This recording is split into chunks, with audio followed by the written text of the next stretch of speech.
Stadium, and trust me, the condition is going to be very much challenging for both the sides.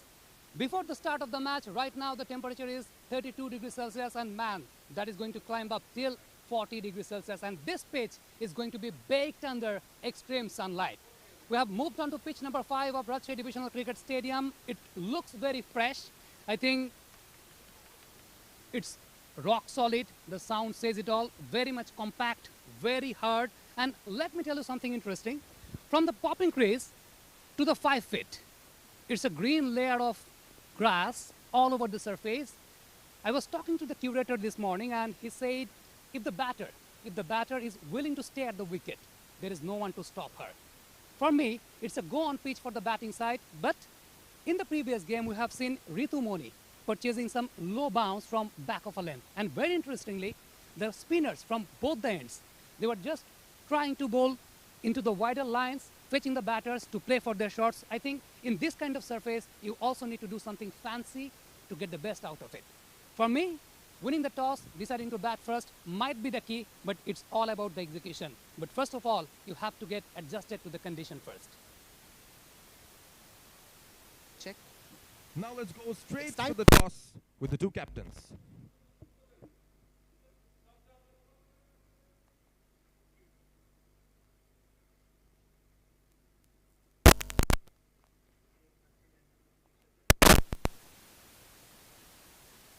For the toss of the second ODI between Bangladesh women and Sri Lanka women, and at the center, I'm joined by two captains from two sides. 𝗃𝗵𝗃𝗃, Sri Lanka skipper, 𝗃𝗵𝗃𝗃 Jyoti, the Bangladesh skipper, and for overseeing the toss, the match ref, Supriya Rani Das. So Jyoti, you got the coin in hand. Go for the flick. Head is the call from 𝗃𝗵𝗃𝗃. It's tails. So Jyoti wins the toss and decides to? We like to bat first. Seeing the reason that we can look better, and we really wanted to put some score in the booth. Right, it's been a great start, so of course you would love to continue it. Yeah, definitely. We had a good start in this tournament, and definitely we would like to continue that. And those players who are getting runs in the last match, I think they will continue to do so. Winning combination unbroken? Yeah, we have given the same 11. All the very best. Thank you so much. 𝗃𝗵𝗃𝗃, you were making the comeback, and how does it feel? I mean, of course not the expected start, but what are the plans that you are making to make a comeback? Yeah, the thing is we have not played our best cricket last game, so unfortunately we lost, but we know our potential and we stick with our plans. I hope we can play our best cricket today. And as you have to bowl first, so like you are looking to restrict Bangladesh within? Yeah, definitely Bangladesh has a good batting unit, so maybe 230 is good score to defend. And of course you are making the return to the 11. Apart from that, is there any more changes? Yeah, we are going with one change. 𝗃𝗵𝗃𝗃 out, and I'm back inside. All the very best. Thank you so much. So the news from the center is Bangladesh have won the toss and decided to bat first. Well, as you've seen from what has happened, Bangladesh have won the toss and have elected to bat first. The news from the two teams as well, an unchanged Bangladesh team after their first ever women's ODI victory over Sri Lanka in the previous game. They went on with the same side. On the other hand, Sri Lanka, as we've already seen, they have a change, and the Sri Lankan skipper, the regular skipper, and their legendary opener, Chamari Atapattu, she's back in place of Vihanga. We'll get you the detailed lineups very soon, but here we go for the first ball. In comes Madara, right arm fast. Thuraiya on strike. And that's the first ball faced. There will be some jitters. The two openers are batting at a time which they would have liked probably.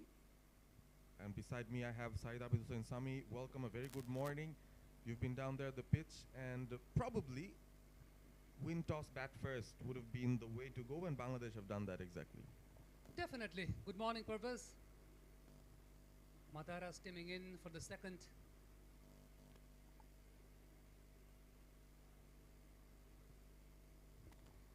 I was having a conversation with the pitch curator in the morning before the start of the toss, and he mentioned if the batter is willing to stay on the wicket, there is no one to stop her. That means that is a go-on pitch for the batters. Juwaira Firdaus and Sharmin Sultana, both the openers for Bangladesh. Malki Madara, the starter for Sri Lanka. 𝗃𝗧𝗃𝗂𝗃 made her debut on the previous game, had a brave start.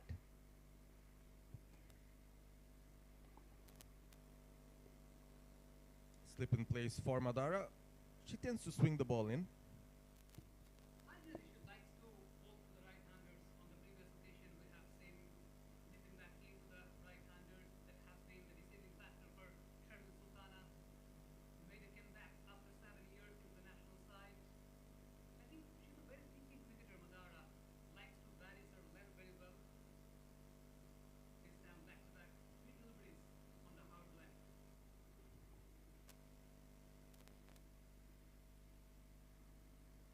Went for it. A big shout, but not out is the verdict. Once again, that was the inward movement of Madara, deceiving the batter by the deviation in the air. 𝗃𝗧𝗃𝗂𝗃 trying to play across, playing the wrong line. There is a huge gap at the deep. Just have a look at the field. There is a fielder that did fine and did third for the right-hander. Slightly wider from Madara, varying her lengths. Zoraya still struggling to put bat to ball. I think that has been a confusing factor for the batter, because every time Madara is very much willing to pitch the ball back of a length, hitting the hard length very well. That is the testing time for the pace bowlers, because you do not know how the pitch is going to behave. We can only predict or assess from the top, but we do not know what's underneath. But all of a sudden, if she pitches the ball up, that can be a deceiving factor. Again, solidly behind it, Zoraya. Picked up a couple of wickets, Madara, in the previous game. Started her spell with the new ball very well. As we see the end of the first over, it's a maiden from Madara. Bangladesh still yet to open their account.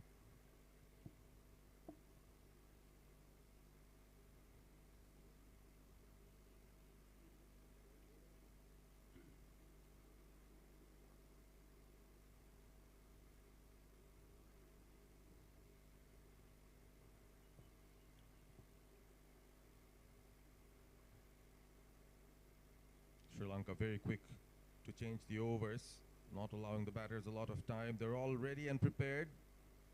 The inclusion of Chamari Yatapatu in the starting 11 for them will definitely give them a lot of confidence. They had a few good performances both with the bat and ball in the previous game, Nimesha being one of them. Ultimately, it has to be a collective effort. Nimesha Madhushani, slow left arm orthodox, 25 years old, given the responsibility with the new ball, with the two right-handers in the crease. Sharmin Sultana went out for a duck in the previous game.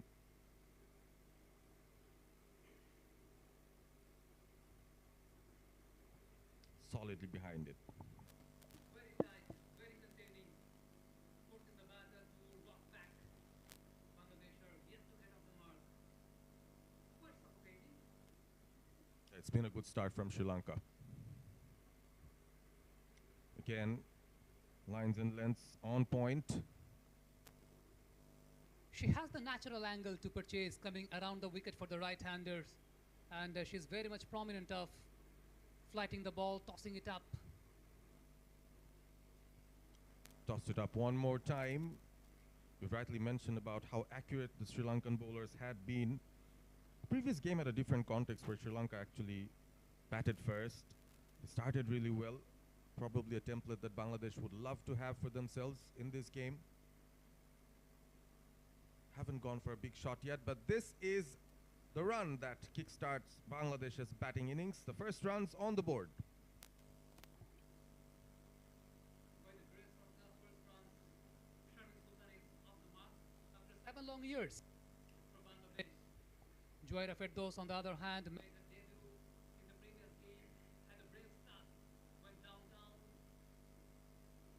beat the mid-on, one bounce to the fence, but in the very next ball, she just threw away her wicket. Which is why she looks very cautious at the moment. That should be, whenever you're playing ODI cricket, you have ample amount of time to get set. I think you need to have a close look at the pitch for 3 to 4 overs and then you may accelerate.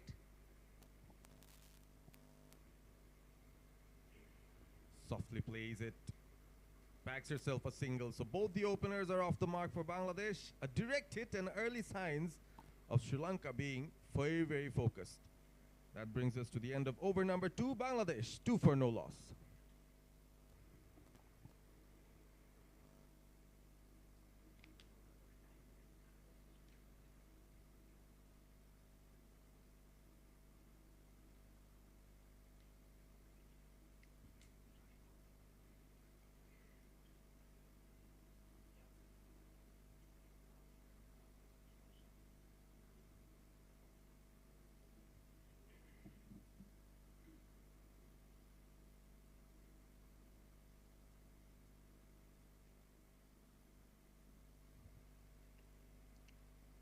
Madar is back with her second over. Bowled a maiden, was very accurate. Still testing the bounce of the wicket from the far end. Some inward movement, nicely guided away for a single.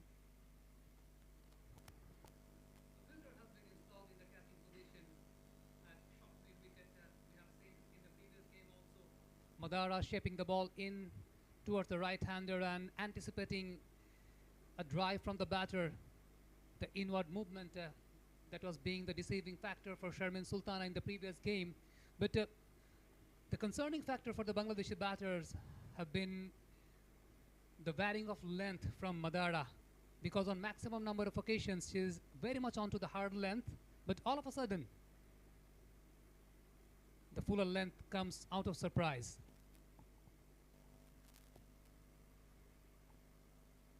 Finds that gap once again.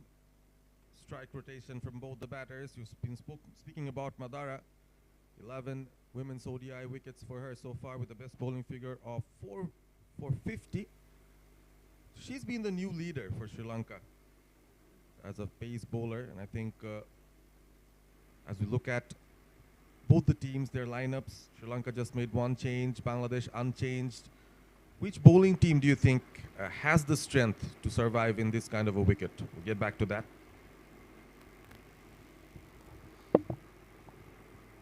I think we might have seen some low bounce from Madara this time, hitting the hard length, but it was getting a tad low.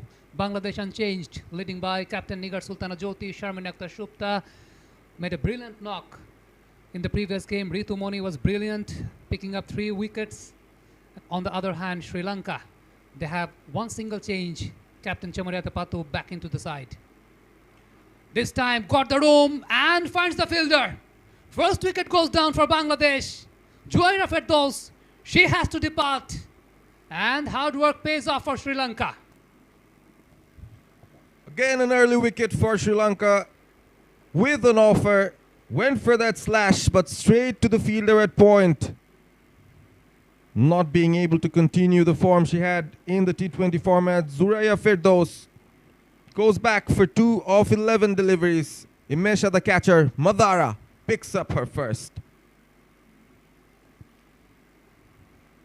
An easy catch in the end.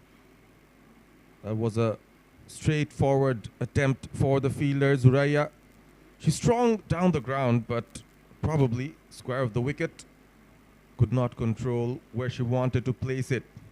So in comes the player of the match from the previous game, the ever-resilient Sharmin Akhtar Shupta, to join in Sharmin Sultana. So both the Sharmins are in the crease at the moment. I think a ploy was being said by Chamariyata Patu. There was protection inside the 30-yard circle onto the offside, and on the previous occasions we have seen Madara hitting the hard length, nipping the ball back in towards the right-hander, but on that particular occasion she gave the width. I think that was a freebie for the batter, and that was the ploy to get her wicket. Sharmin Akhtar Shupta, the experienced customer, I think she's enjoying the second tenure of her into the international cricket. Made a comeback into the national side after a long period of time. Right now, she has the responsibility to go on. I think Bangladesh team, they need to build up a partnership like the previous game.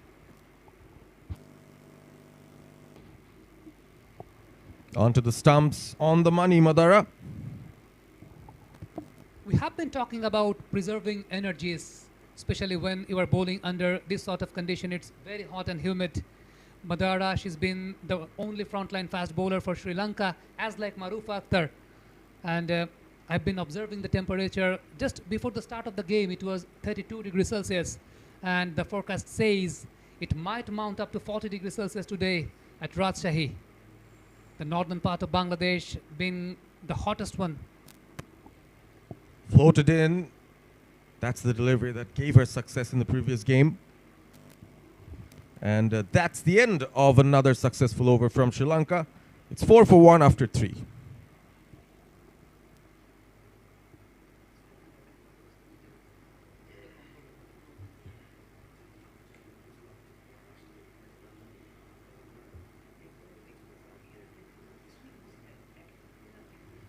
Back to the starting 11s one more time here. Just the one change for Sri Lanka. Chamariatapattu replacing Vihanga. Bangladesh going in with the winning side. Unchanged for this game as well.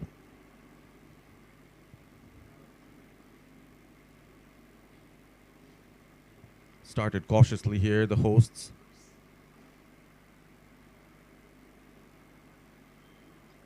Still having a look at what the wicket has to offer. Well bowled, almost beats the inside edge. I think she's holding the line very well. 𝗵𝗡𝗃 not purchasing the amount of turn what she has been expected to. But she's been very tight, very much containing. It's a bit suffocating for the batting side also. Onto the front foot one more time. Yeah, suffocation is the name of the game at this situation. You've spoken about the temperatures, the differences, and how hot and humid it is. So each and every action that you'll have to spend your energy on would be very important. Onto the front foot one more time, Sharmin. I think they have been enforcing the Bangladeshi batters, especially 𝗵𝗡𝗃 coming from around the wicket, generating the natural angle, and have been enforcing the Bangladeshi batters to play their swing shots. There is a protection in the deal that they find. And Sharmin finds the fielder at mid on that occasion. Two fielders we've been speaking about. One at deep fine, the other at deep mid wicket. One thing the Sri Lankans did in the previous game, probably bowled too short or too full, gave the Bangladeshi batters some width. So far, in the 3 overs that they've bowled, the 4th over running, looks like they have adjusted. They've understood that they probably need to bowl stump to stump initially, at least to get the batters on their front foot. Another over, a maiden, just goes by like a breeze. After 4 overs, Bangladesh very cautious, 4 for 1.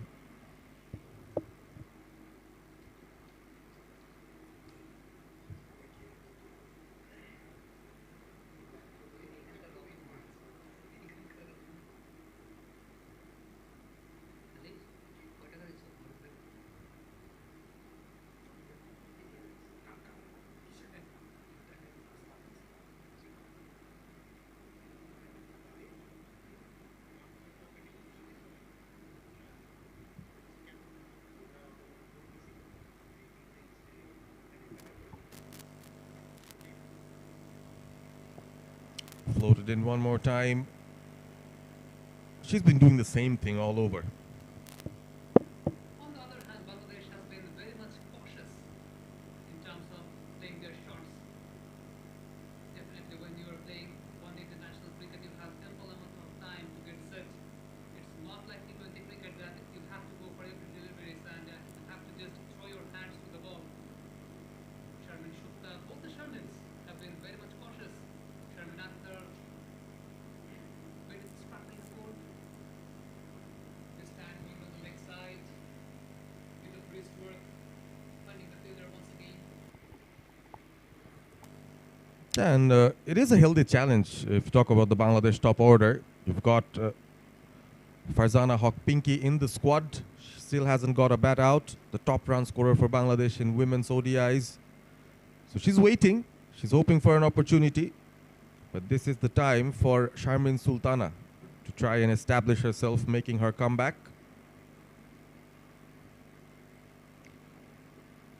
Nicely behind it, 𝗃𝗃𝗃. I think both the Sri Lankan bowlers, they have been very much willing to bowl to the right-handers, and that's their comfort zone, both Madara and 𝗵𝗺𝗃.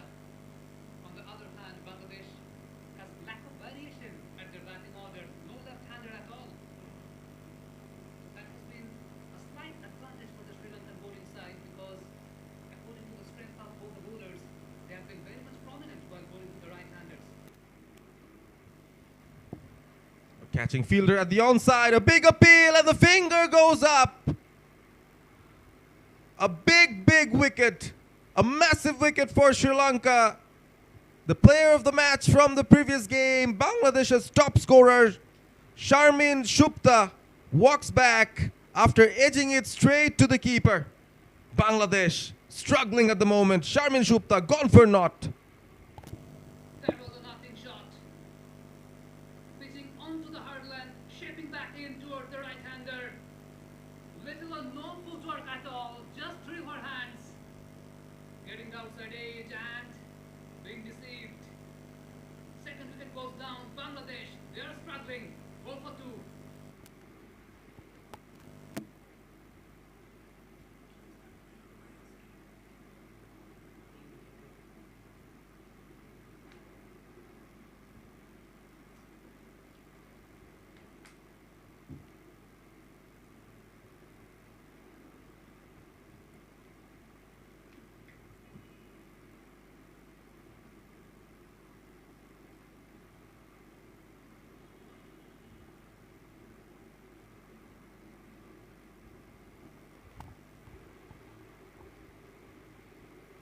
New batter in. It's the captain Nigar Sultana Jyoti, coming in with a lot of experience under her belt, captaining for the side.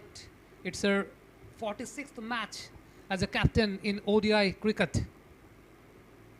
1,487 runs under her belt.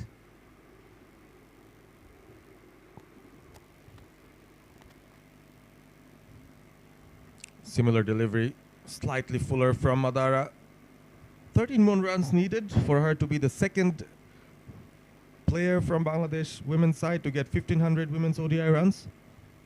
I think she has been the torchbearer of Bangladesh women's cricket. Her nickname is Jyoti. In Bengali, if they translate it in English, it's been an enlightening factor of Bangladesh national women's cricket side for a very long time. Has been leading the side up front.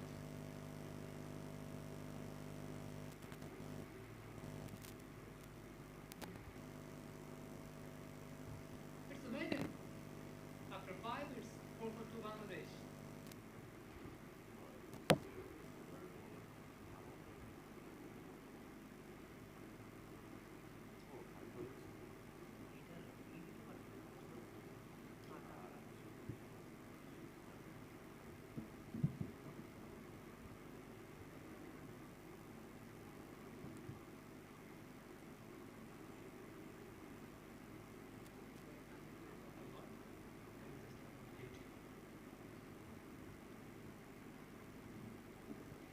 𝗵𝗺𝗃 is back with her third. Wickets falling on the other end while she keeps on bowling with a lot of accuracy here, 𝗵𝗺𝗃. I think that has been the key feature for 𝗵𝗺𝗃, maintaining a tight line and a tight length, sometimes varying the length as well. Maybe creating a bit of confusion towards the mind of the batter. This time, something disturbed in front of her. Talking about the umpires, Rishu, umpire at the striking end, has made a debut.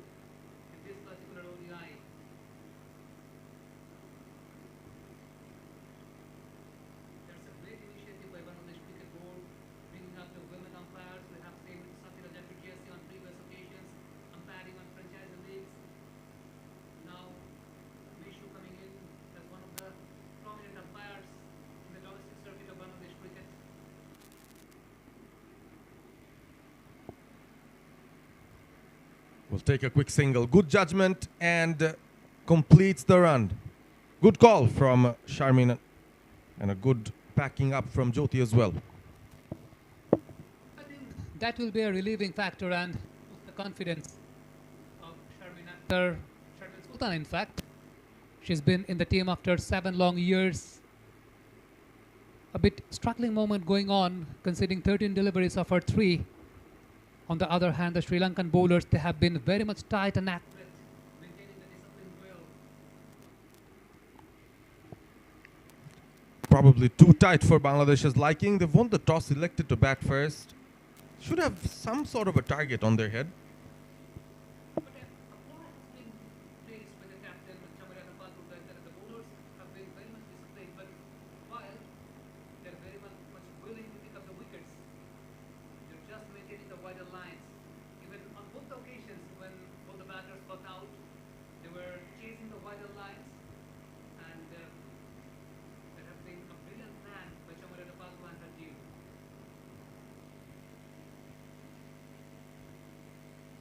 Yes, you can make a lot of plans, but it has to be executed as well. Both the Bangladeshi batters falling for that trap. Jyoti, she doesn't look for a lot of individual accolades. All she needs, or all she wants, is to lead the team to a win. She got out playing a sweep shot in the previous game. Must be disappointed with that. After 6, it's 5 for 2 Bangladesh.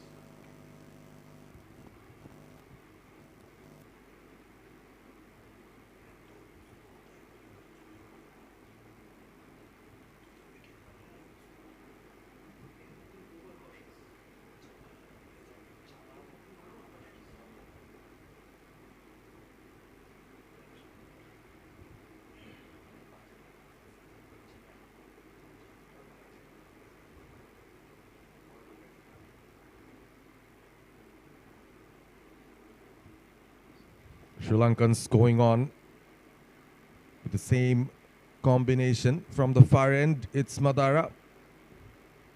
Picked up 2 wickets in her 3-over spell. And the big wicket of Charmin Shupta within that. Played it straight. I think they have been searching for the bad deliveries, the Bangladeshi batters. They have been very much overcautious by the grace of some disciplined bowling by the Sri Lankan bowlers from both the ends. Madara, the lone fast bowler of the side. On the other hand, Nimesha from the other end, bowling her left-arm orthodox spin. And they have been very much disciplined that actually contained the Bangladeshi batters, withdrawing themselves of playing their shots. Whenever they got the loose deliveries on both the occasions, they just lost their wicket. Big wind up from Charmin Sultana. And an excellent effort. Oh, unlucky. Unlucky there. But Bangladesh, they've got their first boundary in this innings. I think that is going to be a slice of relief for the Bangladeshi batters. Because after 6 overs, you have purchased a boundary, a bit of wrist work by the batter. Chase on for the fielder. Diving towards her right, she had to cover the ground for over 20 years or so, but could not able to fetch that in to the field. First boundary for Bangladesh. It's 9 for 2.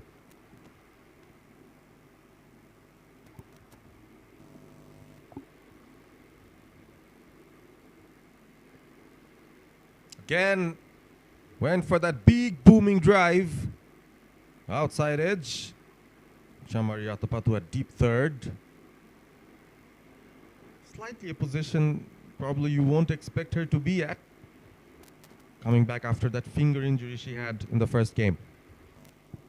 Maybe she doesn't want to field inside the 30-yard circle because it might be risky for her. She had some niggles onto her fingers just before the start of the previous game.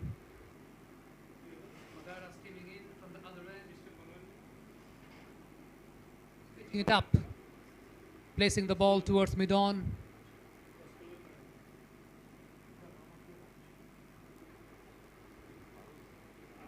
Bangladesh are desperately seeking to build a partnership. In the previous game, we have seen a couple of big partnerships into the middle by the grace of Charmin Shupta and On the other hand, it was Sharna Akhtar later on joined after the injury of Shobana Mustari.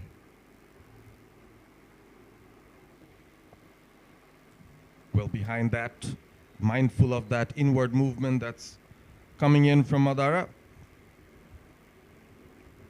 I think they have been overcautious, the Bangladeshi batters. They're only desperately seeking for the bad deliveries.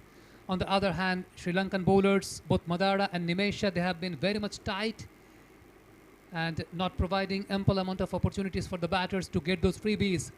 Now, the wicketkeeper. She's coming up. No. She has got the helmet on. Might be anticipating some odd bounce.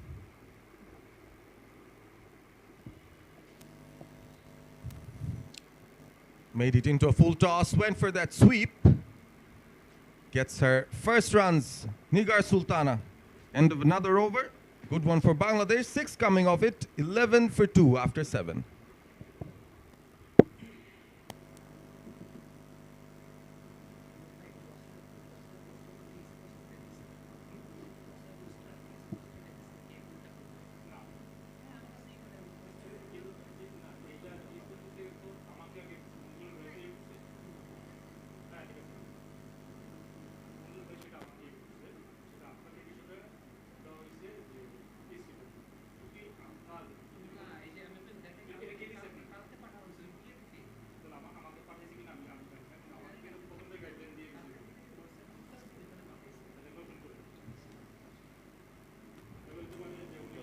Leaning forward for the drive, bisecting between two fielders. That's run away for 4. Nigar Sultana Jyoti is off the mark with the boundary. Tossing it up, 𝗎𝗎𝐶 coming around the wicket, forcing the batter to come forward. Nigar Sultana Jyoti opening the face of the bat. That was a combination of caution and aggression. Leaning forward for the drive. That was a fantastic one. Great shot, finds the gap. Her first boundary. Full, but this time a bit cautious from Jyoti. So both the batters finding the boundaries, finding the fence. The Sri Lankan bowlers, they've been bowling in a single spell from both ends. Probably might need to change up a bit.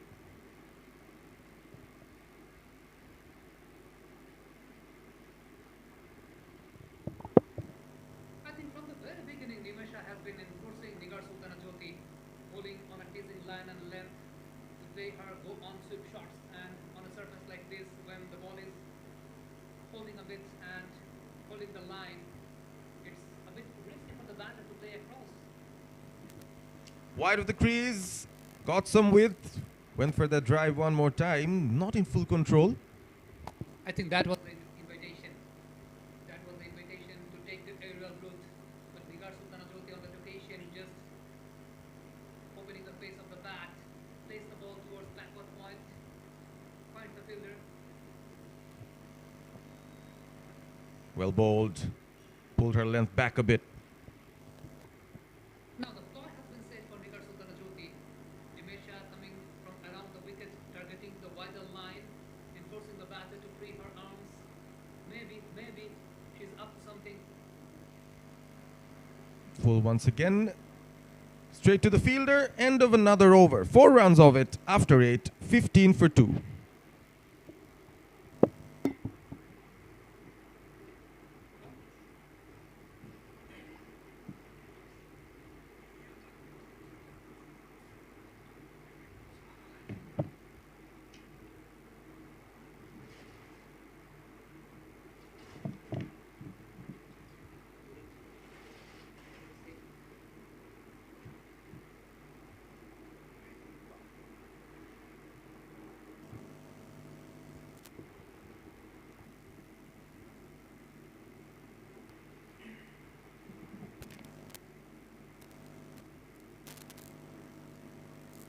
After 6, it's 15 for 2 Bangladesh. Struggling a bit. Lost a couple of early wickets up front. They're batting on a surface where the curator said if the batter is not willing to get out, there is no one to stop them. We are into the second ODI Sri Lanka women. Change in the fun box. Khalid Tasnim joining me. Khalid, very good morning. Very good morning, Sami, and very good morning to our viewers as well. It's hot, it's humid, and it's Rajshahi that hosts the second ODI between Bangladesh women and Sri Lanka women. Pulling the length back. Placing the ball towards mid-on and finds the fielder. During the toss, the Bangladesh skipper 𝗜𝗺𝗽𝗂𝗃, after winning the flip of the coin, said they're looking to score something around 230. Which will be possible, of course, but the start they have got, of course, not the most ideal one. They need a partnership. Something was done by Subhana Mustari and Sharmin Akhtar Shupta in the previous match.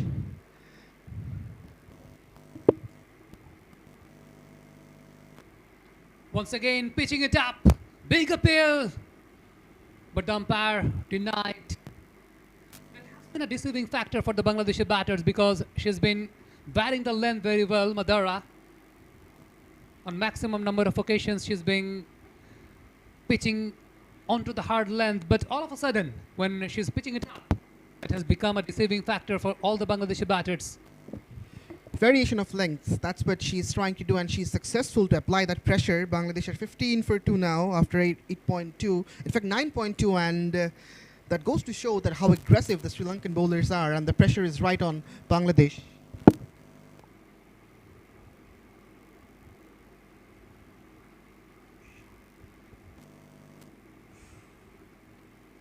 Tried to go down the ground, but finds the fielder once again. That was an invitation for the batter, because when you have mid-on and mid-off up into the circle and the bowler is not bowling on the hard length, pitching it up, that means she's inviting the batter to take charge. And also we have been talking about the field placement. Have a look at the field. There are 2 fielders outside the 30-yard circle, deep fine and deep third. A bit of wrist work by the batter. The ball is racing away towards the boundary. Chase on for the fielder. Very well stopped. Sliding towards her left. Throw in and couple of runs being purchased by the batters.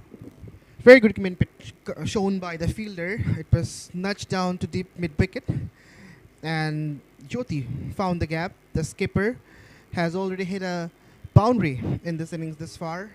Also, Sharmin Sultana has struck a boundary, so they're finding that rhythm, finding some runs as well.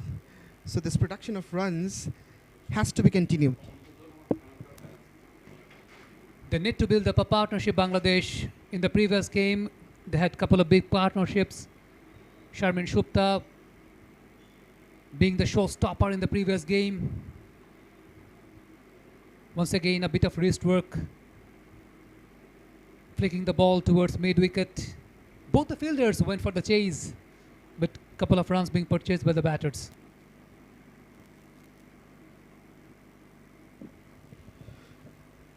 That ends a good over for Bangladesh. 4 runs from it. After 10, it's 19 for 2.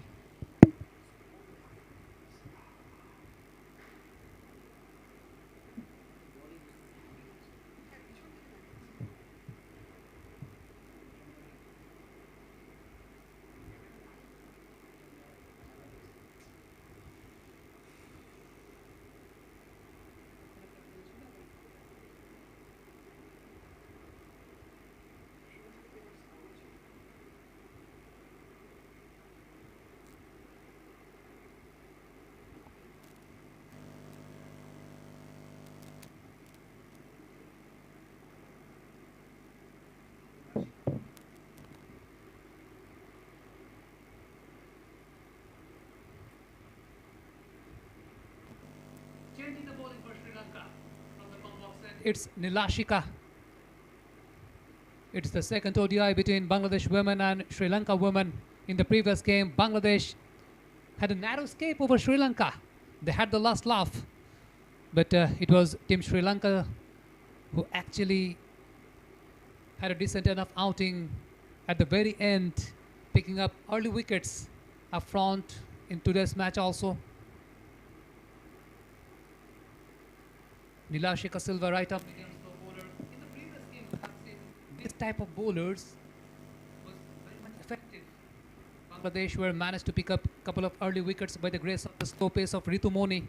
On the other hand, 𝗬𝗚cije, she was very prominent of purchasing the lower bounce as well. Starting off with a wider line, forcing the bat to fetch, finds the fielder. And there was a hint of shape as well. The ball was moving outward from Sharmin Sultana, in fact. Was batting at 11 from 22. Has to be cautious because if she tries to go down the pitch, the keeper is there right behind the stumps.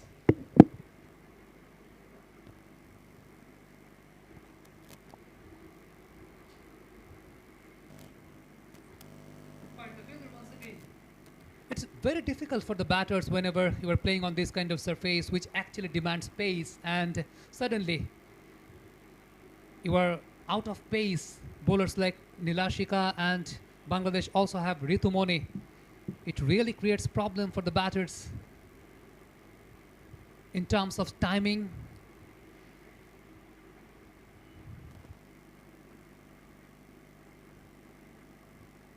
Once again, pitching it up, enforcing the batter to play the shot, missing the bat, missing the keeper's gloves. By the grace of some hint of movement, Bangladesh have managed to purchase a single run. Again, the ball is shaping away from Sharmin, and that's what I was just talking about, that she can't afford going down the pitch.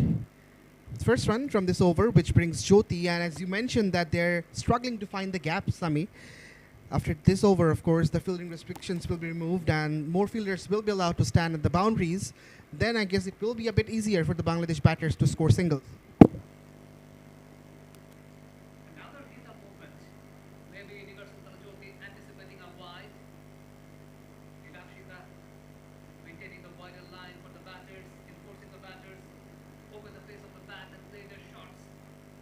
All the 2 wickets have been picked up by the wider line of the bowlers.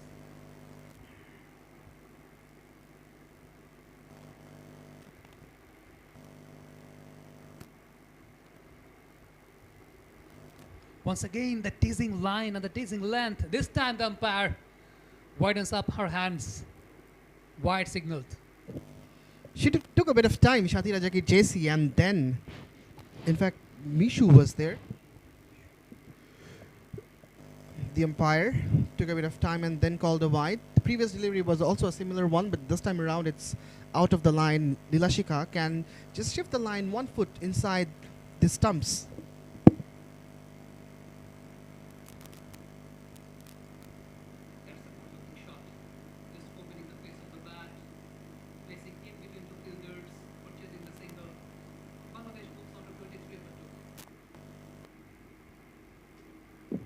𝗬𝗚cije 𝗂𝗫 was born in September 27, 1989.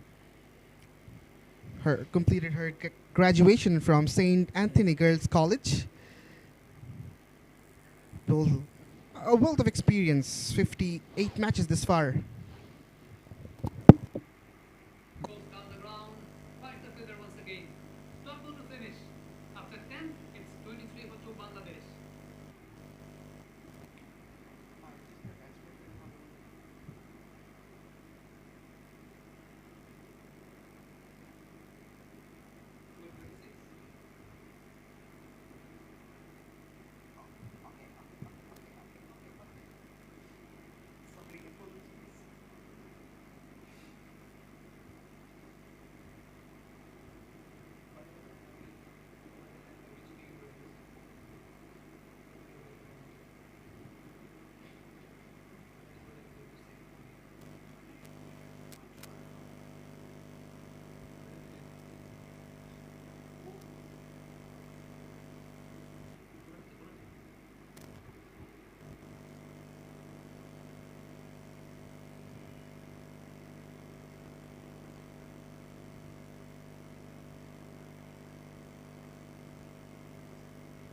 Bangladesh winning the toss, deciding to bat first under a hot and humid condition.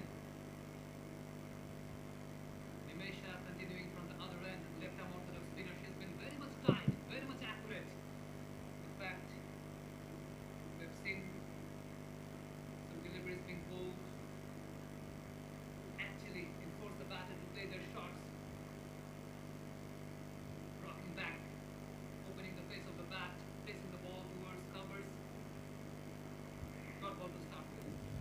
𝗬𝗵𝐴 playing her second women's ODI.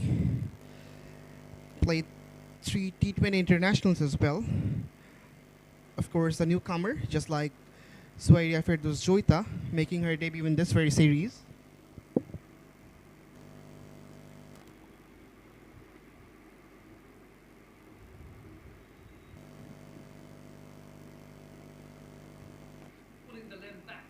And forced the batter to rock back. Once again finds the fielder. That's not going to help. Backs away does 𝗬𝗎𝗃, and in the previous match, 38 runs came from the back foot punch from both the sides.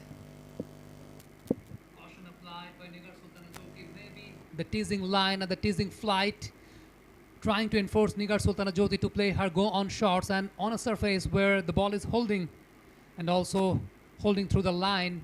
It's a bit risky for the batter to play the sweep shots. Now this time the wider line being applied. Once again find the fielder. 4 dot balls at the trot. The pressure is right on 𝗬𝗎𝗃. Hasn't been able to find the gaps. And now 𝗬𝗵𝐴 is also bowling in a very nagging line, giving her very tough time. Caution applied once again. 𝗃𝗃𝗃𝗃 has been very much cautious. They need to build up a partnership like the previous game. Bangladesh right now struggling. We are heading towards the 11th overs. They have already lost 2 wickets, 2 important wickets, by the grace of some disciplined bowling by the Sri Lankans. Rocks back, sloppy, racing away towards the boundary. Outfield a bit slow. They had to give it the chase. After 11, by the grace of the boundary, it's 27 for 2 Bangladesh. A pressure releasing stroke from 𝗃𝗃𝗃𝗃𝗃, but of course courtesy must be given to the fielder who's made that fumble. So this is what has transpired in the last delivery of the previous over. Again, backs away, punches it, and the fielder was a bit of late to dive, slightly late, and then the chase from a couple of fielders went in vain.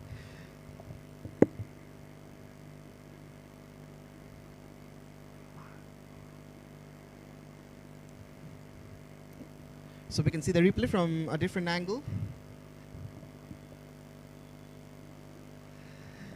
A boundary to complete another over, and certainly that will give a lot of confidence to Bangladesh. Definitely. 𝗃𝗃𝗃𝗃𝗃 on that particular occasion, rocking back, just opening the face of the bat, push that with perfection. 𝗃𝗃𝗃𝗃 continuing from the other hand, pitching wide outside off and forcing the batter to play the shot, purchases a single. So Bangladesh seems to have gotten the rhythm after that boundary, a single straight away in this over, and that's what they should be trying to do. Runs shouldn't be dried up. There are spaces, gaps, which needs to be pierced, and singles should be fetched. That's nicely played. 𝗃𝗃𝗃𝗃𝗃 opening the face of the bat, leaning forward for the drive, but once again finds the fielder. After a single, the dot ball being produced by the Sri Lankan bowler. Have a look at the fielder. Right now we are on to the 12th over. 4 fielders are allowed outside the 30-yard circle, but they have taken only 2. They want to keep the pressure on for the Bangladeshi batters, not allowing the batters to take the singles. 𝗃𝗃𝗃𝗃𝗃 batting at 12, conceding 25 deliveries. On the other hand, Sharmin Akhtar, she has come back after 7 long years for Bangladesh, batting on 13 of 26 deliveries, changing the field. Line has been taken to the deep. In fact, Spalding has been taken to the deep. Putting the length back. Now Stoppy once again. Chase on for the fielder. With a low arm has been purchased to the batter. The ground fielding could be better from the Lankans. Some runs have been leaked, and this is really helping Bangladesh to remove the pressure from themselves. Jyoti finding a boundary in the last over, and now again finding a single through misfield. So these things have to be taken care of by the Sri Lankan fielders. Couple of runs already from this 𝗂𝗚𝗃𝗂𝗃 over.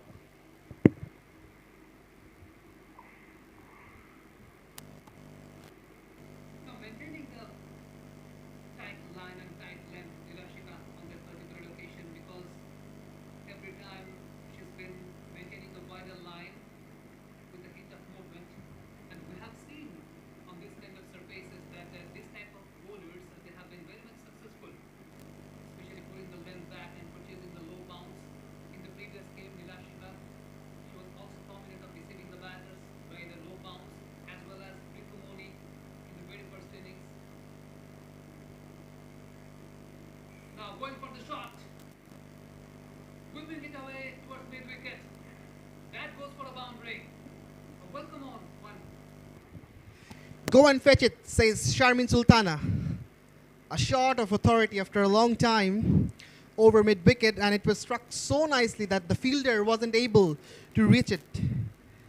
Yes, not from the sweetest part of the willow. Then again, it had enough power to run all the way and collide with the boundary rope. Playing across the line, whipping the ball away towards mid wicket. There was a chase on for the fielder, but she had to give up on a surface like that. When trying to play across the line, you have to keep in mind that there are certain possibilities to miss the line. This time, slashed it away. Back-to-back boundaries for Sharmin Sultana. Again, the ball was shaping away, had decent amount of pace behind it. So what Sultana did was just place the bat behind. See, no, not much of a follow through, just timing, just placing the bat, just timing, opening the face, bit of slice, and bit of slice of luck as well, because the ball was in the air, and then rolling onto the fence. So a couple of boundaries in this over, certainly a productive one for Bangladesh.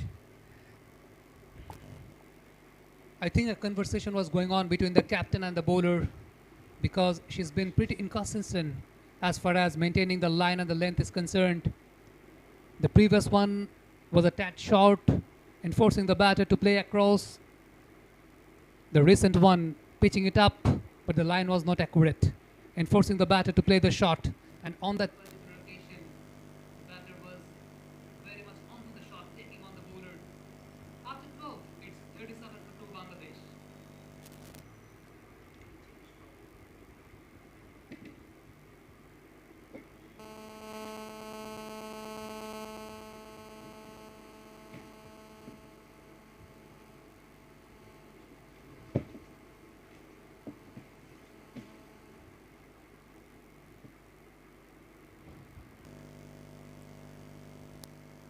Tossing it up.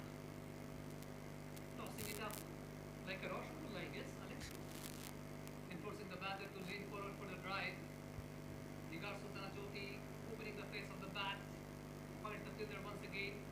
Not taking the aerial route.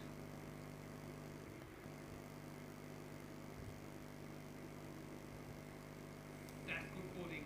That's better line, better length. Caution applied by 𝗂𝗚𝗃𝗂𝗃. Yeah, she needs to be circumspect. One of the most experienced batters of the side, and when a team is under the pump, she has to be very cautious. 𝗂𝗚𝗃𝗂𝗃 for the first time with some slow left-arm orthodox spin. Once again, tossing it up, enforcing the batter to take the aerial route. 𝗂𝗚𝗃𝗂𝗃 being very cautious, just opening the face of the bat and placed with perfection. Once again, finds the fielder. 𝗂𝗚𝗃𝗂𝗃, she's been very prominent of bowling those teasing deliveries to the batter, enforcing the batter to play the shots, enforcing to take the aerial route. That is an invitation when mid-on and mid-off are up into the circle. There is a slip in place. Caution applied by 𝗂𝗚𝗃𝗂𝗃 once again. 4 dot balls at the trot. It has been a fantastic over by 𝗂𝗚𝗃𝗂𝗃. Very tight. hardly giving any space to Jyoti to free her arm. A wily old customer, played 90 one-day internationals, so has been using all her experience. Going down the leg side, a bit of wrist work. Just before the start of this particular delivery, they had a fielding change, allowing the batters to take the singles. ภิ𝗨 was replaced by long off, and there was a fielder installed at deep mid-wicket. Last ball coming up for Ranavira. After 4 dot deliveries, Bangladesh were managed to purchase a single.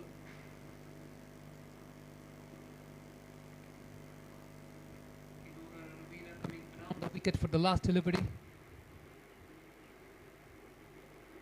Tossing it up once again and forcing the batter to play the shot. Finds the fielder. End of 13, it's 38 for 2 Bangladesh.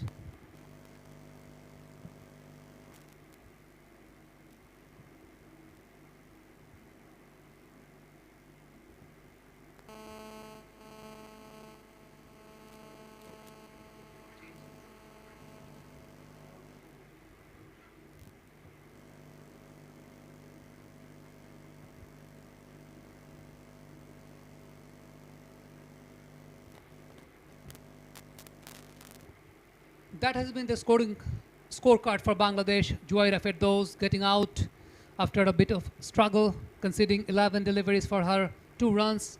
On the other hand, a healthy-looking bowling card for the Sri Lankans, Madara, 5 overs, purchasing 23 dot deliveries, conceding 13 of her 2 wickets. Nimesh on the other hand,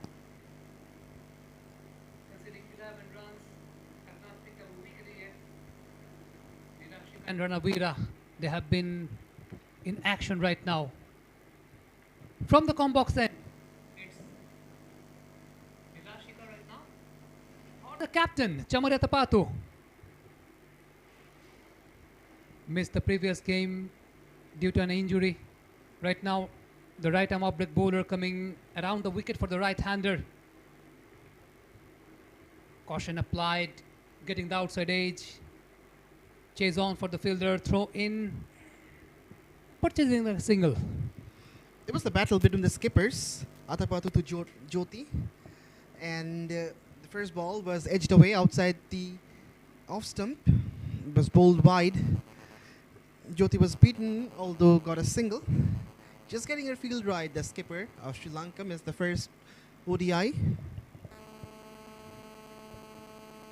On the pads, clipped by Sharmin Sultana. She looks to be more comfortable playing shots on the onside. I can remember the match back in October 2025. It was between Bangladesh and Sri Lanka during the World Cups, where winning the toss, deciding to bat first, Sri Lanka managed to score 205. Now that shot, it was a gift. 𝗃𝗚𝗃𝗃 rocked back, tries to find the boundary, but chase on for the fielder and picks up nicely. Couple of runs being purchased by 𝗃𝗚𝗃𝗃. It's 42 for 2 Bangladesh. Jyoti can be a little disappointed because it was a gift delivery, short and not much of a carry as well, so she could rock back and hit that one hard for a 4, although got a couple of runs. Now runs are coming for Bangladesh, 4 runs already from this Chamari over, and interestingly, she's coming from round the wicket.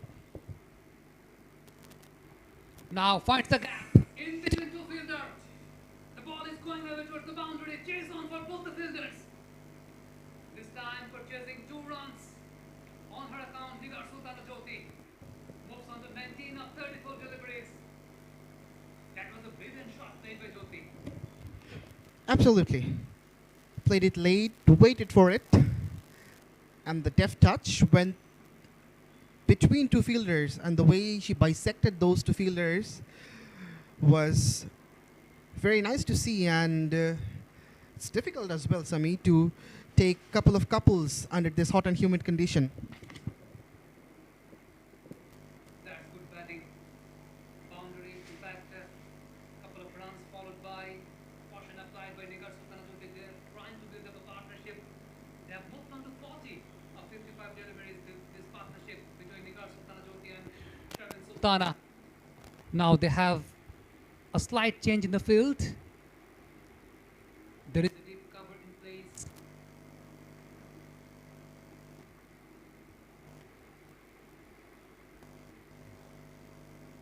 Single to finish the over after 40 minutes, 45 for 2 Bangladesh.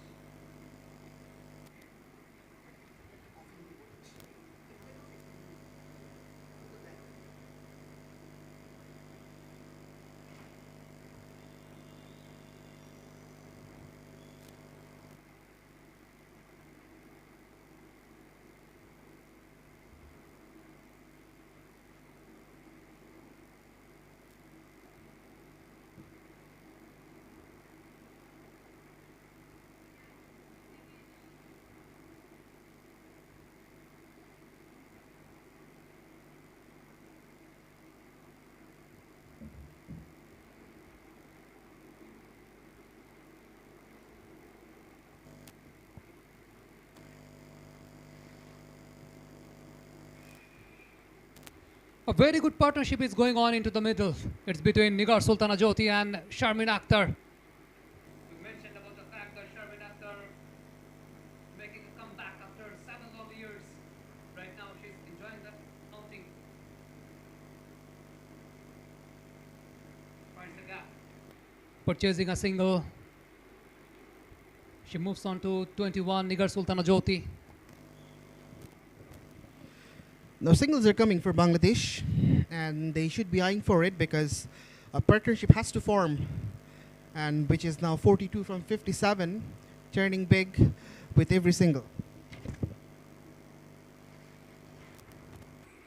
That goes up. One bounce to the fielder. Caution was being applied by the batter. I think on that particular occasion she was being overcautious. A leading edge went straight up in the air. Very, very fortunate that it fell short of the fielder inside the 30-meter circle. Otherwise, this could be curtains for Sharmin, who was playing so well from the get-go. The sweep. Big appeal by the wicketkeeper. But umpire denied. That has been the ploy set against the Bangladeshi batters, that enforcing the batters to play the sweep shots, playing across the line.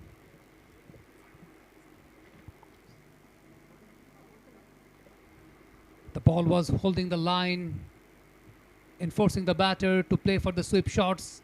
Maybe right now the official drinks break has been called.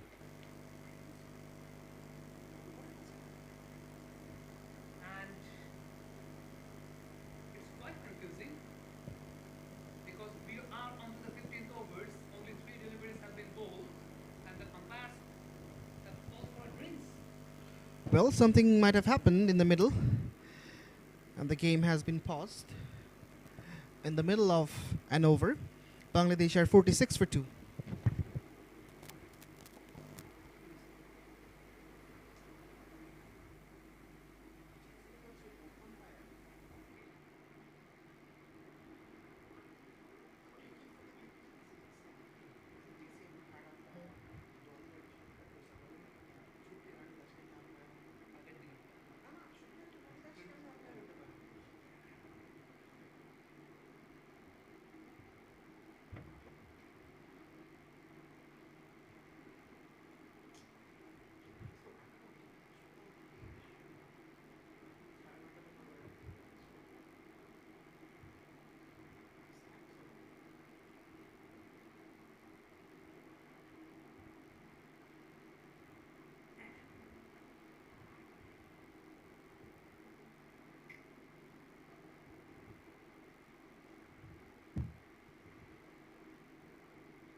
So this is how the scorecard looks like.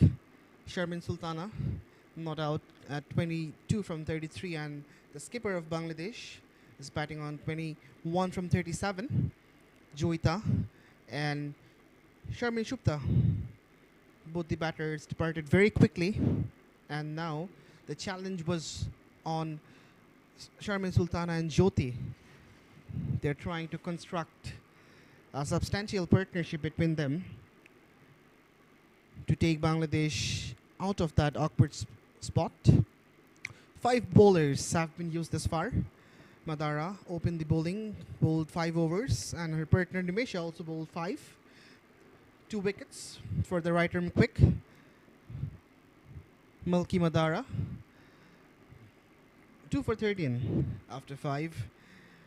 Ranavira is bowling currently, and Chamariyatapatu, the skipper, has also bowled an over.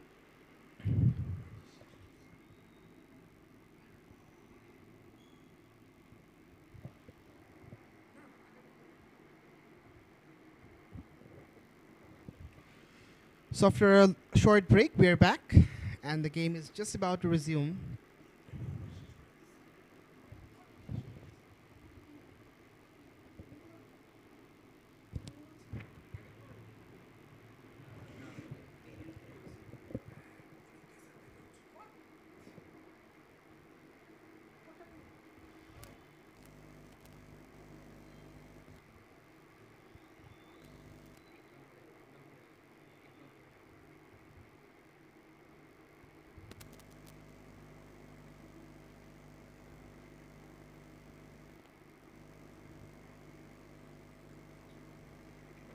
Bangladesh right now trying to build up a partnership, tossing it up, enforcing once again to lean forward. 𝗬𝗏 batting on 22 of 35. Both the batters are having a good time. We're heading towards the 15th over. It's 46 for 2 Bangladesh.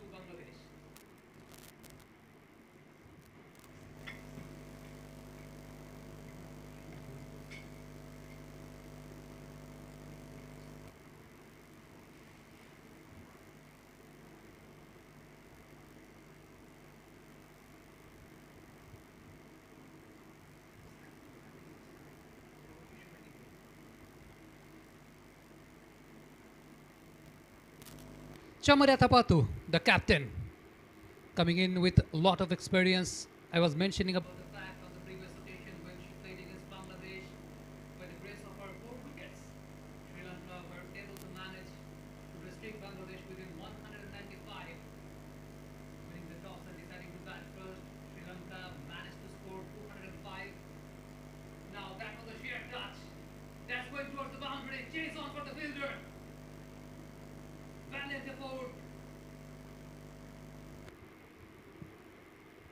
Purchasing couple of runs on that occasion. Sharmin Akhtar. In fact, 𝗬𝗏 Sultana just rocking back, closing the face of the bat, guiding towards third man. There is a fielder into the inner circle, but somehow it was difficult for the fielder to hit the ball. Once again, the same approach being applied.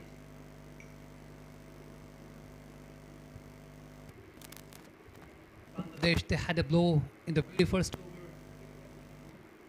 conceding a maiden, and the pressure was mounting up. They lost 𝗬𝗏. Now taking on the bowler, big appeal, and the finger raised up. Surprising decision that came out of surprise for the batter. She's claiming that she might got an inside edge. Big smile on her face and absolute disbelief about the decision. Still, she's smiling because she can't believe it's been called out. But it was quick from the umpire. As soon as the appeal was done, immediately she raised the finger, and that's the end of 𝗬𝗏 Sultana. She debarked scoring 25 from 38. Bangladesh are 49 for 3. I think there might be 2 factors. Number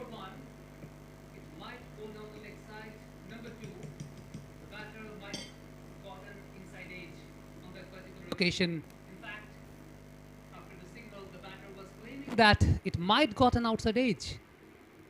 New batter in for Bangladesh, 𝗂𝗏𝗡𝗃𝗏. She had a good knock in the previous game after retiring.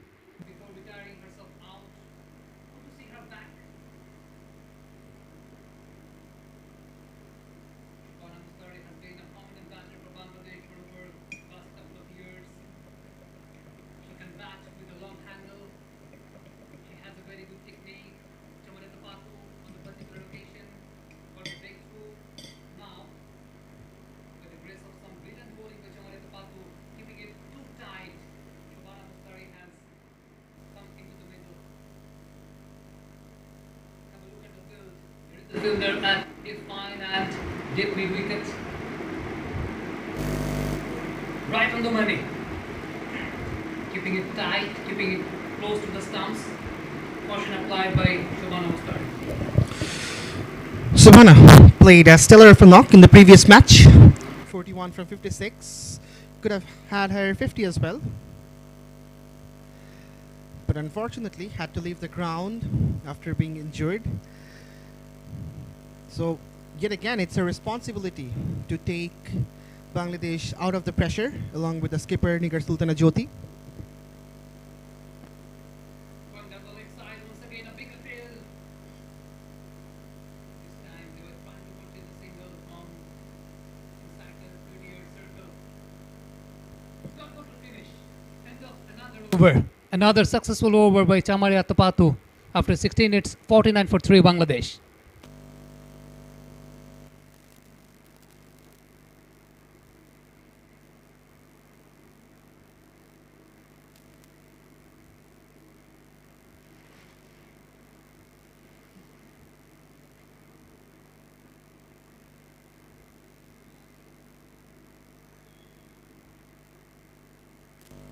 So spin for both ends.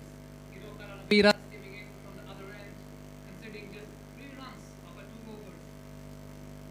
Nigar Sultana Jyoti, the set batter, batting at 21 of 37. Tossing it up, opening the face of the bat, purchasing a single right from the hands of the fielder. Jyoti looking good from the word go. Playing shots with a lot of confidence and fluency. Now she has to take the responsibility of picking up singles and just to let 𝗂𝗏𝗡𝗃𝗏 settle in the middle as she has just arrived, observing the situation. 50 up for Bangladesh with the grace of the single. Nigar Sultana Jyoti batting on 22 of 38. 𝗂𝗏𝗡𝗃𝗏 yet to get off the mark. That was a teasing delivery. Teasing to lean forward, but on that particular occasion, 𝗂𝗏𝗡𝗃𝗏 applied the caution. 𝗂𝗏𝗡𝗃𝗏 has been one of the toughest customers for this Sri Lankan bowling lineup. She can purchase the height well. Opening the face of the bat, trying to clear the covers. Back to the third balls. Right, the pressure is on Bangladesh now. This is very good bowling from 𝗂𝗏𝗃𝗏, keeping it as tight as possible for the Bangladesh batters, and the struggle is very much evident. That's not going to help. That's not going to help Bangladesh. They need to keep the scoreboard ticking. Whenever they're playing on a surface like this, where it can produce ample amount of runs, they're not just able to concede those kind of ball deliveries.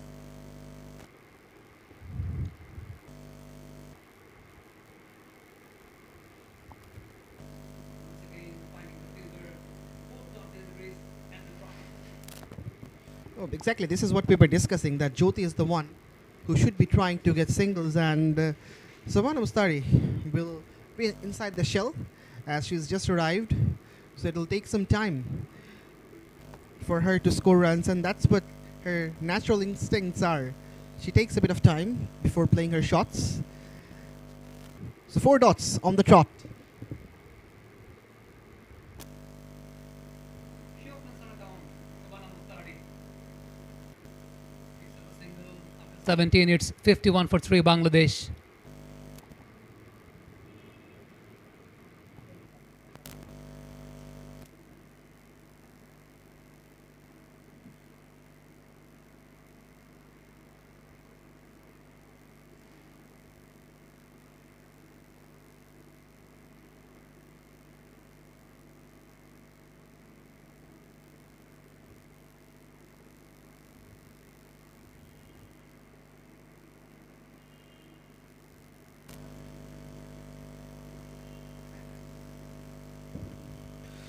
So this is what has happened in the meantime. Bangladesh are 51 for 3 after 17. Sharmin Sultana, who was going great guns, but has been dismissed in the previous over.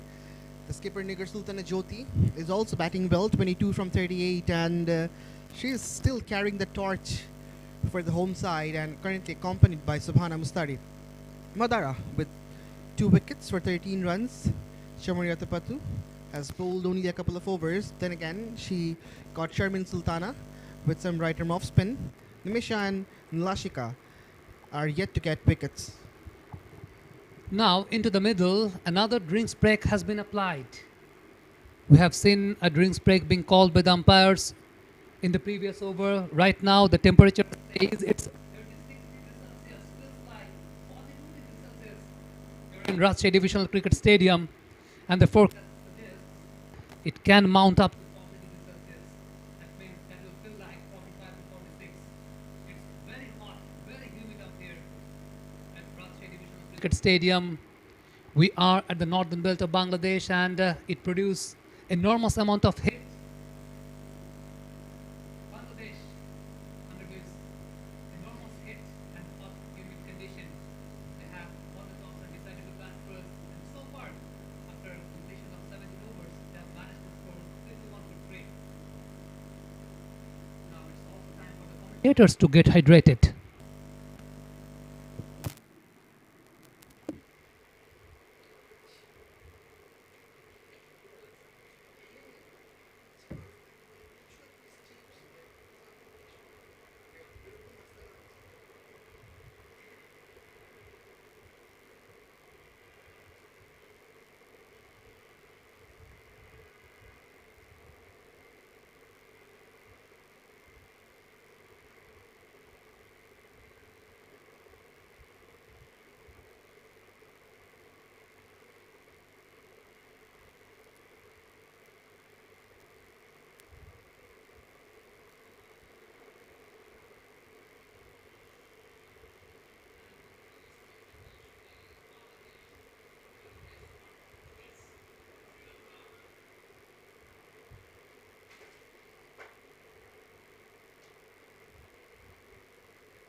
Continuing from the combox end, has been very much prominent of purchasing wickets. On the previous occasion, she picked up 4 against Bangladesh. Now takes on the bowler, got the inside edge, goes away for boundary. Cross boundary for Subhana Mustari. A tricky one, but she gets it. Was trying to drive the ball through the covers. Got an outside edge, and the fielder at third man was inside the ring, so the ball had enough legs to run all the way and reach the rope. Fortunate runs, but of course, sigh of relief for Bangladesh.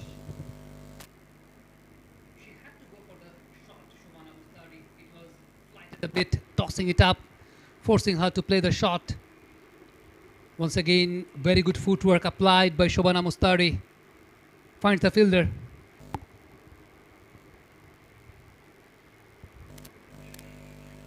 They have been very much cautious from the very early stage, the Bangladeshi batters. This time a catch shot, and she's gone. She has to depart. The ploy applied by 𝗂𝗏 did the trick. Caught inside the 30-yard circle. 3 down for Bangladesh. Yet another one bites the dust.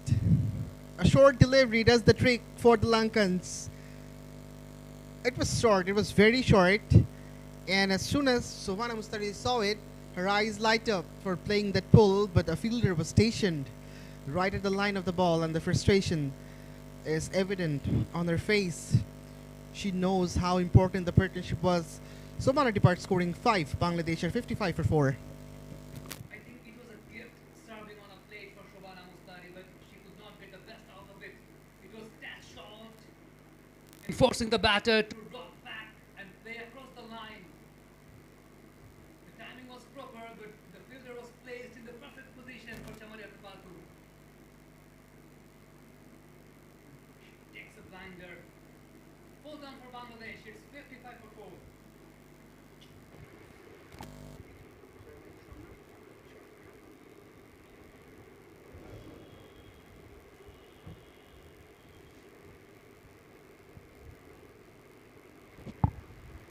New batter in. Sharna Akhtar played a decent enough knock on the previous occasion. Built a partnership with Sharmin Shupta in the previous game, ensuring the victory of Bangladesh over Sri Lanka. On the other hand, 𝗂𝗏 has already managed to pick up a couple of wickets.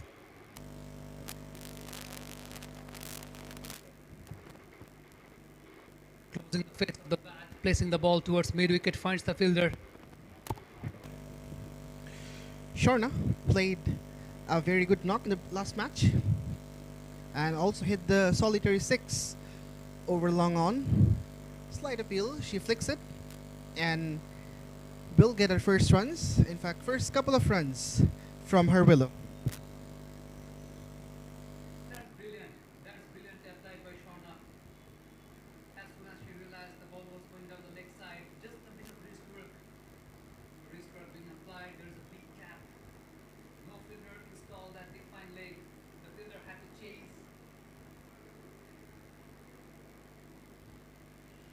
Once again, well shot applied, but finds the fielder once again. After 18, it's 57 for 4 Bangladesh.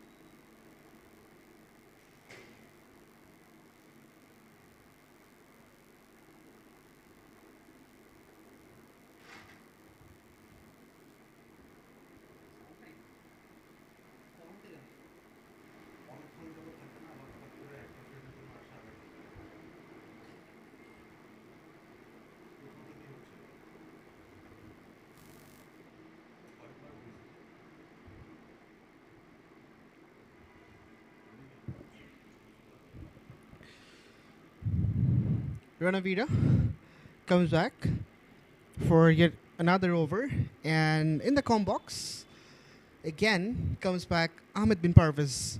Welcome back, Parvez. Thank you very much.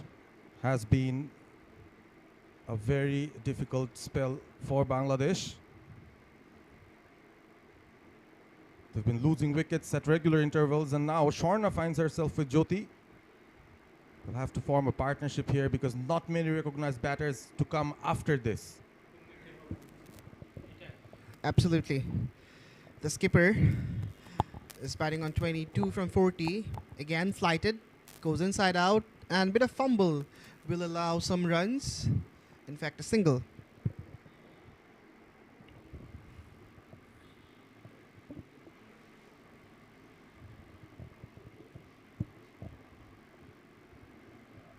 This has to be the most important partnership for Bangladesh. They've won the toss, selected to bat first.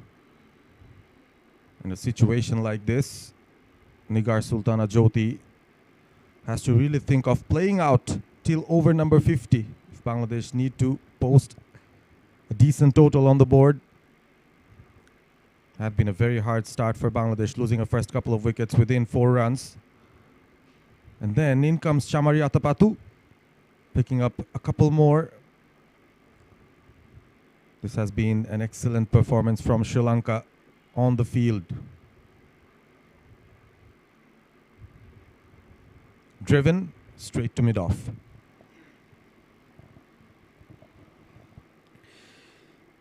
So the runs have dried up right after the fall of the Subhana Mustari's wicket. Again, the struggle for the Bangladesh batters to find the gaps. Jyoti, on the other hand, is getting some, but Shorna is struggling. Slightly edgy, straight to the fielder.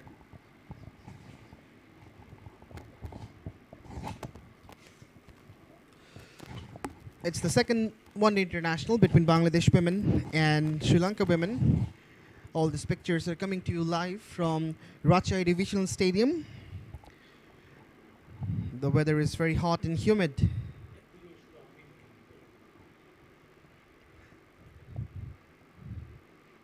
It's flighted, driven once again.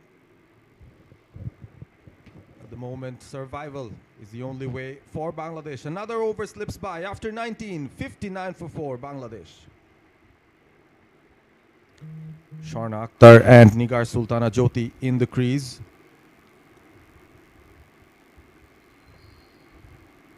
The two openers today failed to make a solid enough start. Sharmin Sultana, she caught the start, could not convert it. Joita once again failing with the bat. Sharmin Shupta as well. Could not continue on the reach vein of form she had from the previous game. 4 overs straight for the Sri Lankan captain. It's captain v captain at the moment. Interesting battle. Jyoti loves the sweep. She has restrained herself consciously for not trying to play that. We've seen one Bangladeshi batter already fall to the sweep. Outside edge. Fetch her some runs. In fact, she'll fetch a couple or thrice. In fact, 3 runs taken. It's a good running from the Bangladesh batters.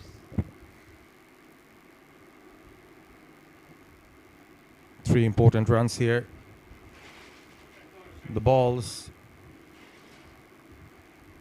straightening up at some points, getting a turn on a few occasions as well. So it's not easy to bat out there, and especially the heat as well. Slip in place for 𝗂𝗏𝗃𝗃𝗃 now. Aggressive intent shown. Again, another drive, but straight to the fielder. Sharna Akhtar doesn't have the most colorful women's ODI career in terms of batting. Usually a basher comes out late in the innings to up the tempo, but here it has to be a very solid middle order knock from her. Coming in around the wicket, change of angle. Picks up a single.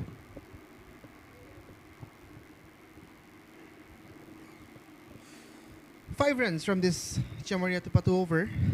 Picked up a couple of wickets, but then again, she is conceding runs. Interestingly, she's coming from around the wicket now. So both the angles have been used by her. Paddle, slightly risky. The slip fielder anticipated the movement and almost Went for the catch. Nigar Sultana could not restrain herself. Picks up a single nonetheless. 27 of 44. She has to be the mainstay here for Bangladesh. A milestone reached for the Bangladesh skipper. 1,500 women's ODI runs for the Bangladesh skipper.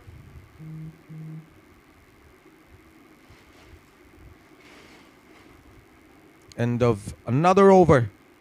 6 runs of it. 65 for 4 after 20.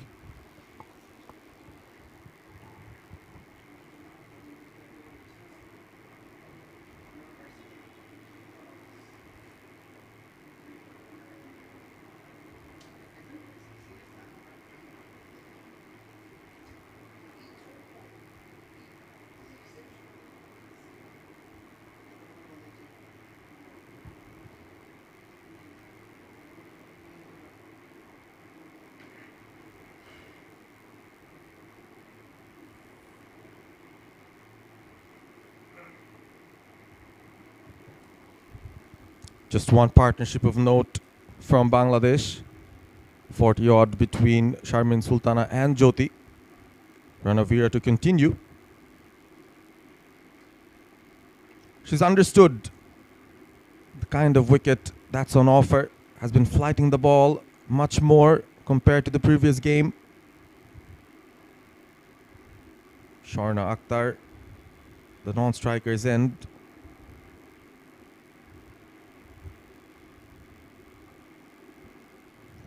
Retracted at the last moment, Jyoti. A hint of turn was there also. Jyoti is trying to be really circumspect. Knows that she's the one who needs to take some responsibilities in a shoulder. Off the back foot and finds the gap.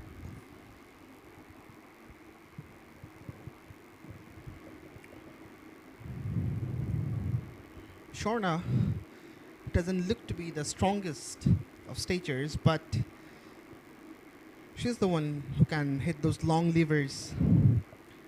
Previously has hit the only over boundary this far of the series. Now change of angle. Over the wicket. Ranavira comes from and cautiously defended by Sharna.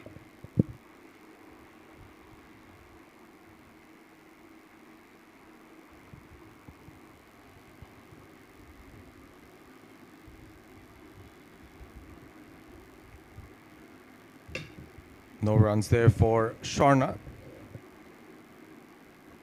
Finds the fielder at mid-wicket. Few fielders in the deep. Deep backward point. Deep extra cover. Fielder at mid-wicket as well.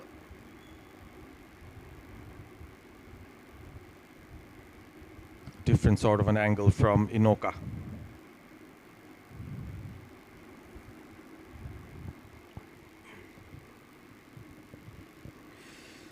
Another dot to complete the 21st over.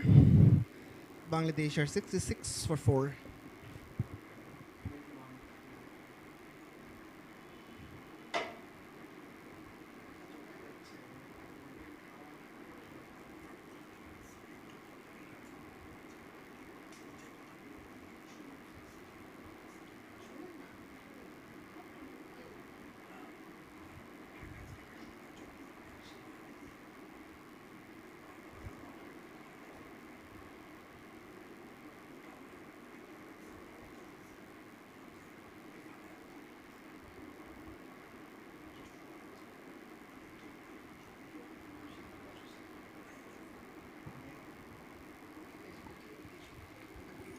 Kavisha Dilhari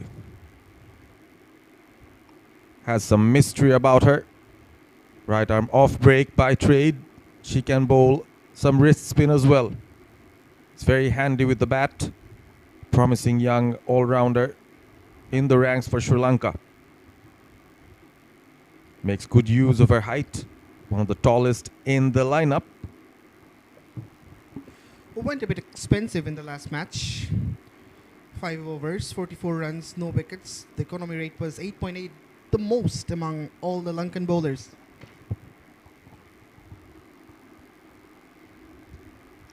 Off the back foot once again, has been a productive area for Nigar Sultana. It's running away.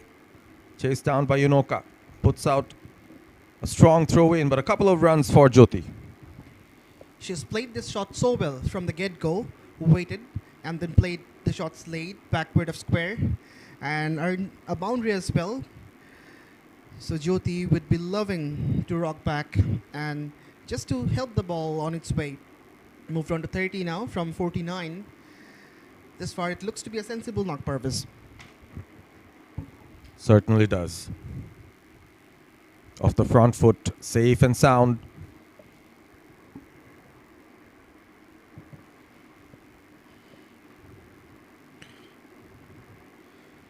The second ODI between Bangladesh and Sri Lanka women of this tour, taking place at Rajshahi Divisional Stadium. The first match was won by the home side, and they're now leading the series by 1-0. First ever victory for Bangladesh against Sri Lanka in women's ODIs, the previous game. Shuffles across, intent shown by Jyoti. There is a fielder stationed. One of her favorite shots.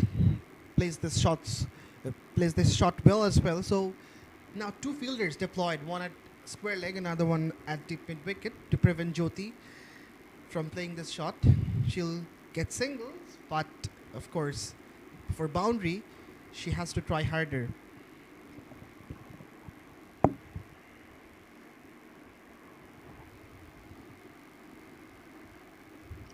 No turn on offer whatsoever. Bat face closed, a single taken, and that is the end of another over after 22. Bangladesh 70 for 4.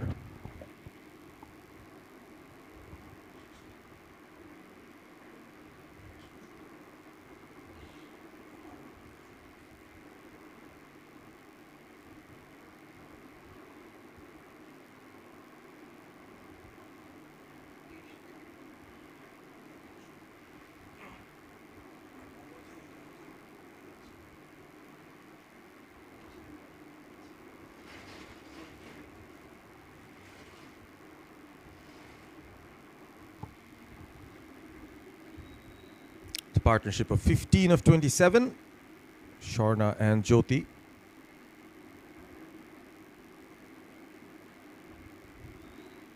Again, stump-to-stump bowling from Inoka Ranawira.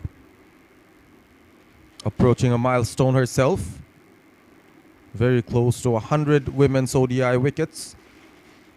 One of the most experienced campaigners in this team. A middle over metronome.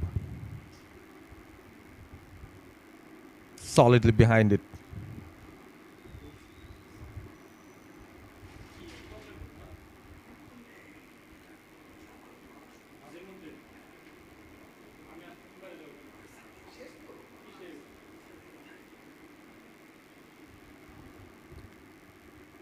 It's been very economical, Ranavira, into her 6th over.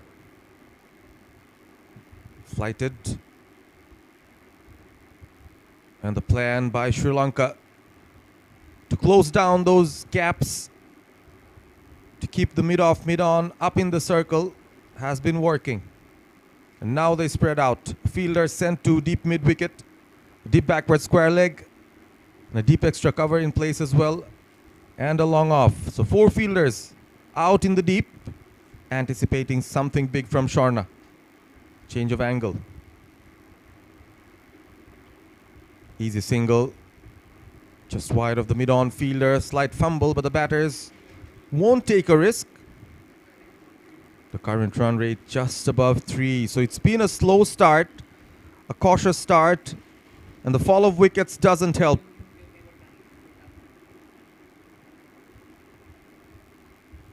Bangladesh skipper off to 31 of 52.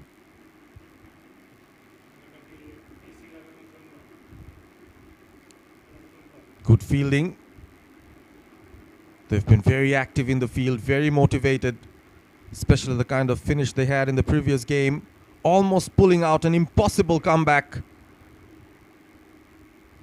Of course, the inclusion of their captain in this game, another big factor. Swept nicely, Nigar Sultana, but there is a fielder in the deep.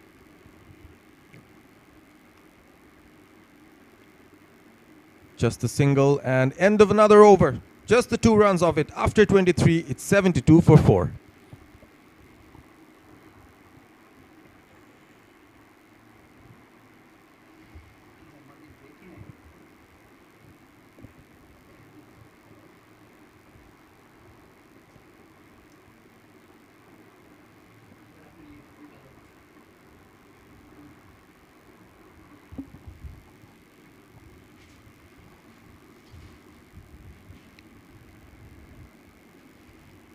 Projected total of 157 is definitely below par.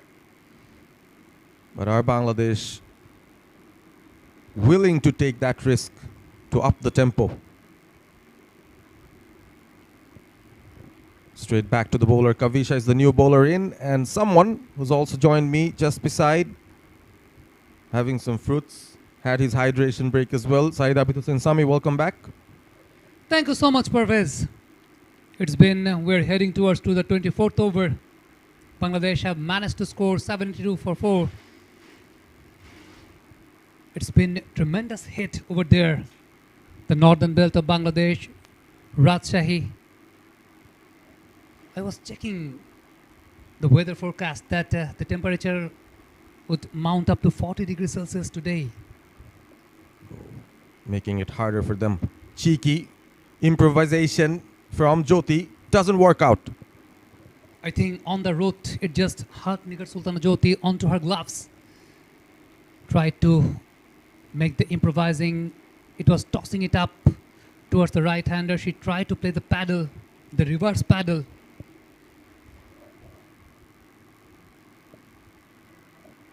Big appeal, big shout.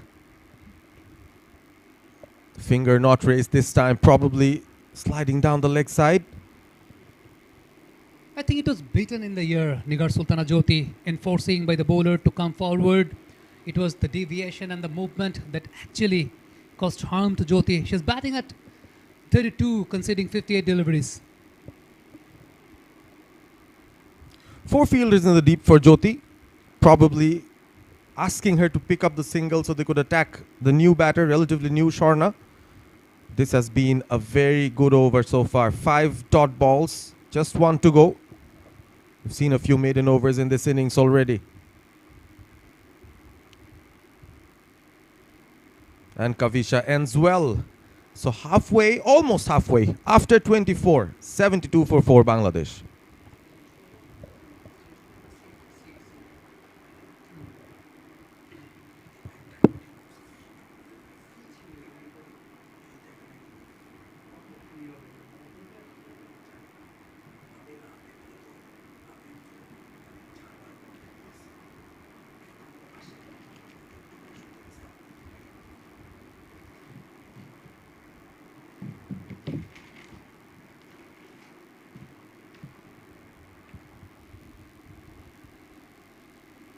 An interesting spell here. Interesting phase of the game.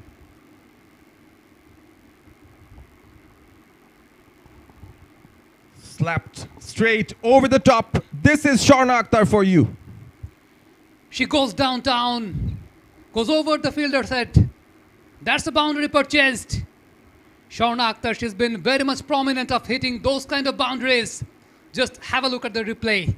She goes downtown, goes over the fielder's head, clears mid-off, clears the infield, and clears the boundary as well. Will definitely prompt Chamari to think of pushing back one of the 2 fielders that are up in the circle. She's taking a big risk here. Mid-off, mid-on, still within the circle. Shorter, cut away, and will get a single. That has been a fantastic stuff by Sharna Akhtar. In the previous game, she was very much well set in, coming in the place of Shobana Mustari, then just carry the momentum what Bangladesh got in this particular game. She's making her choice as the stabilizer. 𝗁 Akhtar on that particular occasion taking on the bowler, clearing mid-off. On the other hand, Nimesha has been enforcing the batters to play their shots, rocking back, opening the face of the bat, finds the fielder. Yeah, she's done well into her 6th over. No wickets, but she's just conceded 16.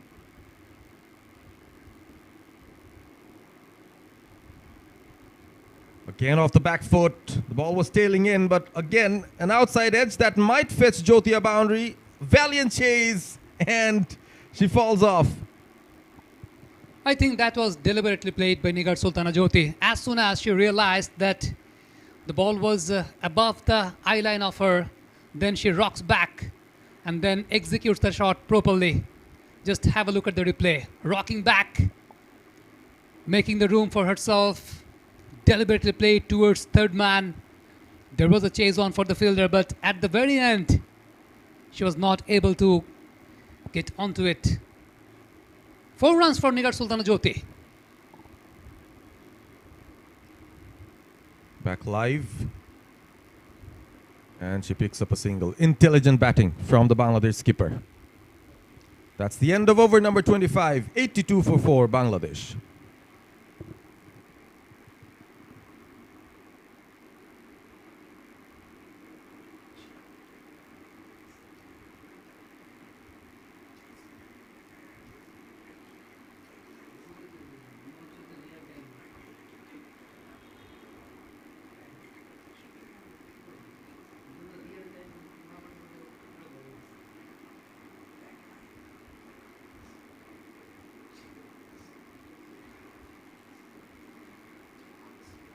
Solid partnership, 27 of 45.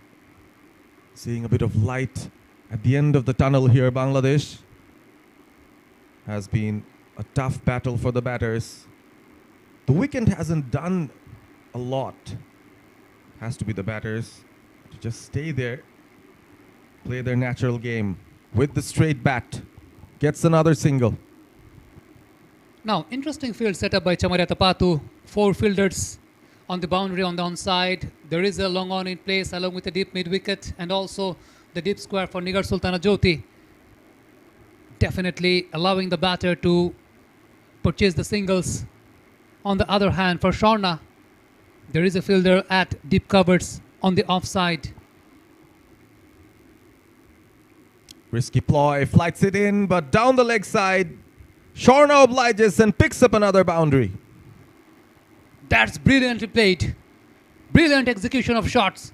𝗁 Akhtar just a bit of wrist work as soon as she realized the ball was going down the leg side. Just placed with perfection. Have a look at the replay. The chase was on for Chamarata Patu, but she had to give up the chase. Going down the leg side, 𝗁, a bit of footwork. And then applied with perfection.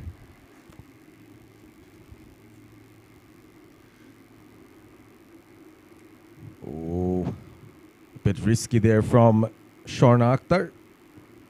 Going back to a fuller length delivery.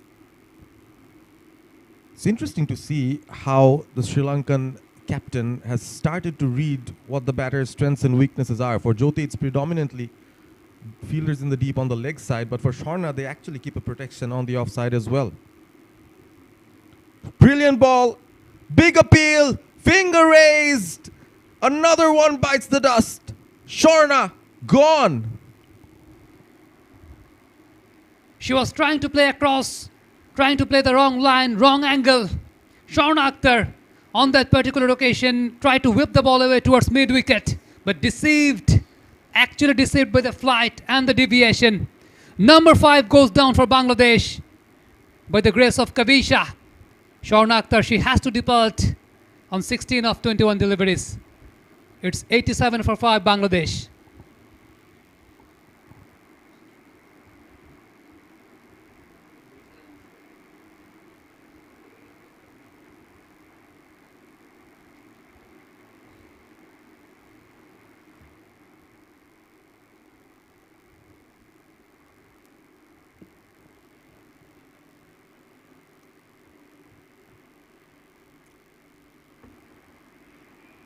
Sri Lankan spinners really dominating the game at the moment. Chamariatapattu with a couple of wickets. Kavisha picks up her first. The others have been very economical as well. Inoka Ranavira, one of them. It's too hot out there. The humidity really finding it tough in the middle. Both sets of players. So out of the 5, 2 batters from Bangladesh getting trapped in front. The decision had to be made by Rokeya Sultana. Jyoti is stranded at one end. 38 of 65, the Bangladesh skipper. And she will need some help. 𝗃𝗺𝗧, a very useful batter. Coming into bat at number 7. Bangladesh have tried out with some specialist bowlers here. Was Fahima Khatun in the squad? She hasn't been included in the 11. A handy batter down the order as well. So Bangladesh a bit thin on batting if you consider the depth. It's time for 𝗃𝗺𝗧 now to try and help out her captain. Played quite a few good knocks as Bangladesh went on to qualify for the Women's ODI World Cup. She was one of the better batters for Bangladesh out there. Again, a solid defense. During the post-match presentation in the last game, I was asking Hasini Perera, the acting captain, about the condition. She mentioned that let's not make any excuse because the Sri Lankans are very much used to now. That's the outside edge. Gets the boundary. Lucky for 𝗃𝗺𝗧, but she gets off the mark. And you were right. There are no excuses. It's 91 for 5 after 26.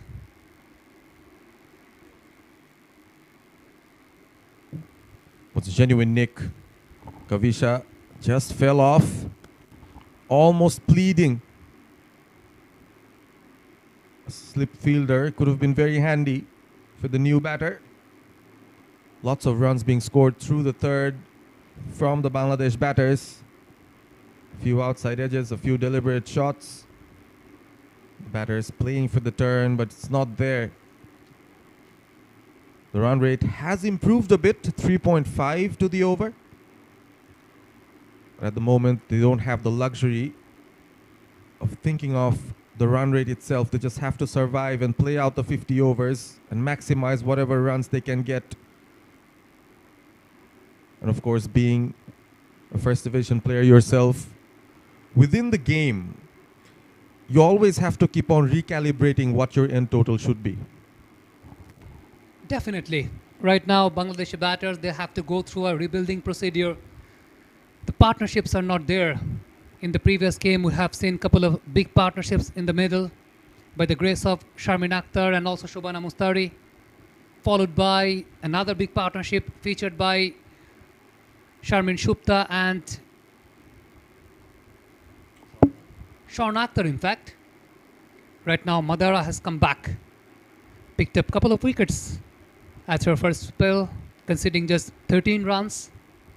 It's 91 for 5 Bangladesh. Nigar Sultana Jyoti batting on 38 of 66. Now she has to take the charge. She has to take the bulk of the responsibility here. Mid off, mid on, in the circle. Bit of shuffle there. Gets a single. Now, talking about the length management of Madara, we have seen during the power plays with the new ball, she has been hitting the hard length very well.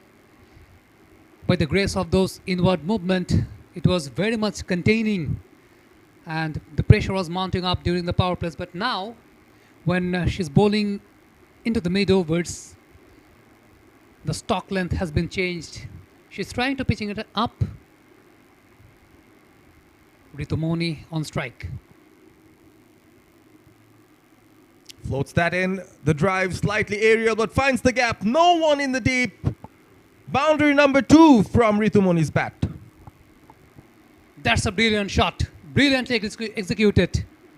As soon as she realized that she got ample amount of rooms and the ball, the flight actually drew the attention of the batter to lean forward. bisecting between two fielders, just sliced away and headed towards the fence.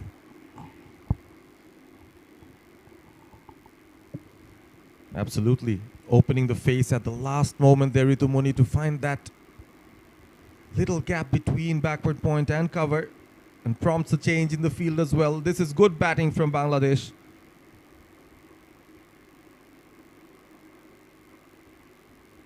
Not finding a lot of swing in the middle overs, Madara. Definitely, that has been the key feature of the Sri Lankan bowling innings. They have been holding the line very well. And whenever you are playing on these kind of surfaces, if the bowler is holding the line, then it becomes very much risky for the batters to play across. And on the previous occasion, we saw Shorn Akhtar being deceived when the ball was holding its line. Soft hands, 𝗃𝗠𝗠𝗎. She's got a very good start to this innings. Needs to keep up the momentum. Definitely, Bangladesh are onto a partnership right now. They're desperately seeking. 𝗃𝗠𝗠𝗎 has moved on to 9 by the grace of a boundary. Considered just 5 deliveries right now. A change in the field. A deep mid wicket has been taken along with a deep square. Deep fine is coming in up into the circle. There is a deep cover in place. Mid on and mid off up into the circle.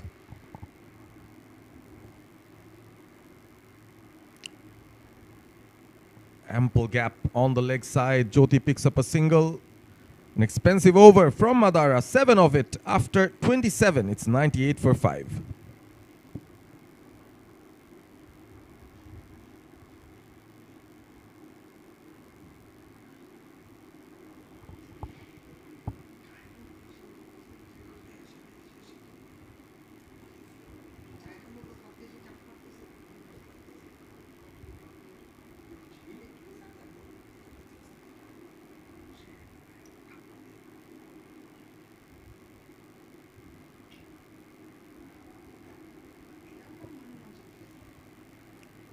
The wicket taker 𝗂𝗃𝗃.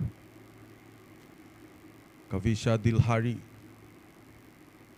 Sri Lankan management have high hopes on her.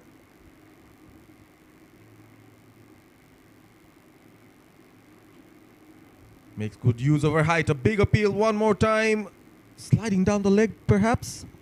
I think that has been the confusion, because on maximum number of occasions we have seen the ball is holding its line, but somehow on this occasion the ball just shaped back in towards the right-hander, and Nigar Sultana Jyoti tried to close the face of the bat and execute the shot. Could not just able to do that. Once again, a hint of turn being purchased by 𝗂𝗃𝗃. Yeah, we've seen her put in a lot of revs on the ball. And being a spinner, the height factor definitely helps. If you're tall, if you have a high release point, you can extract bounce from the wicket. You can bowl full and still extract that extra bit of bounce. A big shuffle from Jyoti. Walks across but can't find the gap. I think the angular run-up has been an advantage for 𝗂𝗃𝗃, because whenever you are having a run-up which is a bit angular, it actually helps the bowler to rotate her arms properly. And talking about the hip to shoulder separation, it's very much prominent. Putting in a lot of revs on the ball. This time, turns too much. So it's always about the kinetic chain of the bowling that really starts off with the run-up and then the hip to shoulder separation. And whenever you have an angular run-up like 𝗂𝗃𝗃, it actually helps the entire kinetic chain.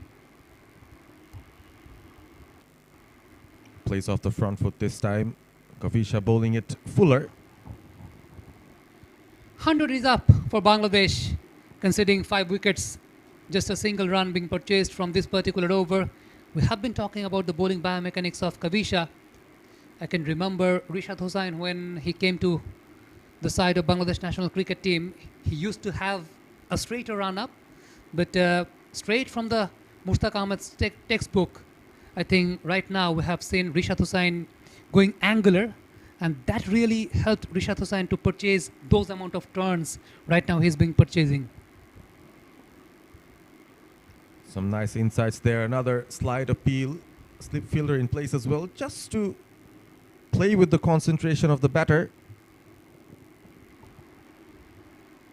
And that has been a confusion for the Bangladeshi batters because, as you earlier mentioned, sometimes the ball is holding its line, and by the grace of 𝗂𝗃𝗃, we have been very much privileged to see a hint of turn being purchased. Getting the outside edge, finds the fielder, dot ball to finish. It's 100 for 5 Bangladesh.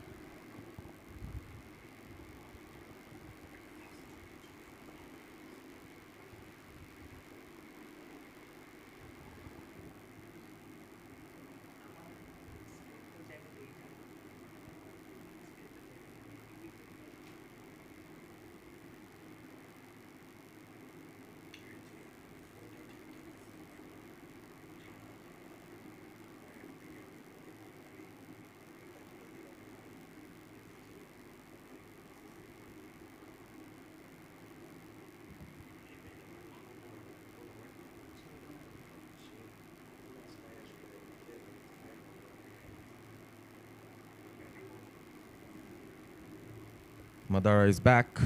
Not sure how many overs 𝗂𝗏𝗂𝗃 would leave for her to bowl at the death. She's bowled 6 overs already, 4 within the power plays. Now back with her second spell. Keeper up. Fumble again. No run taken. I think that has been the common strategy for the Sri Lankans when Madara is bowling during the mid overs. We have seen in the previous match, the keeper is up, ensuring the batter not to let her use her feet, because Madara has been bowling her cross seamers during the mid overs well, trying to purchase the low bounce. Too full, driven. There is a fielder in the deep. Pitching it up. On that particular occasion, 𝗃𝗚𝗃 just opened the face of the bat and placed that with perfection, bisecting the field well. There was a fielder installed in deep covers. It's 101 for 5. Just look at the scenario. They have been well built, the crowd of Rajshahi. They have been always very much supportive whenever any international or any domestic match being placed. Yes, and we really feel privileged to see this kind of shots. One of them again out of the bat of ऋतुमणि. Gets the boundary. Fantastic shot. I think that has been pure class, pure timing. Just lean forward for the drive, opening the face of the bat. That was not just only a cricket shot. It was a conversation written in timing. Pitching it up. Got ample amount of room to lean forward for the drive. The chase was on for the fielders, but at the very end, they had to give up. Ritumoni has been very much prominent of providing those kind of shots into the middle. Now Bangladesh, they're up to another partnership, what they had in the previous game. Sliding down the leg. The fine leg fielder will reach it, or will she? Probably keeps it within the boundary line. Very close, but a good effort nonetheless from the fielder Inoka. I think that should be tight. The fielder had to dive towards her right to stop the ball and fetch the ball inside. I think she has done a brilliant job in the deep. Watching the replay, it was going down the leg side. All but Ritumoni just glanced away towards fine leg. The chase was on for the fielder. She did a brilliant stuff. Could not follow that up with a single. Tried to find that gap on the onside. There is a catching mid-wicket, a catching cover, mid-off, mid-on in the circle. Deep third deployed for Ritumoni and a deep fine leg as well. This has been a productive partnership. Just look at how the run rate has been moving up. A couple of overs ago it was 3.5. Now it's edging towards 3.75. Bangladesh would really like to hold on to the wickets they have. Not a lot of batting to come after it, just Rabia Khan and the bowlers. Playing away from the body, good fielding. that was coming in. Actually, the field placement showed that Madara on that particular occasion is going to bowl the wider line, because before that particular delivery, there was a slight change in the field. Fine leg coming in. Deep third man was installed. It's 107 for 5 Bangladesh.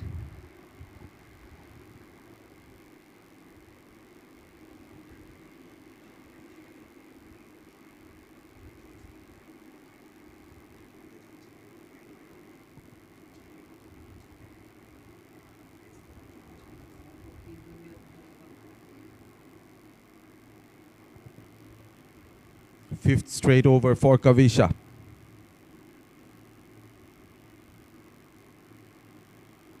Again, some extra bounce extracted, but Jyoti up to the task. We have been talking about the bowling biomechanics of 𝗂𝗃𝗄𝗧. In fact, she has a very faster run-up. I can remember India also has a similar kind of bowler like 𝗂𝗃𝗄𝗧. Shriyanka Patil working really hard for Royal Challengers Bengaluru in WPL. After that, she got a maiden call for Team India. And I can remember the match. It was between Bangladesh and India. It was at Sylhet, where she played her part. Some very good spinners all around, especially from the subcontinent. An overload of spinners, they say. Slip is a very positive move from the captain. We've seen 𝗬𝗺𝗧 get a few streaky boundaries through that area.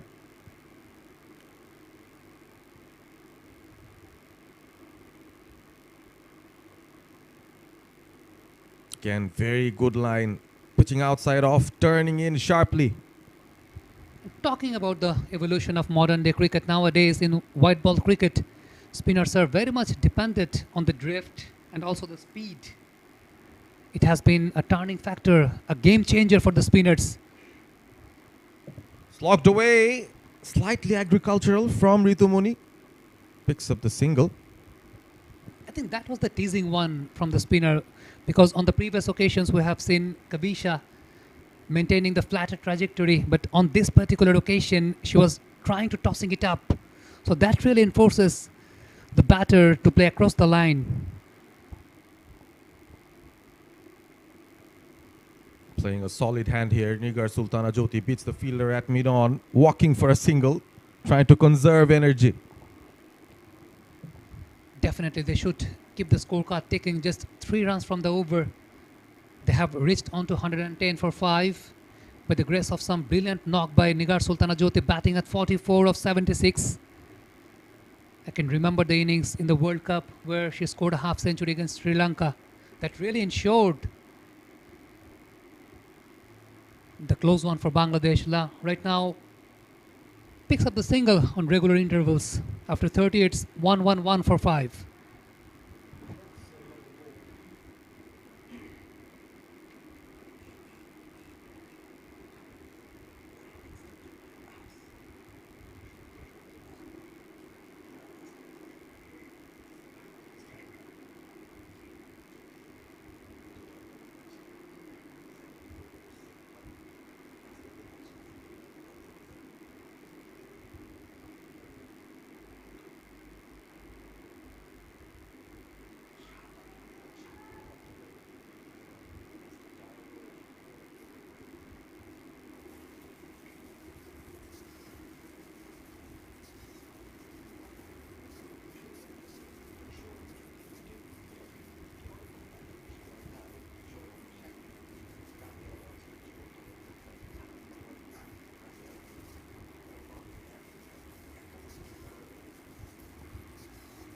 Once again, the golden arm for the second spell.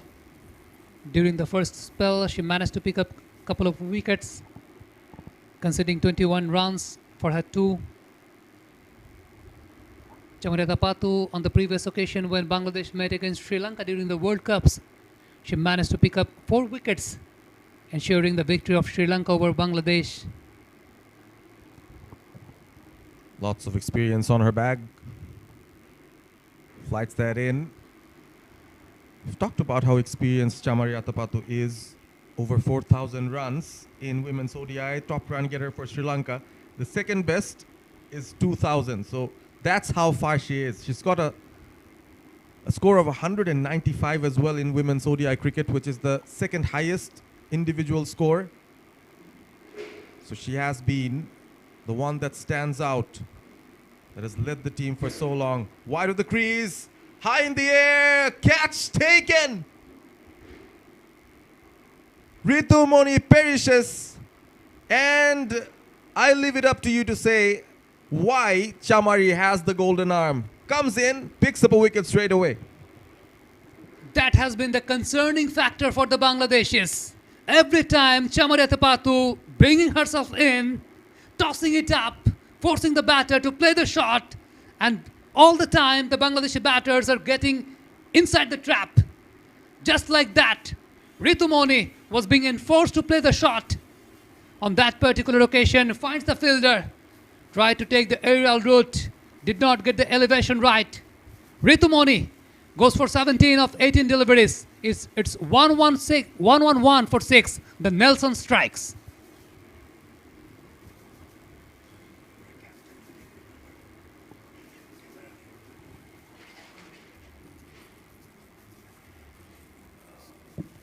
Tension in the Bangladesh camp for sure. Look at that conference being held between the two batters. Nahid Akhtar, the vice captain, one of the two that have done so well for Bangladesh over the years. Left arm spinner by trade. With the bat as well. So Bangladesh hiding one of their recognized batters in the form of Rabia. Probably they want her to come in at the right situation. Definitely, it's still, they have 20 more overs left. That is what we have been talking about, that in ODI cricket, you have ample amount of times to get set in. It's not like all the time you have to go for every deliveries. On the other hand, 𝗂𝗧𝗏𝗂𝗃 has been very much prominent of enforcing Bangladeshi batters to play their shots, digging them onto the trap. She's been mixing the flights as well. This time, the flatter one. Shorter and flat one more time, but this time outside the off. Of course, that slip in place as well. So Sri Lanka going for the kill. Want to pick up as many as possible. Fuller, hands in the air. After 31st, it's 111 for 6 Bangladesh. They are struggling.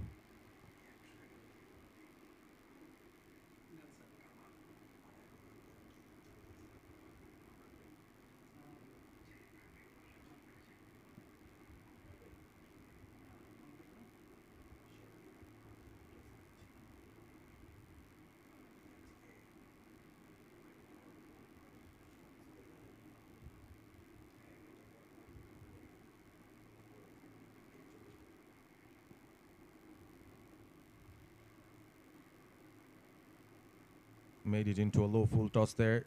Kavisha continues, and Jyoti continues to rotate strike, but wickets have been falling at the other end. I think that has been the key feature for Bangladesh in this entire innings. Nigar Sultana Jyoti has been very much prominent of picking up the singles well. On the other hand, rest of the batters following the same route. Sri Lankan bowlers have enforced the Bangladeshi batters to get onto the trap, and every time they have been regular, digging themselves onto the trap.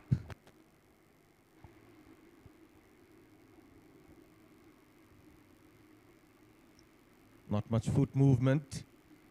That can be risky at times.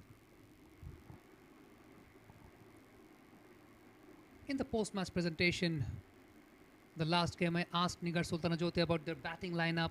She mentioned that they have a very deep batting lineup by the grace of Nahida and Rabia at the tail. Now that's sloppy.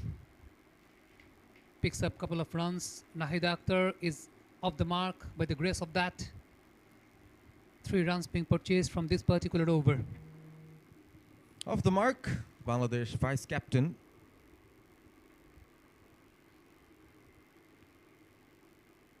Two of 5. Partnership just building. played it slightly earlier, and mid-on up in the circle as well to stop that single. Mid-on and mid-off both are up into the circle actually. That's the invitation from the bowling side to take the aerial route. Off the back foot, safe and sound. I was mentioning during the pitch report that on this kind of surfaces, you cannot always rely on your basics. Sometimes you have to do something fancy to get the best out of it. And Sri Lankans, exactly, they have done the same thing. Single to finish. It's 1-1-4 for 6 Bangladesh after 32.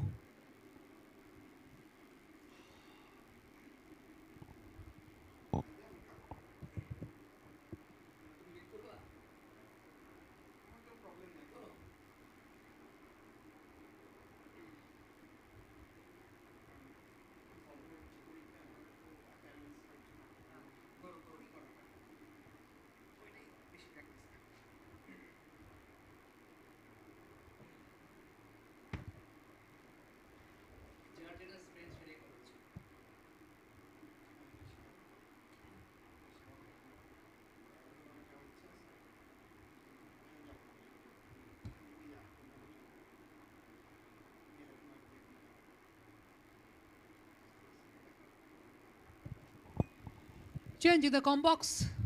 Welcoming Alif. Definitely, that has been a concerning factor for the Bangladeshis that they have lost wicket on regular intervals. Rocking back, finds the gap. I think she might find the fence as well. That's a brilliant shot executed by Nigar Sultana-Jyoti, and Alif brings the luck for Nigar, isn't it? A warm welcome to me and to all the audience as well. A tad short outside the off stump. She drags it through the onside, and how beautifully she penetrated the gap on the onside and gets a 4.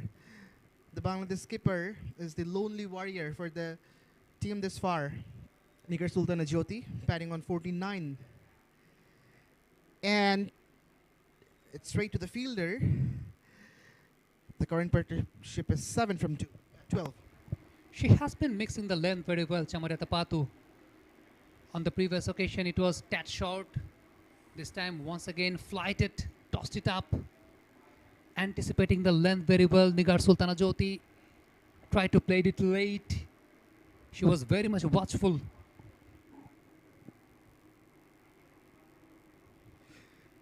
Straight to the fielder yet again. Jyoti doesn't find the gap and doesn't get her 50 as well. Sami, you also had been a spinner, a leg spinner in fact. So Chamari is coming from over the wicket now, but initially she was going round the wicket against Jyoti. So what might be the reason?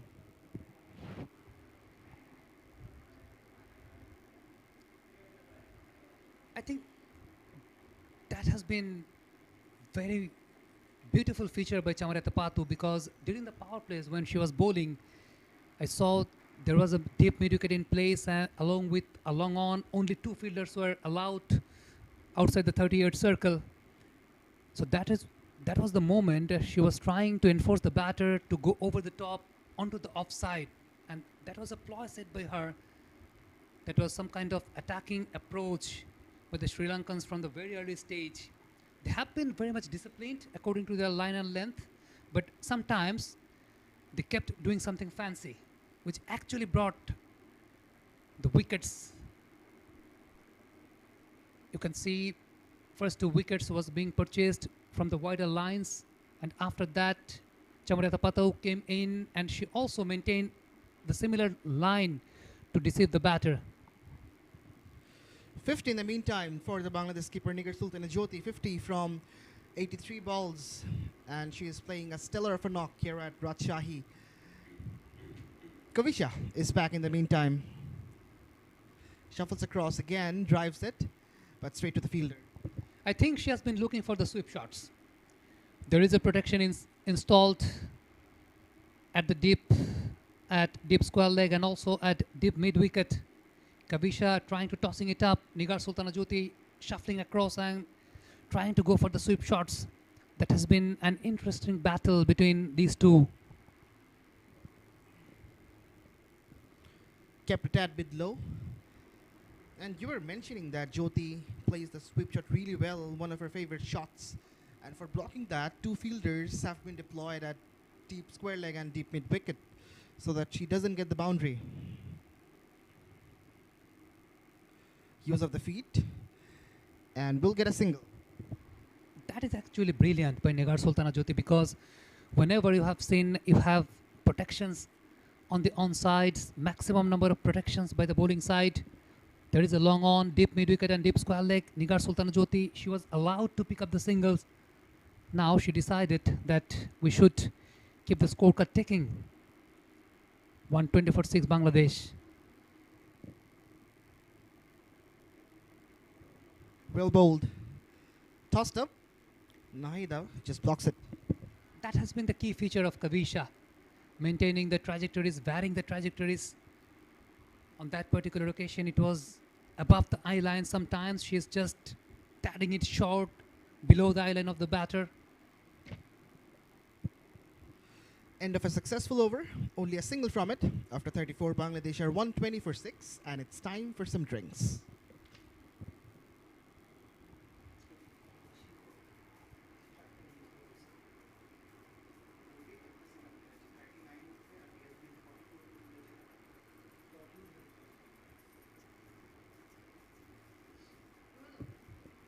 So this is how the scorecard looks like.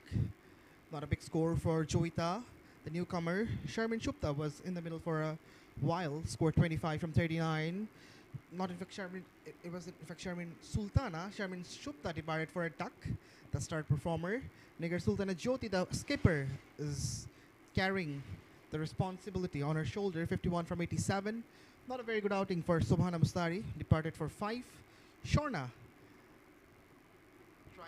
to have some fight back, some resilience from the Bangladesh side, but departed scoring 16. Now 𝗃𝗍 is in the middle with the skipper.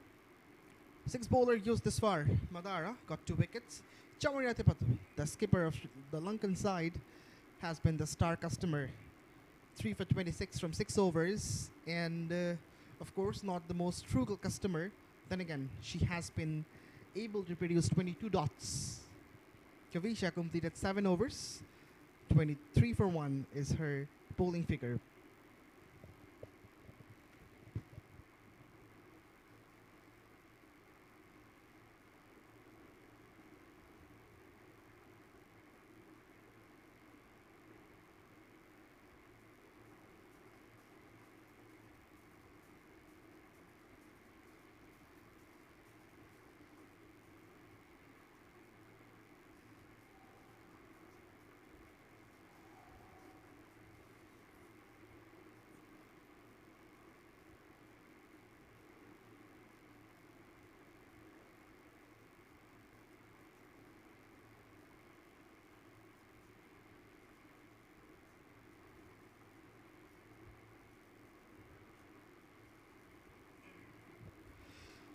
The partnership, certainly the best was between Sultana and 𝗃𝗍, 44 from 65.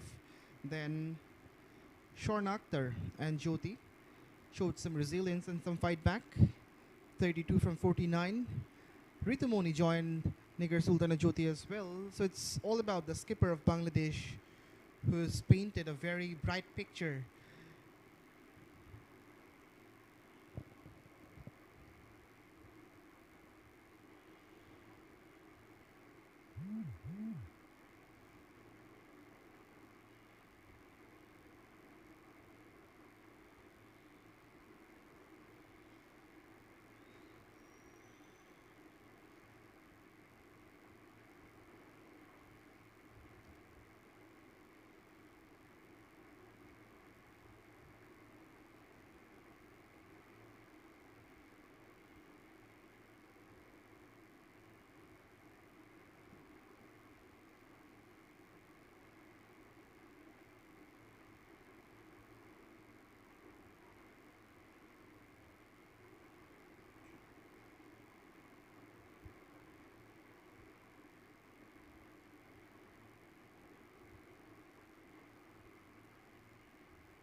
So the break is done. We're back.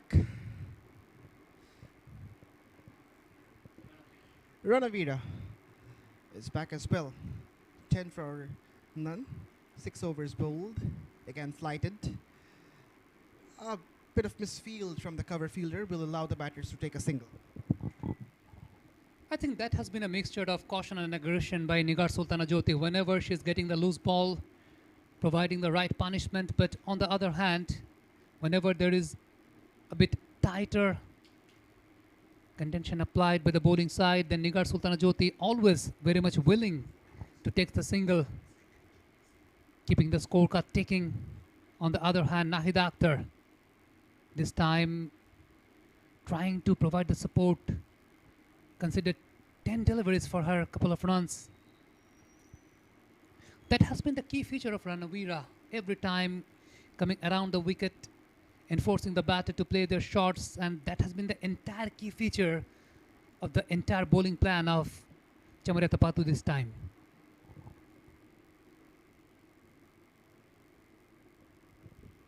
Driven. And a quick run attempted. Oh my goodness. Fortunate was 𝗃𝗄𝗃. Otherwise, this could be curtains for her. I think that was suicidal.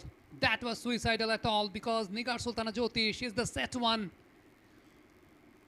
The run was not there. Opening the face of the bat, just tried to beat the infield, but find the fielder. On that particular occasion, 𝗃𝗄𝗃 was running towards the danger end. She had to ensure the dive. Watching the replay, tossing it up, enforcing the batter to lean forward for the dive. Finds the fielder, throw in. 𝗃𝗄𝗃, she had to make the dive. She had to make the dive. Well picked up by the wicketkeeper. Breaking the stump. I think it was, the stump was broken without the ball.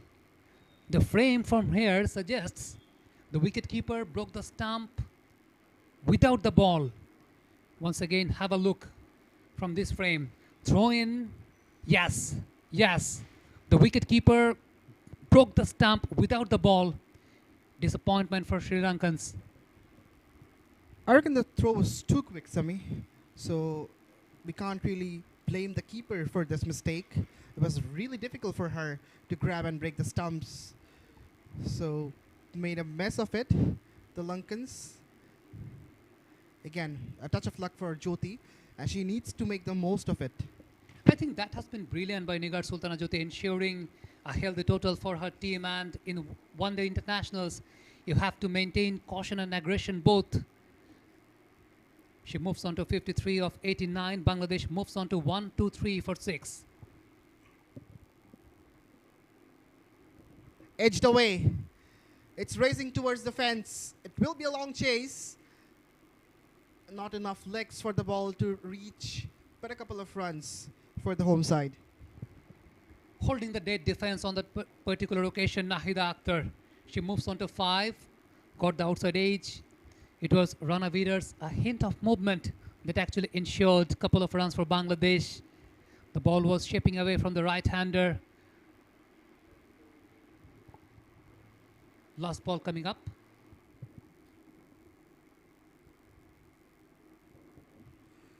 On the pads, a clip. A single to complete another over of a 35. Bangladesh are 126 for 6.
𝗂𝗃𝗃 is back into action.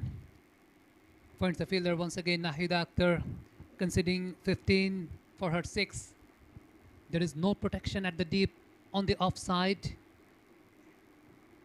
Couple of fielders being installed at the deep on the onside for 𝗃𝗃 Akhtar.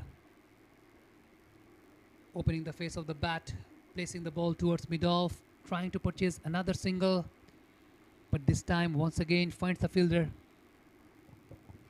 𝗃𝗃 was the most expensive bowler in the previous match in the first one-day international. But thus far, she has been very economical. 23 runs only, and into her 8th over, and she's the second most economical bowler from the Lankan side. So it's a great comeback for 𝗂𝗃𝗃 𝗃𝗃 as well.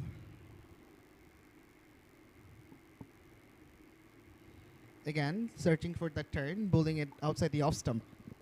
I think she has a bright future, 𝗂𝗃𝗃 𝗃𝗃, because modern day cricket actually demands that kind of spinners who has that amount of drift, turn, and also the speed. Very much starts off with a run-up. Has a good height as well, so that might be an advantage for her. Definitely for purchasing those extra bounce. Sometimes spin bowlers containing that amount of pace, sometimes if you are bowling short, that might skids in towards the right-hander and brings out ample amount of results. 𝗂𝗃𝗃 𝗃𝗃 in this particular over, purchasing 4 dot deliveries, conceding just a single. So that's been brilliant. Indeed. Again, a hint of turn, but the short mid-wicket fielder is very much agile. Only a single from this 𝗂𝗃𝗃 𝗃𝗃 over after 36. Bangladesh are 127 for 6.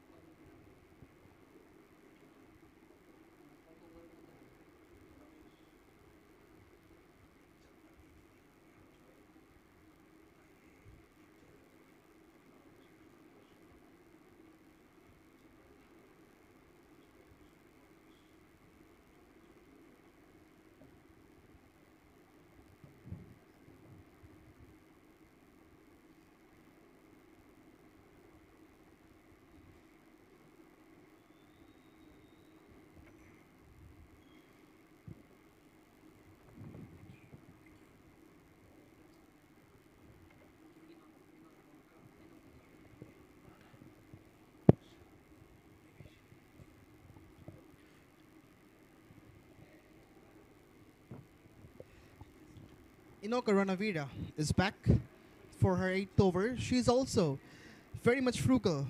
Only 16 runs this far. Again, well bowled. Not much of a room for 𝗃𝗃. An interesting stuff by 𝗃𝗃𝗃𝗃 that for the very first time in this innings, she's coming over the wicket for the right-handers. On the previous occasions we have seen she's coming around the wicket.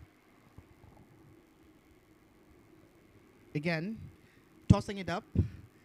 𝗃𝗃 is a bit ambivalent whether to go for the shot or to defend. That jitter is still on. I think for this particular moment, Ranavira is very much seeking the orthodox turn for the left-arm orthodox spinners. Down the leg. It was off the pads. That's what the umpire says. But the line should be very much onto the stumps, not going down the leg side. Ranavira on previous occasions, while coming around the wicket, she was purchasing a hint of movement which was very much inward to the right-handed batters. Goes for it. Goes over the top. 𝗃𝗃 gets a boundary. Goes down. Goes over mid-on. Purchasing a boundary. 𝗃𝗃 Akhtar moves on to 11 of 24. It was placed in an inviting zone for 𝗃𝗃 Akhtar. Made the best use of it. Clearing the front leg. Played with perfection. A counter punch from 𝗃𝗃. Again, beaten by the turn. Edged away. Will be a single. and 𝗂𝗃𝗃 will retain the strike for the next over. After 37, Bangladesh are 132 for 6.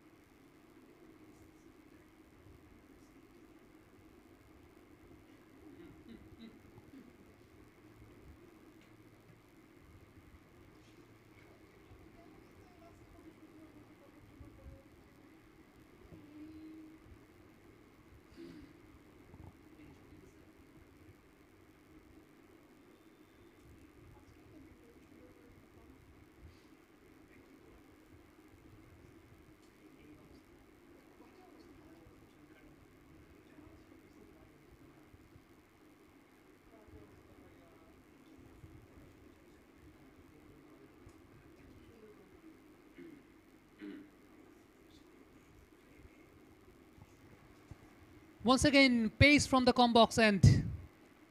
𝗃𝗃𝗃 conceding 13 runs for her 2 overs. Right now, a slight change in the field. At first, a deep mid-wicket was being installed. Right now, it has brought up into the circle. Again, some slow right or medium pace. 𝗃𝗺𝗃𝗃 was the customer from Bangladesh in the previous match, who was the most successful bowler, is a similar kind of a bowler. So 𝗃𝗃𝗃 is also searching for that sort of a performance.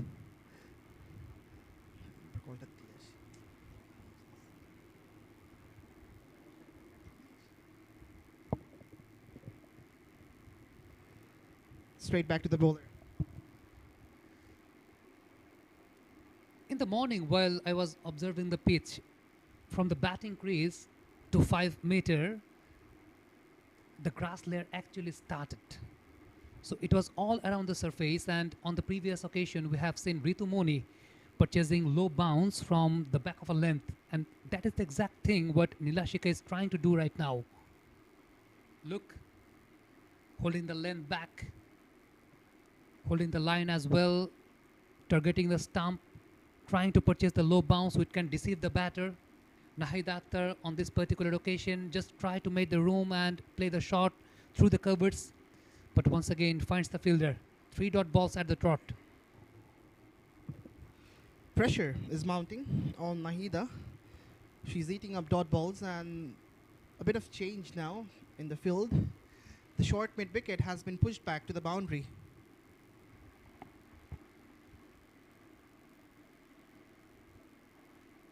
Goes down the leg, and a wide call.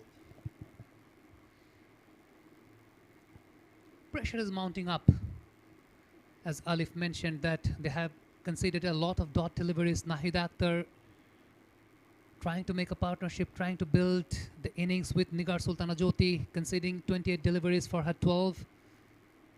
Although she has conceded, eaten up a lot of dot deliveries, but at least trying to provide the ample amount of support to Nigar Sultana Jyoti. This time onto the leg side, just guided the ball towards mid-wicket for a single. That might bring a slight relief for 𝗃𝗃𝗃𝗃. Moves on to 13 of 29. Now Jyoti should have a different role. She should work as the guide of 𝗃𝗃𝗃𝗃, just to guide her how to bat, how to deal with the bowlers. As she's in the middle for a long time, is already set. 𝗃𝗃𝗃𝗃 just should follow that process. Clipped. A single will be fetched. I was wondering that Nigar Sultana Jyoti was trying to move across on multiple number of occasions. We have seen Nigar Sultana Jyoti just whipping the ball towards mid-wicket. This time she's trying to purchase the singles, not doing anything fancy. That has been a ploy, a trap set at the deep on the onside for Nigar Sultana Jyoti. Bangladesh moves on to 135 for 6. Last ball coming up.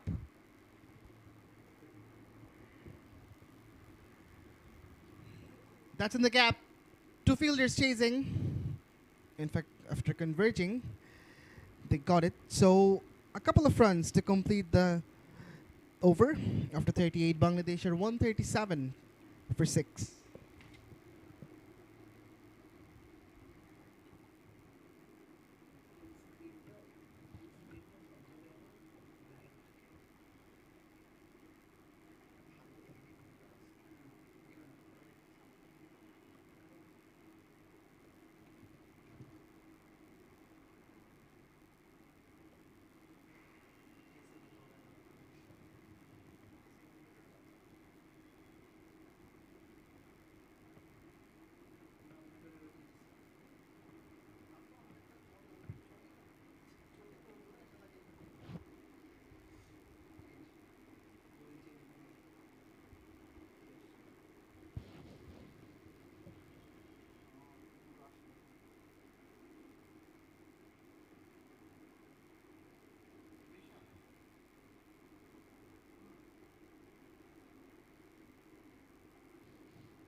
So a commencement of another over.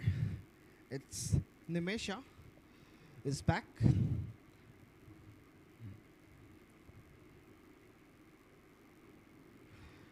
Hint of turn. Two different angles by two left-arm orthodox spinners, 𝗬𝗫𝗃𝗃.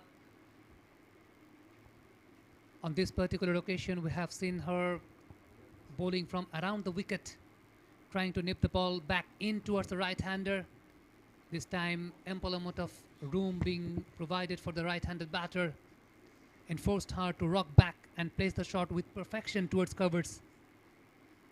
Nigar Sultana Jyoti moves on to 55 of 94 deliveries. It's 138 for 6 Bangladesh.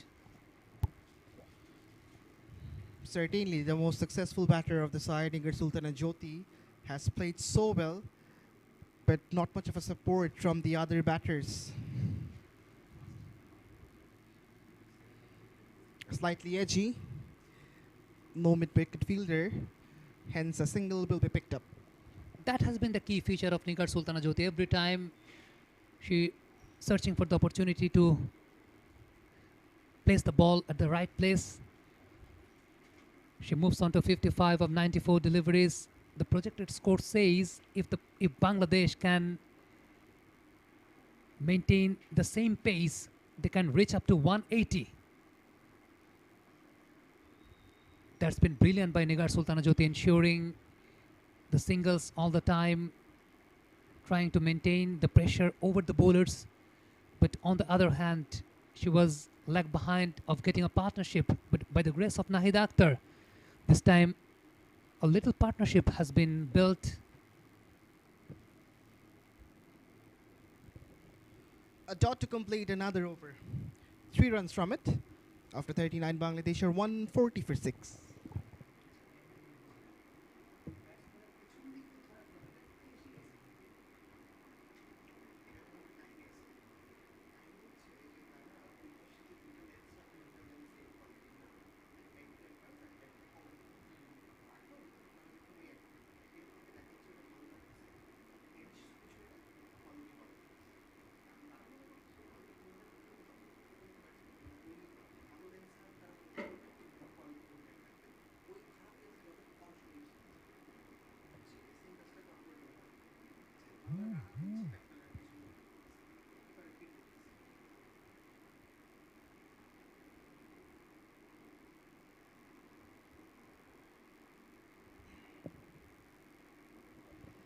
𝗃𝗵𝗃𝗃𝗃 is back, the most successful bowler of the day, certainly. And it's a battle between the skippers, Jyoti versus 𝗃𝗃𝗃𝗃. Who can do better? That's what the war is all about. Shuffles across and will fetch a single. I think that's been good cricket all around by both the captains. 𝗃𝗵𝗃𝗃𝗃, from the very beginning, we have seen making the game plan well. On the other hand, Nigar Sultana Jyoti, in spite of losing her partners, she's been very calm, very cool. She's been the stabilizer of this particular innings. And also, by the grace of Nahid Akhtar, this time they're able to build up a strong partnership, this time going down the leg side. A penalty for Bangladesh. of course, gift runs. And they'll certainly accept it gleefully, Bangladesh. 142 for 6 on the 40th over. Although 𝗃𝗃𝗃𝗃 was eyeing to score a big total, as she mentioned in the toss that it's a belter of a wicket.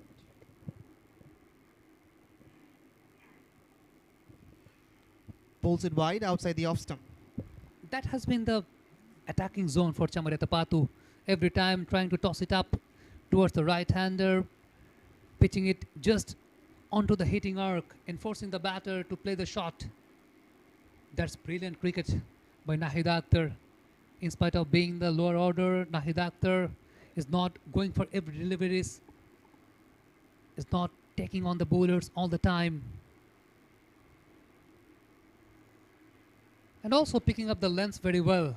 𝗃𝗃𝗃𝗃, she's been mixing the lengths. On this occasion, it was that short, flighted indeed, but enforcing the batter to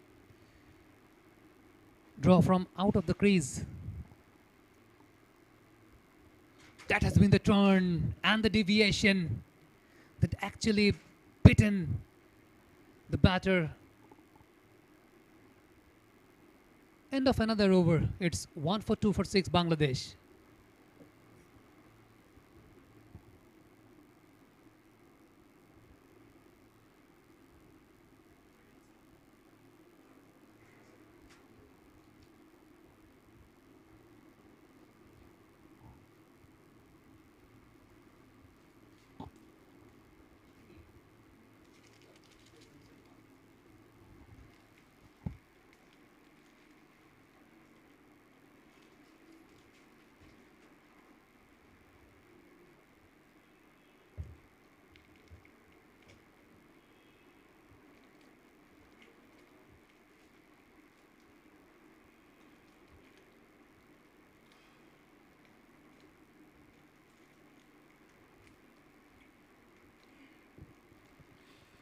Backs away.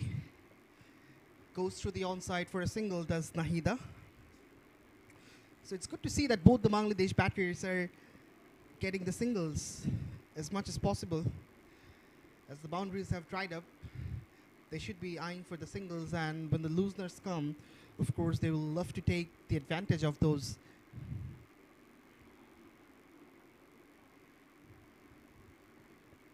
It's hot.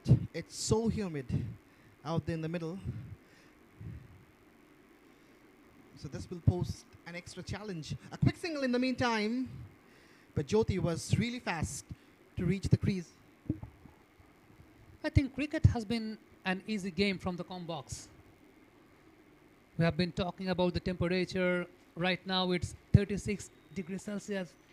Feels like 42, 43. Players into the middle. It's been very much tiring under this hot and humid condition. We have seen the hydration break for the 4th times. Now 𝗃𝗃𝗃𝗃 plays her go on shot the sweeps. Coming in, the bowler tossing it up, coming from around the wicket, enforcing the batter to play the sweep shot.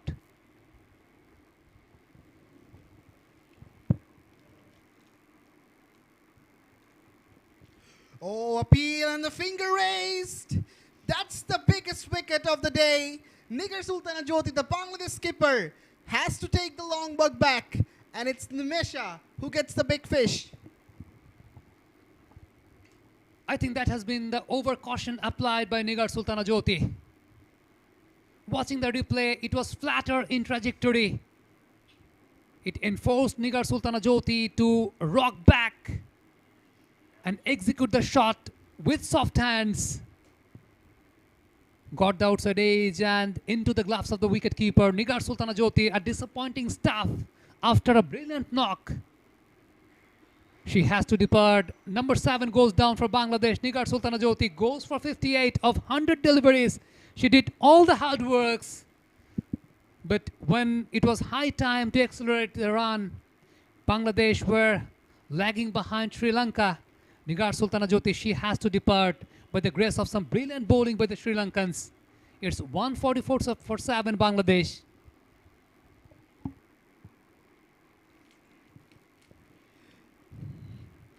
Certainly a huge disappointment for the Bangladesh fans as the skipper walks away. And Rabia comes out to bat at number 9. A bit late, of course, if we consider the regular situation, but now she and Nahida will be looking to tackle this debacle.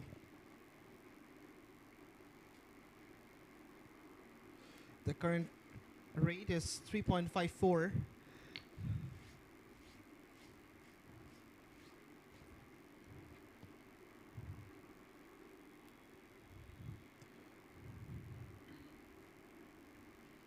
On the pads, clipped. Rabia gets off the mark straight away. And that ends the over. After 41st, it's 14547 Bangladesh.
𝗃𝗵𝗃𝗂𝗽𝗂 is back from the other end, and in the com box, 𝗂𝗏𝗃𝗂𝗃 is also back. Welcome back, Pervez.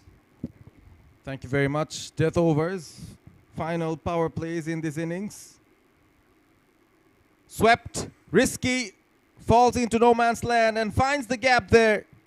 Will get the boundary. Rabia Khan sweeps well. She's the one who decides to break the shackle.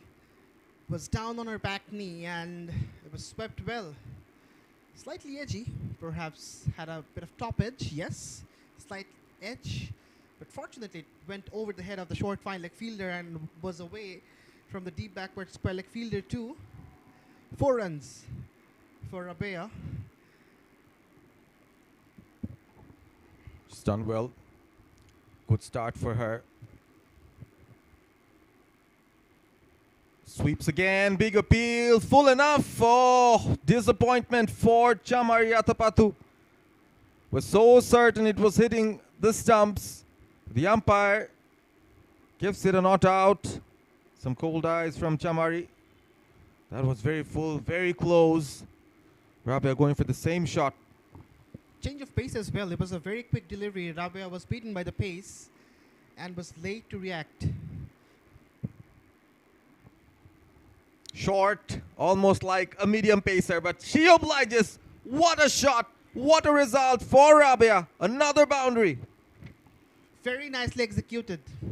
It was very short from Chamari Atapattu, and the way she played the shot made sure that it stays in front of square, just to pierce that gap at cow corner. The second boundary in this over for Bangladesh and Rabia. Rabia really impressed with the bat. Once again, look at that pull shot. There was a fielder station that dipped mid-wicket. She played it straighter. Almost into the cow corner area. Coming in around the wicket now. Change of angles. Down the leg. Went on her knees once again, but play and a miss. Again, a gift of a delivery from Atapattu. It was very short. Rabia somehow just missed out. Otherwise, she could pull it away again for a 4. 9 of 6 now. Bangladesh moved past 150. Teasing outside off. Chamari finishes an expensive over. 8 for Mid. After 42, it's 153 for 7.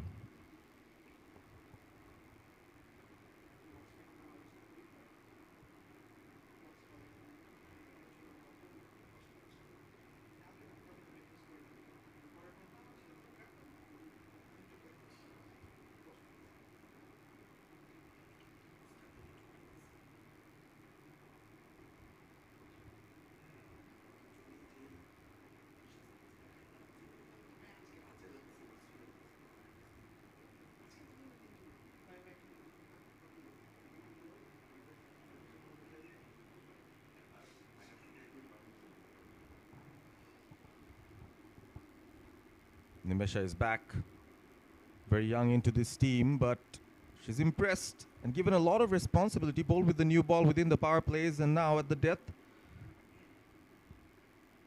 attempting to finish off her spell. Just came into the side a series ago against West Indies, made her debut. The first match against Bangladesh was her second. She picked up her first wicket there. Picks up the big fish, Jyoti, the previous over. What a critical wicket that was. And now Bangladesh are looking down the barrel. Opens up Rabia. A twist of the bat and gets herself a single.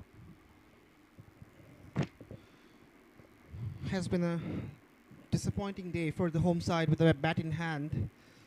In the previous match, yes, there was a collapse, but despite that, they put up a better show with the bat. Except Jyoti, none of the batters could stand tall. Over the wicket line had worked for 𝗂𝗃𝗃𝗃 previously. Just kept on doing that. Hasn't picked up a wicket yet, but has been very economical. 3 singles this far from this 𝗂𝗃𝗃𝗃 over. It's good to see that both the batters are trying to rotate the strike as much as possible.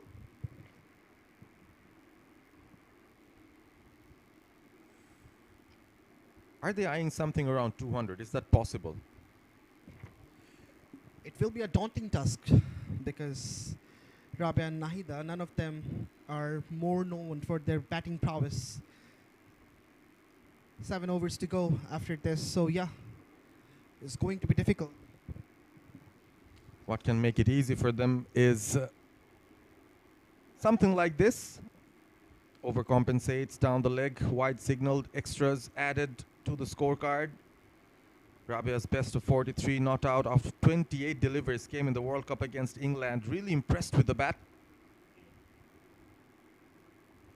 The match was played in Guwahati.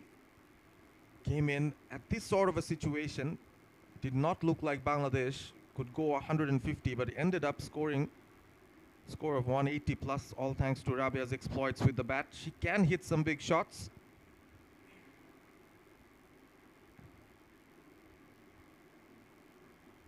Ooh, a lot of flight given.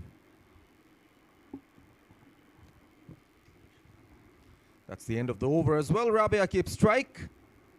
158 for 7 Bangladesh.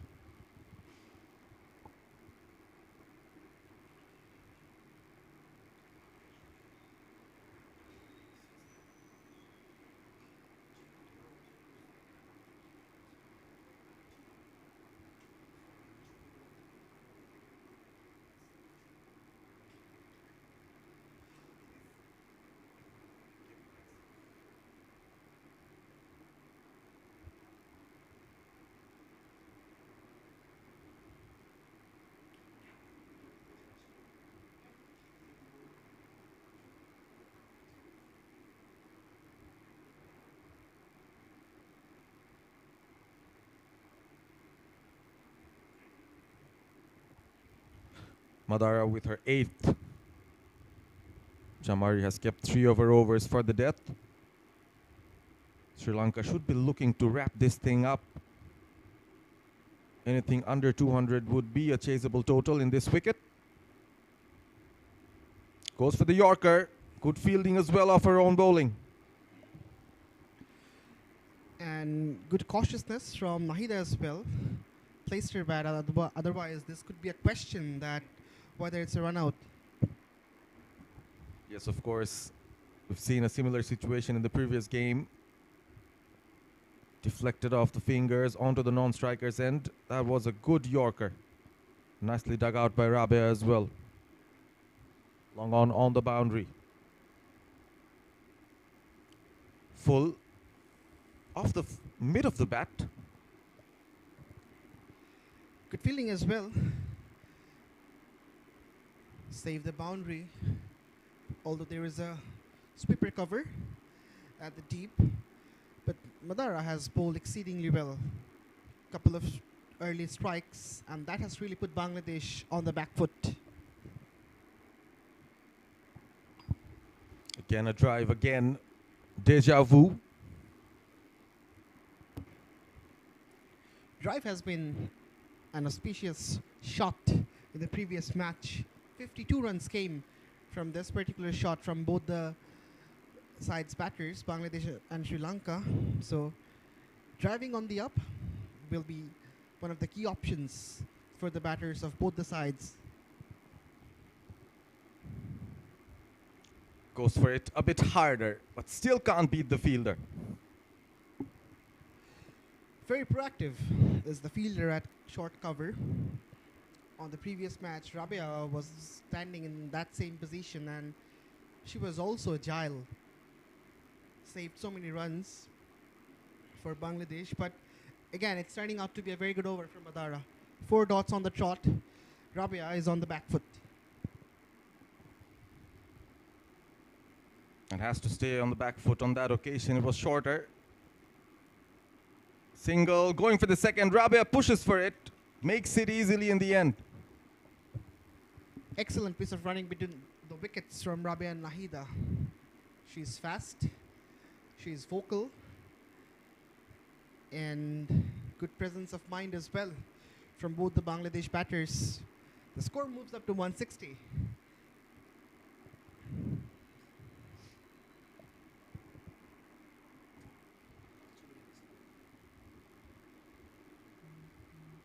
Slower from Madara, some variation. Still gets that gap and finds a single. That's the end of over number 44. 6 to go, 161 for 7.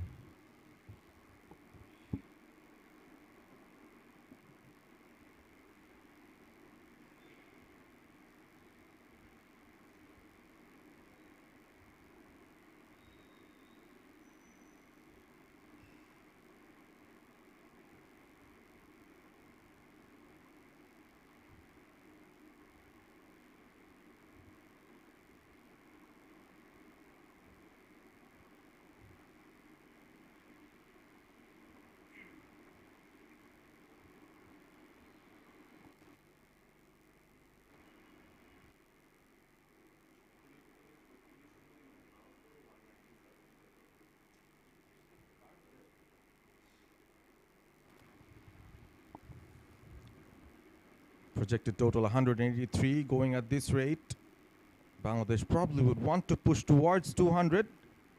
A runner ball could get them to as far as 197, which is something close to what the Sri Lankans did in the previous game. Was played on a different wicket though. This is wicket number 5. We've seen some true bounds, good pace off, and some turn as well. Batters have found it nice when they found the middle of the bat, stayed onto the wicket, were able to get some runs as well. So it's been a very sporting wicket to play on. Single picked up by Rabia.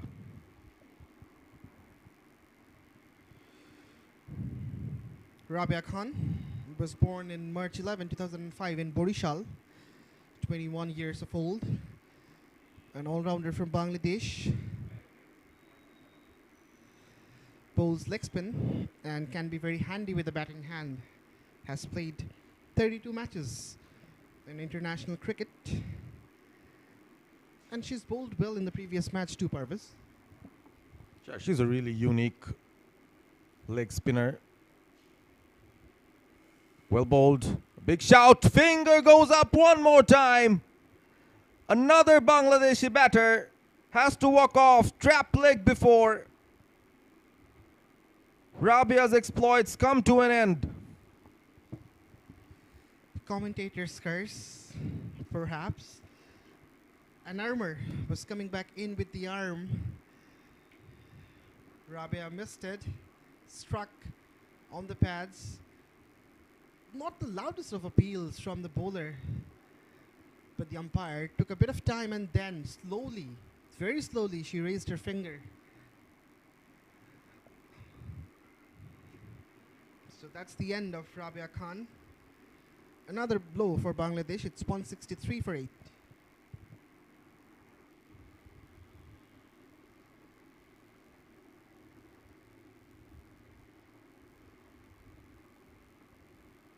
Sultana Khatun, the new batter in. Again, a bowler by trade, off spinner.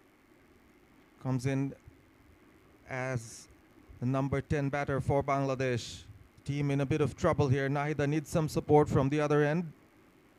Nimesha picks up her second, growing as she gains more experience. This is just her third women's ODI.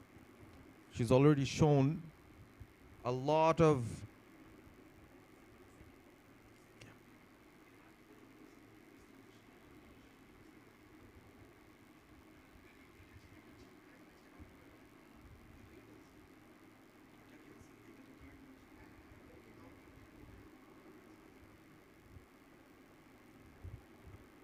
has to survive a few dot balls, but still be okay for Bangladesh as long as they're able to play out the 50 overs.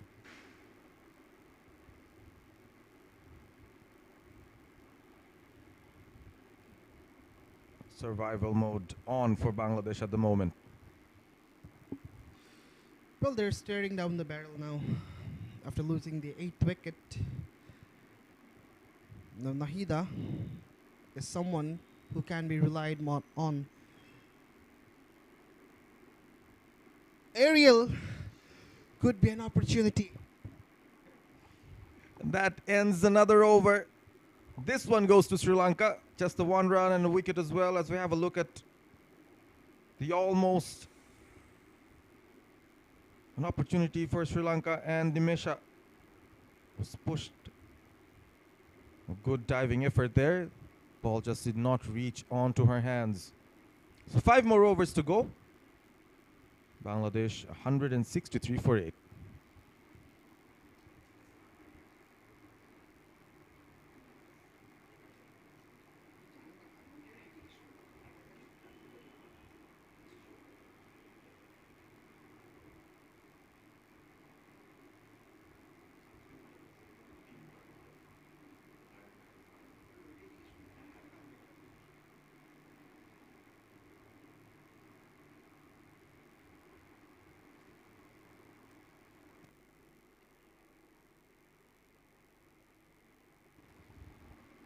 Nahida's best score of 25 in women's ODIs. Interestingly, she got 25 on 3 different occasions.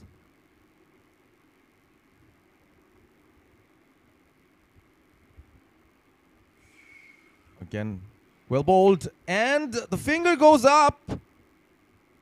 Was that a caught behind appeal? Probably. Commentator's curse keeps on killing Bangladesh at the moment. There was a catch and would have been stumped as well. The call was given for the caught behind. Excellent wicket keeping from Nathiangana. Perhaps she knew about the edge. She didn't even try to make the comeback to the crease. She knew the finger will be raised, and that was curtains for her. Dejected Nahida Akhtar departs for 20. Bangladesh are 163 for 9.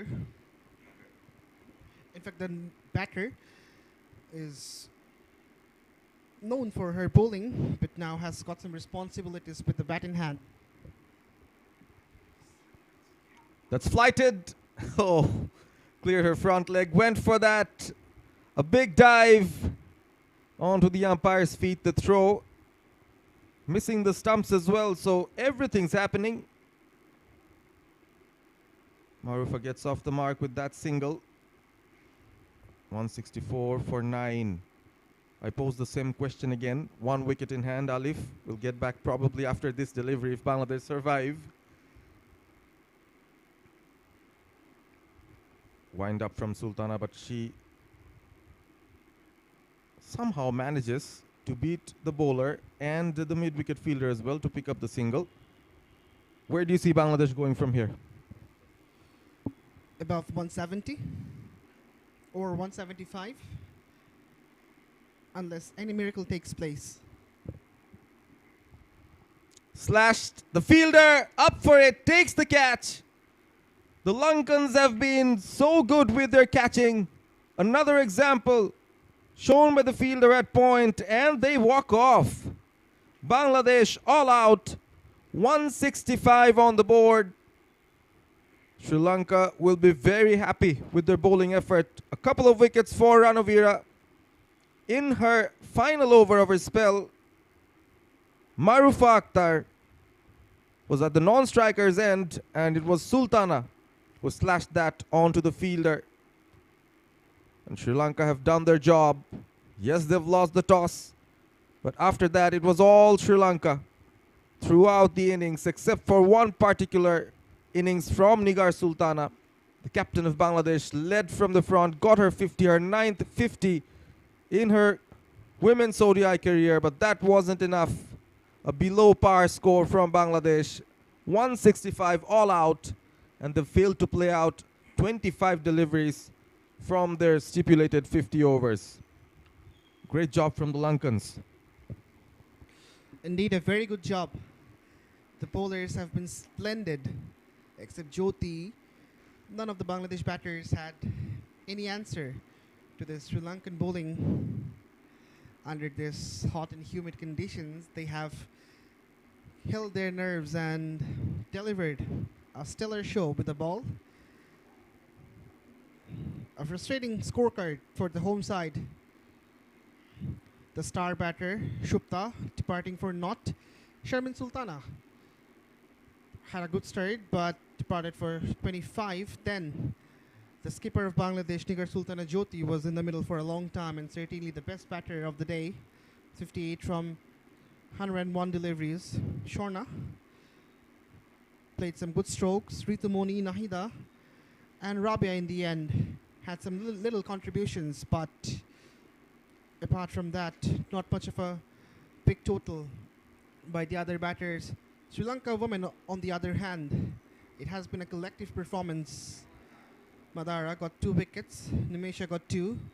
Nilashika has bowled so well, although hasn't opened her account. Ranavira, 2 for 28.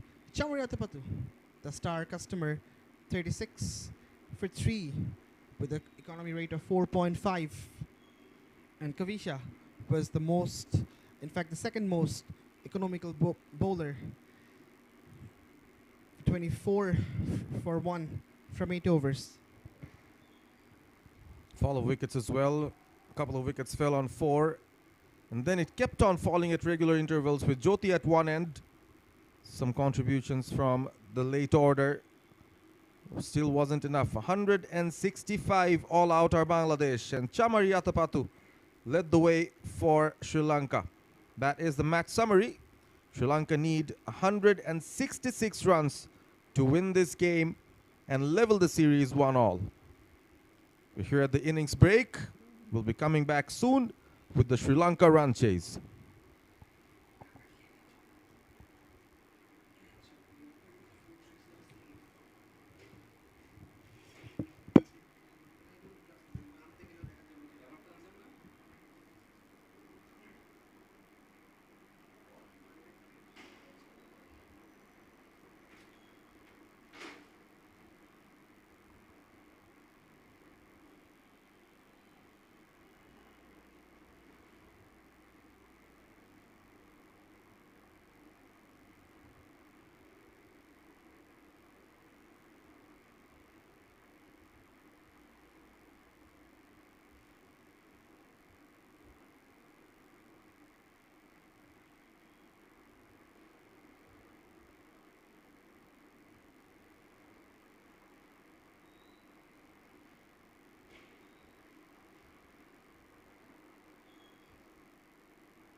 Welcome back. You're watching live coverage of the Bangladesh versus Sri Lanka second women's ODI of the three-match ODI series. Bangladesh winning the toss, batting first, could only muster 165 runs and were bundled out with 25 balls to play. A 50 from the skipper 𝗃𝗚𝗃𝗚 𝗠𝗏𝗃 wasn't enough for Bangladesh to put on a competitive total. It looks like a very good batting wicket, and Sri Lanka will be eyeing to win this game and level the series 1-all. The two openers have made their way to the middle. The good news for Sri Lanka is that they've got their skipper, 𝗃𝗵𝗃𝗚 up top. Once again, in her regular batting position, she'll take the non-striker's end. Marufa to start proceedings with the ball. A slip in place. 166 the target. Hasini Pereira will take strike.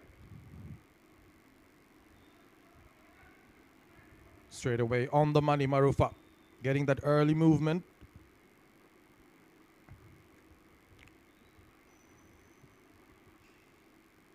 Very important for the two openers to give a good platform, to get a good start.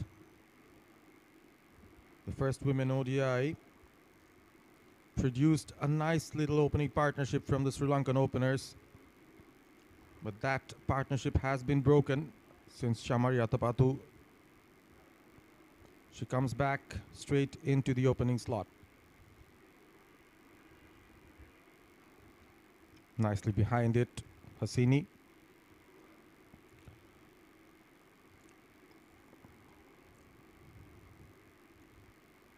Very experienced Sri Lankan duo. Hasini has been playing in the Sri Lankan national team for a long time already. Had her patches of inconsistent performances, but recent form has been quite good.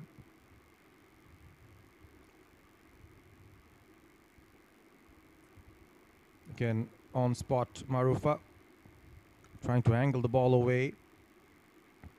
And the slip in place.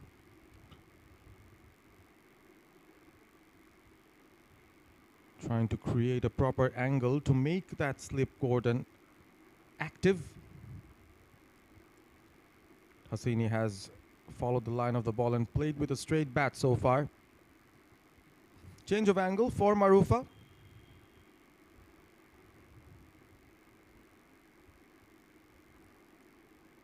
That's played nicely, but straight to the fielder.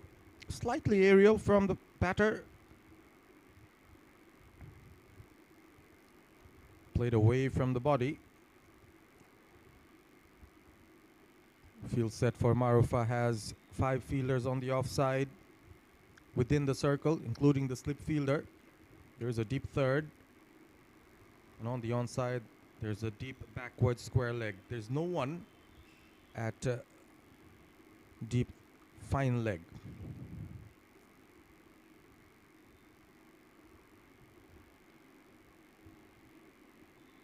Sri Lankans can take their time. Not a lot of runs to chase down. As we've seen from the first women's ODI, even a score of 200 was chased down by Bangladesh. So for Sri Lanka, 166 looks easy. Easy enough for them to make a cautious start at will. Mid-off, mid-on in place. A catch and cover as well. Again, aiming at the stumps.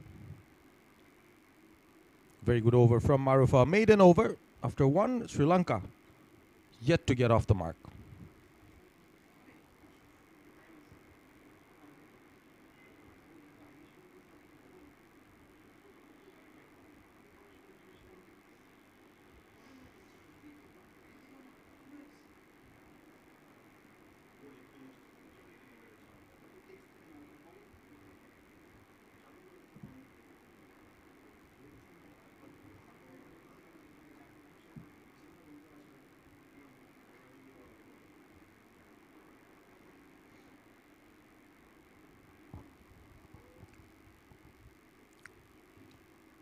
Rajshahi Divisional Cricket Stadium hosts the 3-match women's ODI series between Bangladesh and Sri Lanka. This is the second ODI.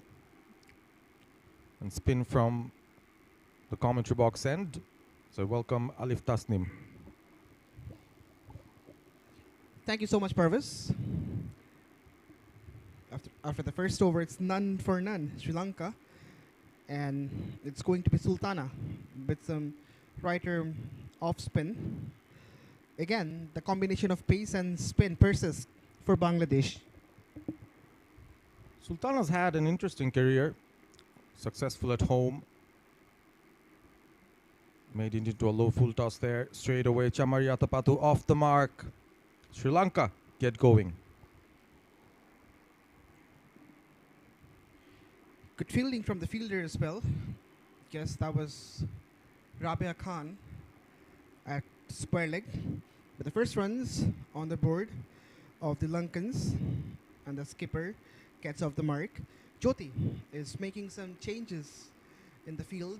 The long-off fielder now coming back inside the ring, and the square leg fielder is going to the deep.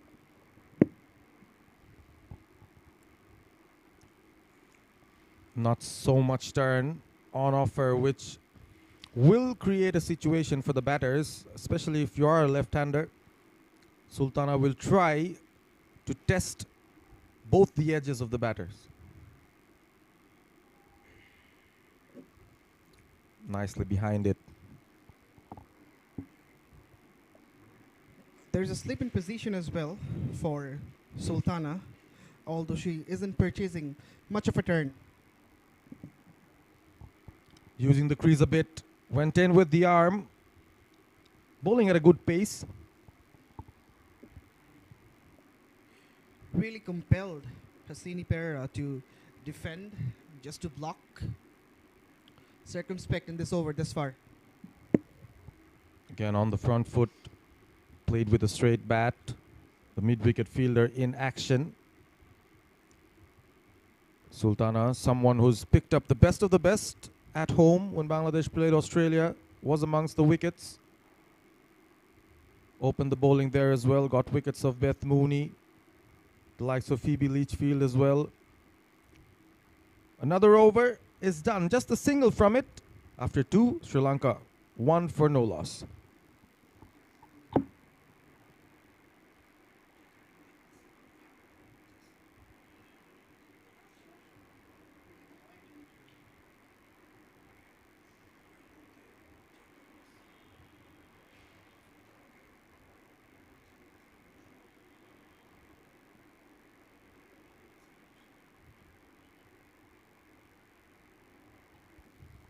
Marufa to continue.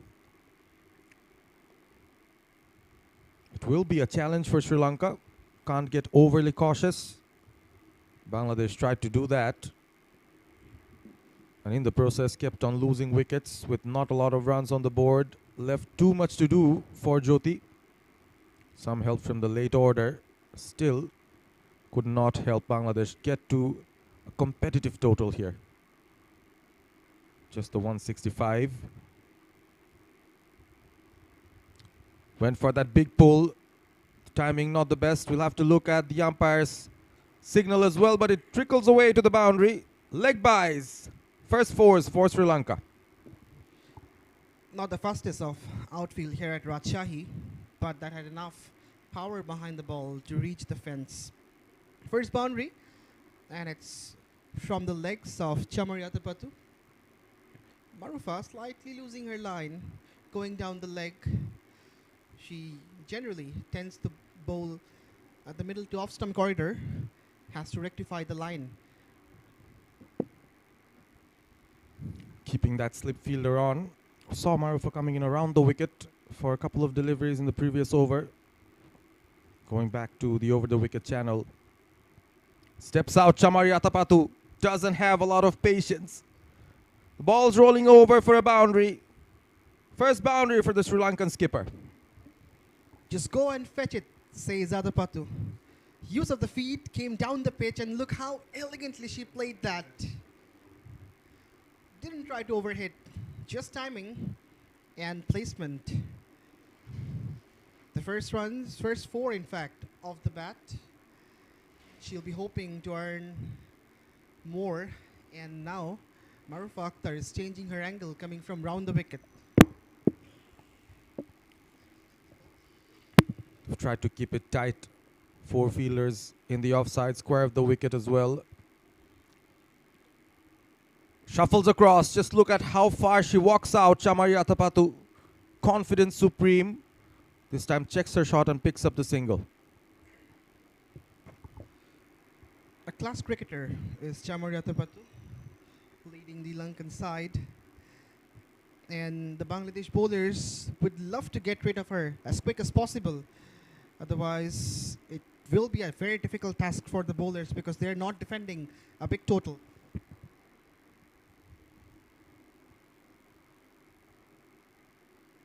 Pereira, a bit more orthodox about her approach. On the other hand, Hasini Pereira also did well in the previous match, led the side, and formed a substantial partnership with Himesha Dulani. 68 from 85 was the partnership, and the way they batted, picked up the singles, finished the poor deliveries. That was an ideal display that how batting should be done under pressure. And it takes a lot to change an opening partnership that performed in the previous game. But it's 𝗂𝗂-𝗂𝗃𝗃. At the end of the day, she comes back straight into her opening slot. And Dulani has to wait, probably will be coming at number 3. Which you've mentioned rightly that if Bangladesh can't get the Sri Lankan skipper 𝗂𝗂-𝗂𝗃𝗃 quick enough, this match could go out of hand very, very quickly. The wicket looks good to bat on. Plays it towards the covers one more time, and it's another dot ball, and that's the end of the over. Slightly expensive from Marufa. After 3, Sri Lanka women 10 for no loss.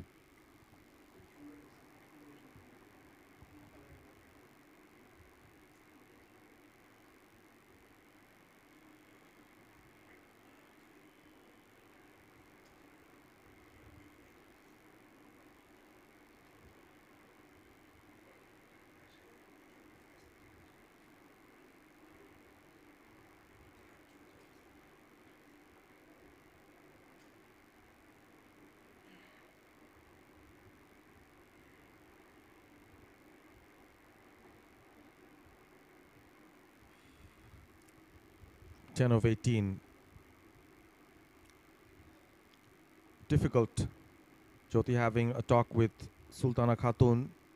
Even before the match began, I think she would have been an important bowler for Bangladesh, especially considering the matchups and considering how heavy Sri Lanka are with the 2 left-handers opening the bat.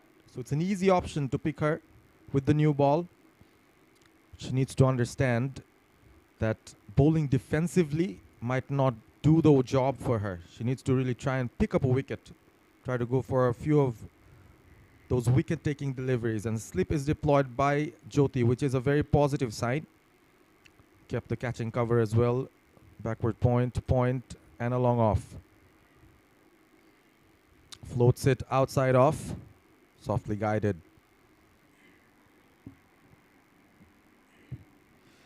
The second ODI of Sri Lanka Women's Tour of Bangladesh 2026 is taking place at Rajshahi Divisional Stadium. Bangladesh leading the series 1-0, but the visitors in search of a comeback. Off the back foot, this one races away to the boundary. Class from 𝗂𝗂-𝗂𝗃𝗃. Combination of class, elegance, and dominance. That's what she's capable of. Again, went to the back foot so quickly and then placed the ball so well, just between 2 fielders, and she knew that there's no boundary riders, so the ball is going to go to the fence. Sultana Khatun under pressure. Slightly fuller, but no turn. An appeal, but probably only in hope.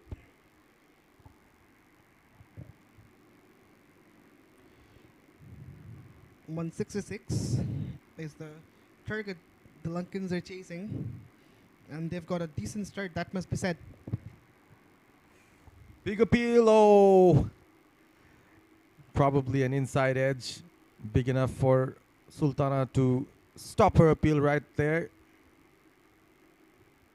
Yeah, the target is really not that big. So Sri Lanka can take a few dot balls. But it's Chamariatapattu really wants to press on the accelerator every time she gets an opportunity. Front foot defense, solid from the Sri Lankan skipper.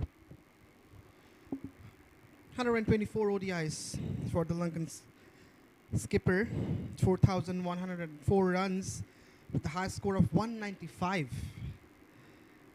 And the average is 34.77, which is huge. End of another over. After 4, it's 14 for 9.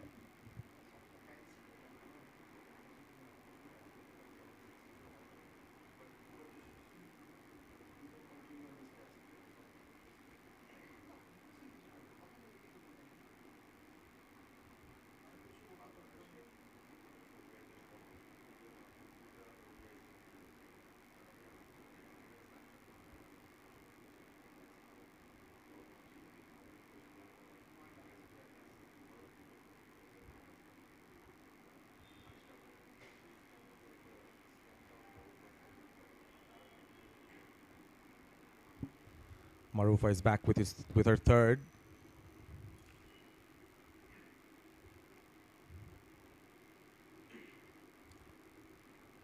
The slip was pushed a bit wider, but the ball was short enough for Hasini Pereira to go for that cut. Good fielding from the fielder as well inside the ring. Otherwise, this could leak at least a single. Marufa Akhtar is coming from round the wicket. And still, that slip persists. Still searching for that swing, as the ball is still new and it's shining. And everyone knows that what she is capable of when the ball is new. Onto the stumps. And just kept the aggressive field set. 2 fielders in the deep third, deep fine leg. Should she be bowling a bit more aggressively here? I guess so. Looks a bit exhausted. I'm not sure what the reason is, but the pace seems a bit slower as well compared to the other matches. Coming in from closer to the umpire, but that was a full toss. Had to be punished, was punished by Hasini Pereira. She was sitting back for a delivery like this. A gift of a ball, and she obliges. Didn't have to do much, just the roll of the wrist. The timing was supreme, and the fielders had no chance whatsoever. Marufa would be disappointed with that delivery. It was a freebie for the batter. One of the easiest shots that Hasini could play. Just stood her ground. 4 of 17, played the bulk of the deliveries. Is taking the bulk of the pressure. But we'd also feel just sticking around would be enough for in this game. Again, solidly behind it.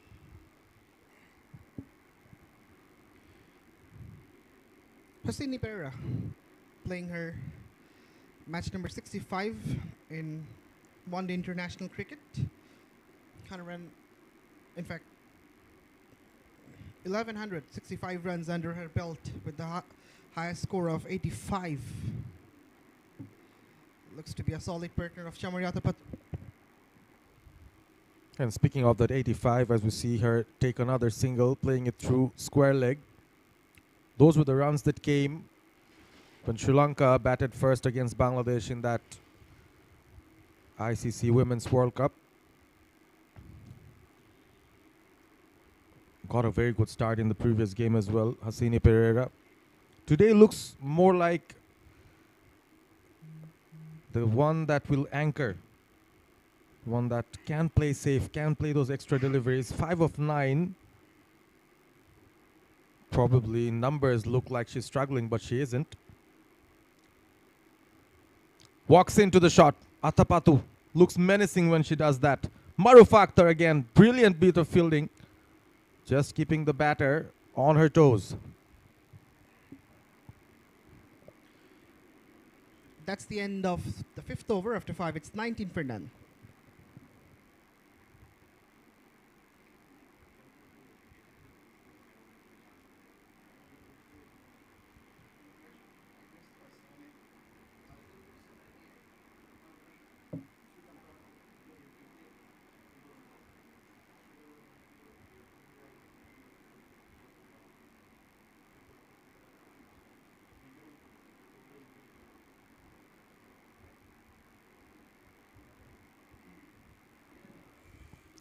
Gone!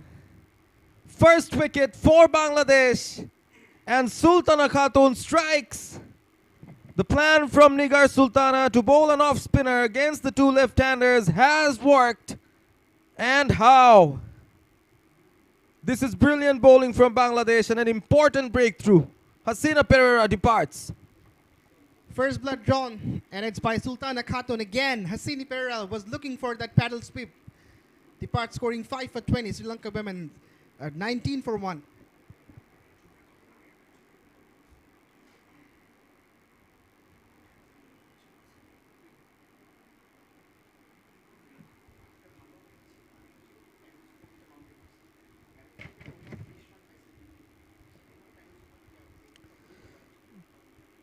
They all are in there converging, rubbing off the energy of each other. They need a lot of energy to defend a total of 165. Something out of the ordinary has to happen. Sultana was patient in her first 2 overs, kept on bowling at that line within the stumps, turning it out. It was Hasini Perera who got out to ऋतुमणि in the previous game, trapped leg before. This time again, another LBW decision going against her. So probably Bangladesh have planned well to try and trap her in front. In comes 𝗂𝗎𝗃. Had a fantastic knock in the previous game, was very aggressive. Got a half century. 𝗂𝗎𝗃 Dulani opened for Sri Lanka in the previous game. So now it becomes a right hand, left hand batting combination. Onto the back foot, quicker from Sultana. 𝗂𝗎𝗃 replaces Hasini. They had a solid partnership in the last match, 68 from 85. Now 𝗂𝗎𝗃 has to accompany Chamariyatapattu.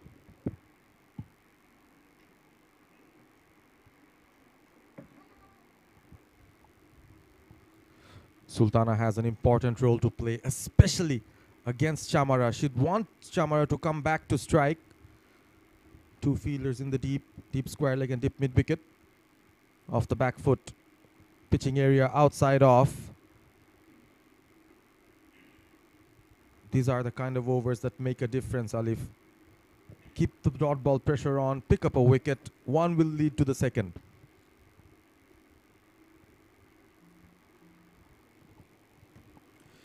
Indeed, 4 dots, in fact 5 if we consider that wicket. And this has put a lot of pressure on the Lankan batters. They were going great guns from the get-go, but it's Sultana who's turning the table for Bangladesh. Not a lot of turn on offer. Oh, that's sloppy through the legs, but 𝗂𝗎𝗃 decides not to take that single. A maiden over. Success for Bangladesh and Sultana Khatun. 19 for 1 after 6.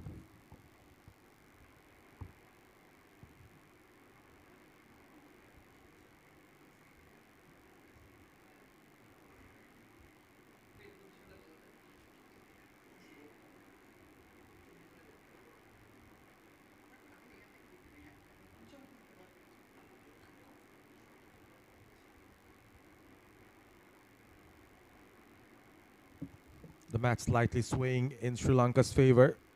If you ask me at the moment, a target of 166. It's a good batting wicket. Bangladesh have a very, very Good bowling lineup as well. Rabia Khan, leg spinner. Around the wicket with offered, pierces the gap, and Chamari finds another boundary. Brilliant batting. She's a very good player of this shot. Anything short and wide outside the off stump, she's going to pounce into those, and yet again, she plays the cut shot so well and beats the infield. Goes square of the wicket, right between two fielders, and they straight away gave up. They knew that no chance left. Absolutely. Goes for the drive, this time between mid-off and covers another boundary, back-to-back from Chamari Yatapattu. Picturesque, absolutely picturesque. Again, Fuller driving on the up. Chamari Yatapattu paints a beautiful picture of a cover drive. A lot of air time, way outside the off stump, but doesn't really matter to her. Anything Fuller, she is so much comfortable to put this one away. Such a sight to watch, Chamari Yatapattu. All the while she's in the crease, she will entertain. Rabia still flighting it. This is brave from her. Persisting with the plan despite being hit for a couple of boundaries. Maybe she has something in her mind which will deceive Yatapattu, that she thinks. Fuller this time. And you've talked about how well Yatapattu plays that cut shot. And I think Bangladesh are prepared for that. They've got two fielders at backward point and point very close to each other.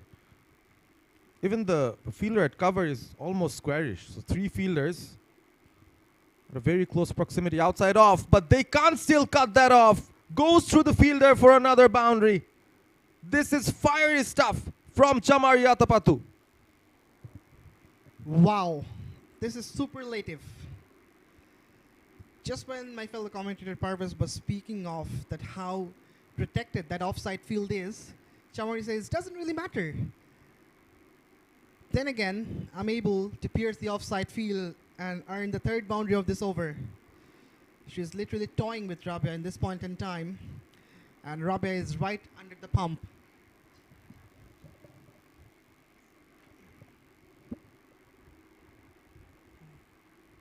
A mild appeal from Rabia Khan as Yatapattu just walks back to regain her focus. That's the end of another over, an expensive one from Rabia. 12 coming off it. 31 for 1, Sri Lanka women after 7.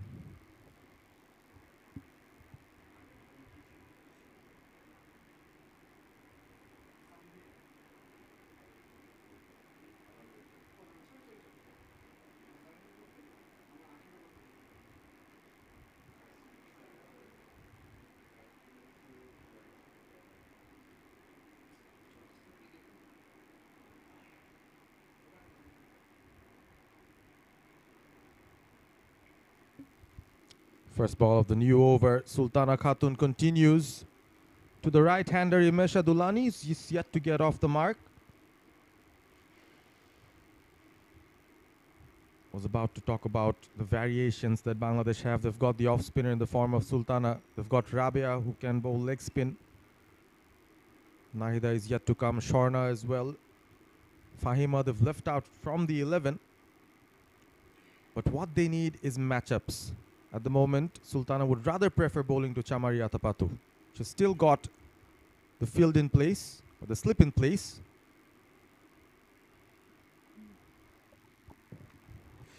Driving on the up. Imesha not finding the gap, and she looks to be the calm and composed batter, not really trying to be aggressive. Waiting for the first ball that she can find to pick up her first runs, and there she finds it. Now the matchup will happen between Chamari Yatapattu and Sultana Khatun. And again, if she can get rid of Chamari, then this will be a great feather on her crown. She looks to be on song as the Lankan skipper, just looking around the field. Again, protected offside field. Slightly shorter and within the stumps.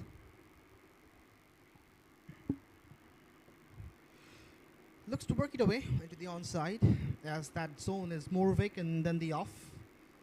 If she gets a short delivery, then I don't think that will stay within the rope. Onto the front foot, very decisive from Chamari Atapatu. And a very good over in the end from Sultana Khatun. Just the one of it. After 8, it's 32-1.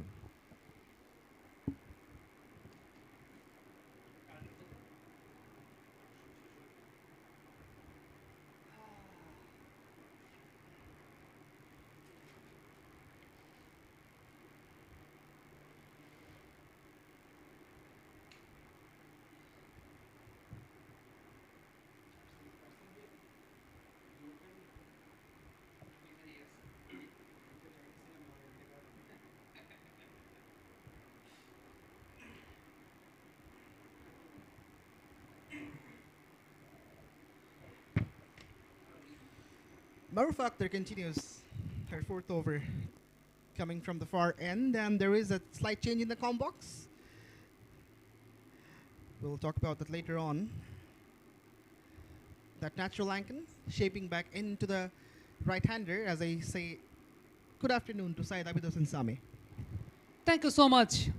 Sri Lanka trying to chase 166, winning the toss, deciding to bat first. Bangladesh were able to manage 166 by the grace of a brilliant knock by Nigar Sultana-Jyoti, the captain, the lone warrior, featured onto that particular innings.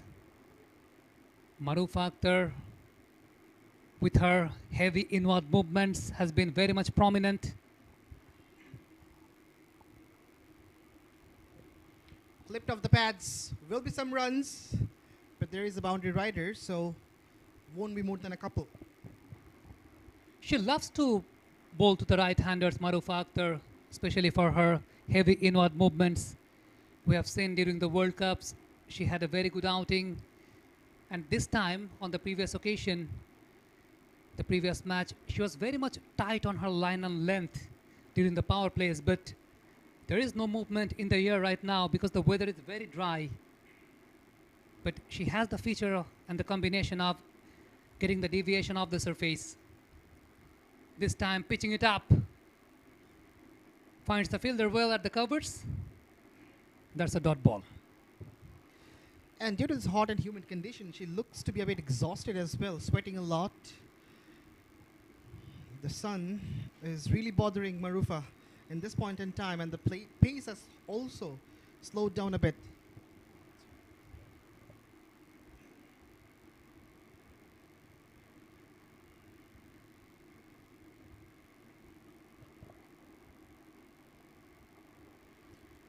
Shot.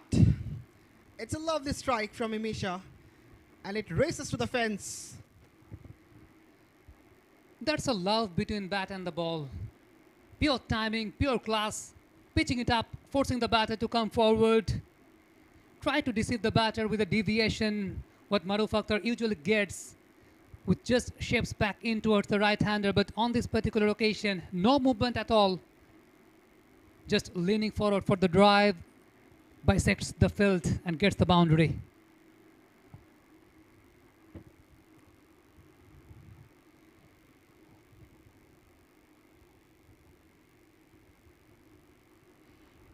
Clipped straight to the fielder, but talking about the last boundary, 𝗵𝗇𝐴 has threaded a needle through the offside field. The fielder knew that it's not possible to stop the ball. The way she struck was picturesque to see. I think it was the line which actually withdraw Marufa Akhtar of disturbing the batter, because the line should be towards the stump, not providing ample amount of room for the batter to lean forward. Beats the outside edge, does Marufa. A good delivery to complete the 9th over. After 9, Sri Lanka are 38-1.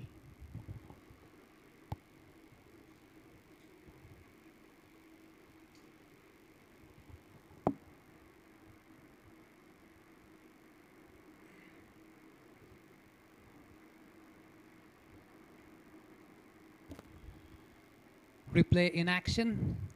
Maarufa Akhtar tried to beat the batter with her inward movement, but gets past the outside edge on that particular occasion.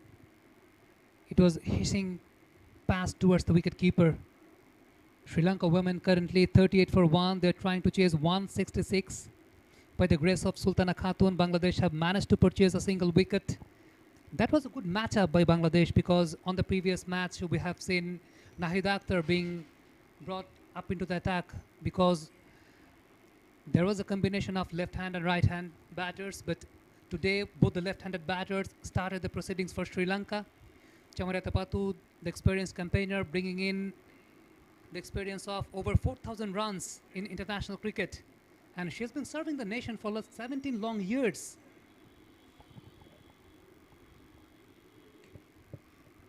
Such a gem, such an asset for Sri Lanka. And the matchup you were talking about, Sami, Sultana has been successful this far against 𝗃𝗵𝗃𝗃𝗃. Hasn't considered a boundary yet. 𝗃𝗵𝗃𝗃 is being a little cautious while facing her. I was watching the over, in particular Rabia Khan was bowling. Every delivery was being bowled right onto the hitting arc of the batter. And I think the adjustment of length is very much required when you are bowling towards 𝗃𝗵𝗃𝗃𝗃. We'll feel that a chase was on for the fielder. Picks up a single. But when we're talking about 𝗃𝗵𝗃𝗃𝗃, she's been very much prominent while using her feet well. And that has been the prominent feature of 𝗃𝗵𝗃𝗃𝗃, that anticipating the lengths well and using her feet, sometimes leaning forward, sometimes rocking back.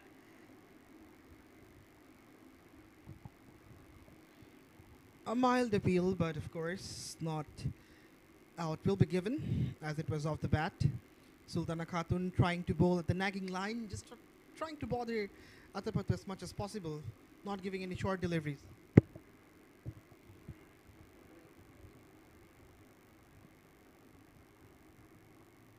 Again, tossed up. I think that should be the length which they should be focused on against 𝗃𝗵𝗃𝗃𝗃, because on Rabia's occasion, what we observed that every delivery was being bowled right onto the hitting arc, providing ample amount of rooms, pitching it up. Now Sultana Khatun right on the money. What a shot that was! Taking the aerial route, one bounce to the fence. Boundary to finish the over. In fact, one more delivery left, but it was a nice shot to be executed. Chamari moves on to 27. Absolutely a nice shot, and a safe shot as well, because that zone was vacant. So she could take that aerial route and go over the top. 𝗃𝗵𝗃𝗃𝗃𝗃 looks to be in a great form. This is playing her first game of this tour, and she has announced her arrival in some fashion. A single to complete the 10th. After the power plays are done, Sri Lanka women are 45 for 1.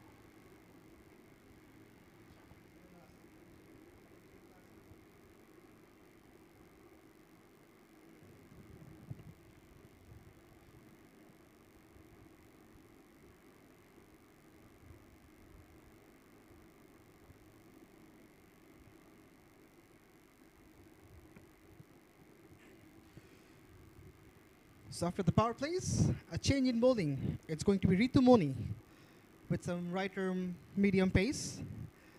Picked up 3 wickets in the previous match, was the most successful bowler in terms of wickets certainly for Bangladesh.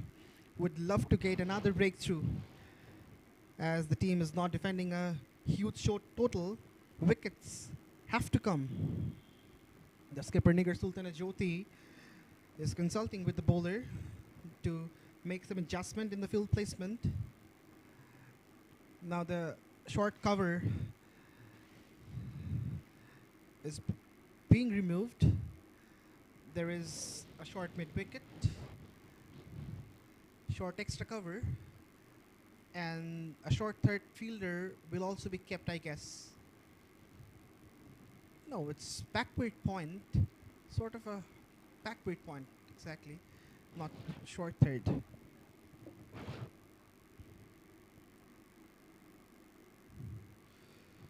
Run straight away, a single. I think 𝗃𝗺𝗺𝗃 has to bowl according to the field because there is a protection inside the 30-yard circle, a backward point, cover. I thought somehow 𝗃𝗺𝗺𝗃 was going to bowl the attacking line, bowling with the wider line, forcing the batter to fetch. Maybe they might get an outside edge or something like that. Punished and taken. At point, it's been taken, and 𝗍𝗪𝗍 departs. That was the thing. That was the ploy, actually. Bowling those wider lines, deceiving the batter with slow pace. The batter just tried to open the face of the bat, taking the aerial route straight to the fielder. 𝗃𝗺𝗺𝗃, the bowler with the magical arm. Have a look at the replay. The backward point was being taken just the start of the over. Nigar Sultana Jyoti made the ploy that she needs to fetch the batter to play the shot. That's brilliant. Number 2 goes down for Sri Lanka. It's 46 for 2.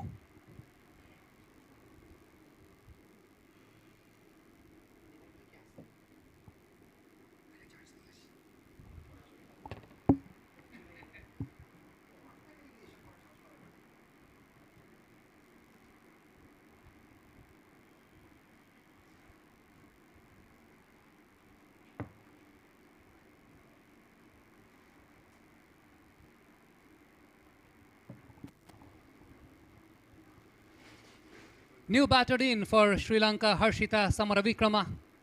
𝗃𝗺𝗺𝗃 on that occasion purchased the first wicket. In the previous man, she was the bowler with the magical arm, picked up a couple of wickets during first 10 overs, bringing the momentum back towards Bangladesh. A bit of wrist work to start with. Harshita Samaravikrama has been a prominent part of Sri Lanka national women's cricket team. On the other hand, it's Chamariya Tapatu coming back to the side and making a statement, batting at 29 of 25. Bowling a tad short, forcing the batter to rock back, open the face of the bat and place the ball with perfection towards cover. That's been a brilliant over by 𝗃𝗺𝗺𝗃, conceding just a single run. Picks up the early wicket.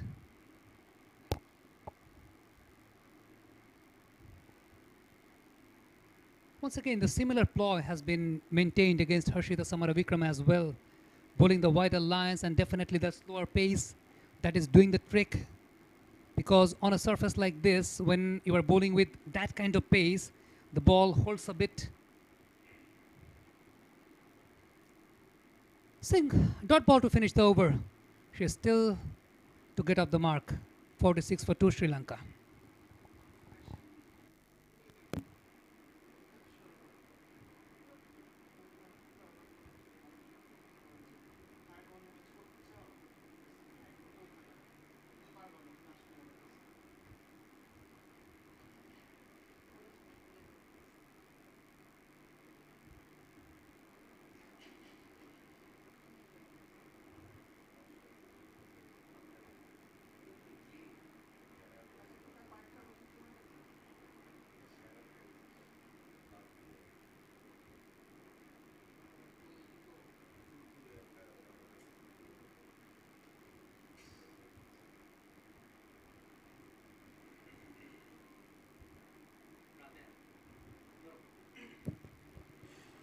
Rabia Khan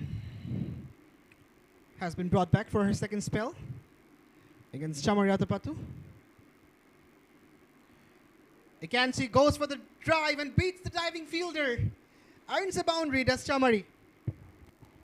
That has been brilliant by Chamariya Tapatu. The change in the end does not bring luck.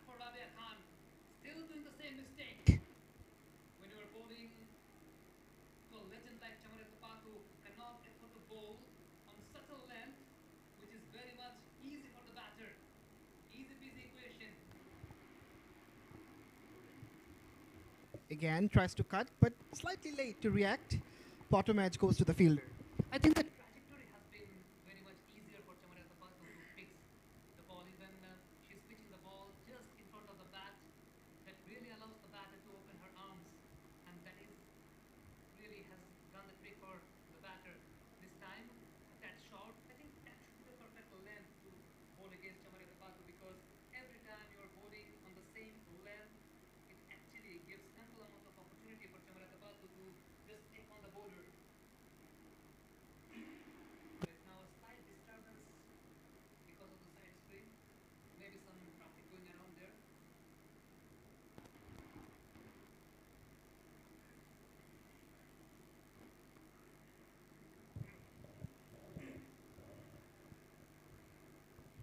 Again, rocks back to the back. 𝗬𝗏𝗂𝗏 would be loving facing Rabia Khan. Has taken a very expensive over previously. After that, Rabia was removed from the attack. Again, she struck a boundary against Rabia in the very first ball of this over. Well bowled. I think you need to build up those surprising elements when bowling to 𝗬𝗏𝗂𝗏, especially when you are bowling on a pitch like that. To make the best out of it, you need those surprising elements, those googlies, sliders. Now pitching it up, clears infield, clears the fence. Once again, Rabia Khan is being punished by 𝗬𝗏𝗂𝗏, the legend. Brings up the half century for Sri Lanka. In fact, it's 54 for 2 Sri Lankans. This is mayhem, absolute mayhem from 𝗬𝗏𝗂𝗏. Yet again, she goes over the top. And Nahida doesn't find any reason to chase it because she knows it's going to race away to the fence. She's really having a bat with the ball. 𝗬𝗏𝗂𝗏 moves on to 37.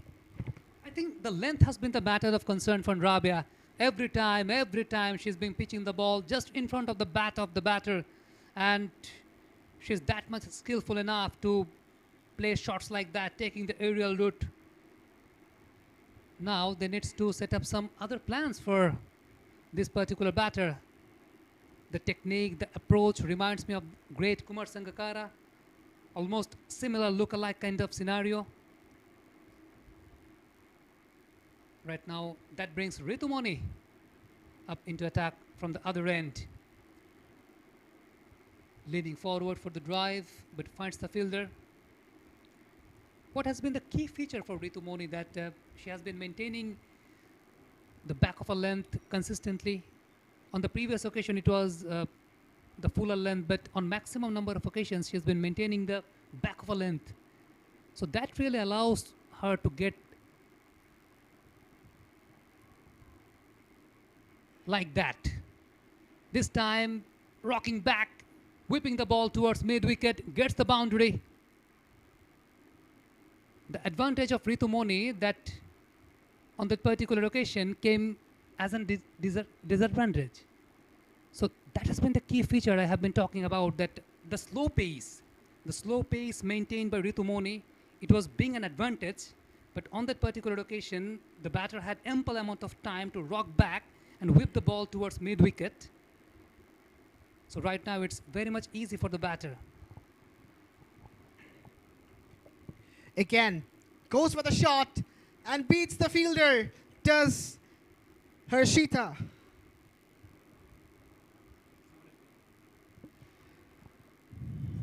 Back-to-back boundaries. Again, sliding down the leg. And she's played that so sweetly. I think she's not bowling according to the field, because we have seen a backward point being placed into the 30-yard circle along with a traditional point and also a cover. She was supposed to bowl the wider lines, but right now she's maintaining the stump corridor, and that slow pace actually doing the trick for the batter. Now shaping back in towards her left-hander. The ball was holding a bit, deceiving the batter by the slow pace. Sri Lankans are going good. Absolutely, they're on the ascendancy and courtesy of the skipper, 𝗬𝗺𝗃𝗧, and now 𝗂𝗂𝗃𝗃𝗃 is also going great guns. Again, some air, but straight to the fielder. I think when you have installed a field placement like this, you have backward point, point, covered, and mid-off. The line and the length should be the similar as she bowled on the previous occasion, because a couple of deliveries, touch short, hitting the stump channel, actually work as an advantage for the batter, like that. Tapping the ball away towards define, picks up the single. That's very much easy for the batter. Good cricket. They know that they've got enough runs from this over, so there's no need of taking any risk.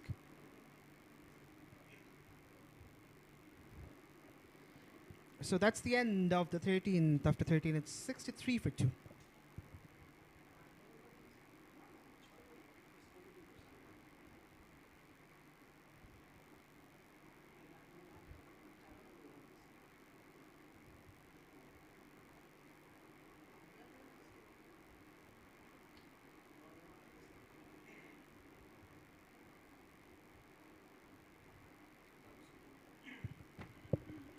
Sultana Khatun has been the pick of the bowlers from Bangladesh. 1 for 13. Again, bowls well. Keeps things tight for Harshita Samaravikrama. That has been the key feature for Sultana Khatun in this particular innings. Keeping the line tight, maintaining a decent length, not letting the batter to come forward, and maintaining a confusing length. Now this time, tossing it up, forcing the batter to rock back, right on the money.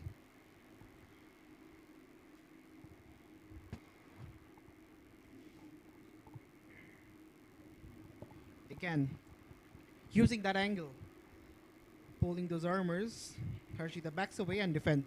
I think they have the luxury right now to concede those dot deliveries because the asking rate is very much below 4.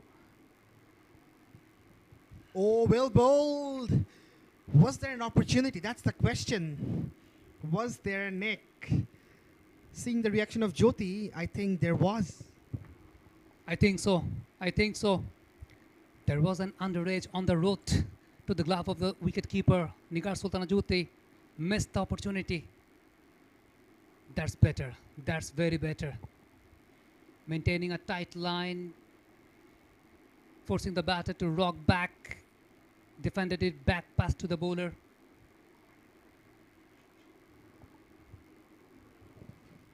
Dot ball to finish, I guess. After 14, it's 63 for 2, Sri Lanka no women.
Ritumoni is back. Oh my goodness. This is not what is expected. Oh, good stuff. Very good stuff from Nahida. Saved a couple of runs at least. That has been sloppy. And also a discouraging factor for the bowler because the bowler has been doing the hard works. And that was an easy one for the fielder inside the 30-yard circle, featuring the backward point. Chamarata on that occasion just opened the face of the bat and placed towards backward point. Now rooting back. There was a chance, I think, inside the 30-yard circle. The same fielder, I guess. Missed the opportunity, Sultana Khatun. 𝗬𝗏𝗂𝗃𝗃 survives. Sri Lanka moves on to 66 for 2. They're heading towards the target. They need exactly 100 from this stage. Bangladesh are striving for a wicket. Can Ritumoni provide another breakthrough? Driven, but straight to the fielder. I think that should be the perfect line and perfect length. Make the batter play. You have protection inside the 30-yard circle. Has been bowling the attacking line and length for so long. Ritumoni purchased a wicket early on. Just continuing the same process what she did in the previous game. Getting the low bounce on that occasion. Rocking back, placing the ball towards long on. There is a fielder installed. 4 runs so far from this over. Again, turning out to be a productive one for the Lankans. They're somehow managing runs to score through midfield, and also their strike rotation has been very good.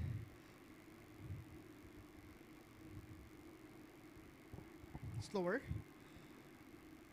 Played defensively.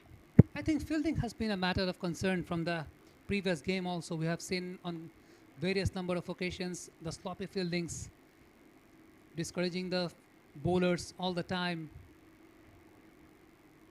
Couple of occasions in this particular over, the fielder from the backward point missed opportunities. Dot ball to finish. After 15, it's 67 for 2 Sri Lankans.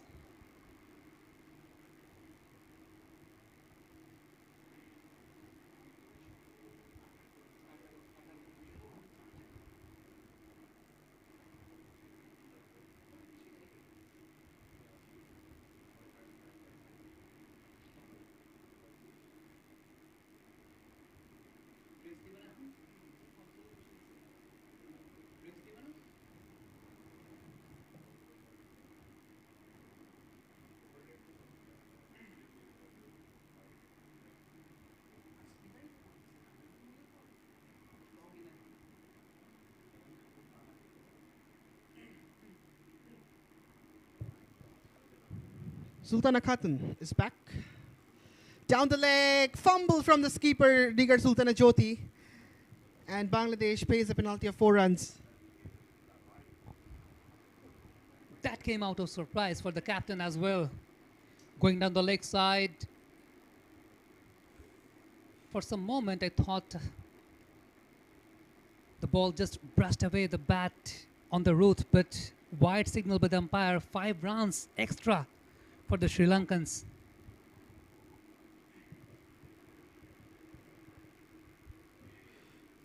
Bit of loop. Good comeback.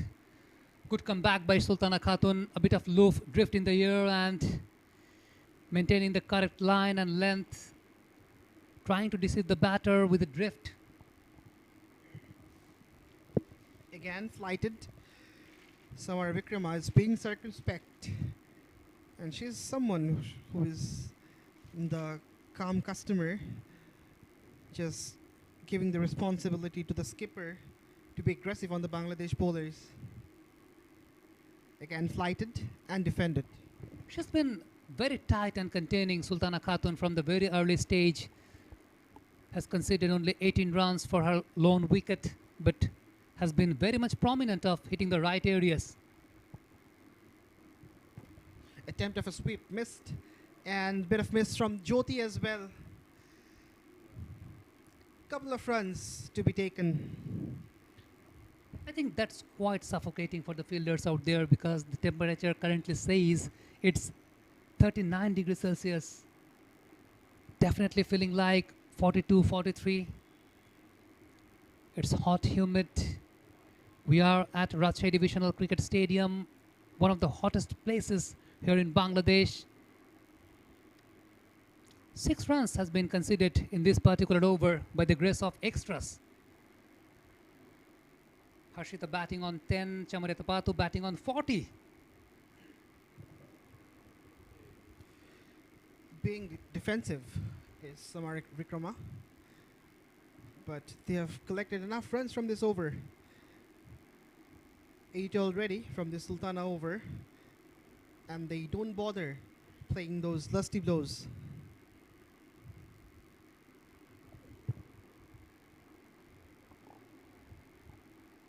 The match is not done and dusted yet, so they know anything can happen anytime. Caution applied by Harshita Samaravikrama on every occasions. This time bowling the attacking line and been punished. Goes away for the boundary. A boundary to finish it off. After 18, it's 79 for 2 Sri Lankans. Even 16, I beg your pardon.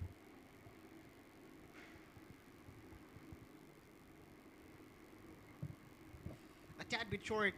Wide outside the off stump as well. Samaravikrama says thank you very much.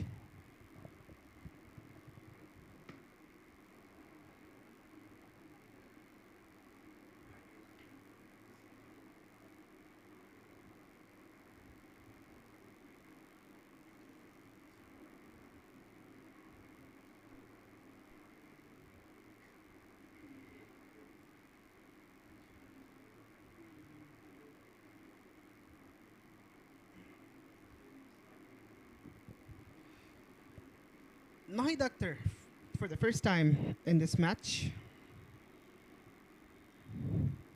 𝗃𝗃𝗃𝗃 is just placing the fielders at the right position.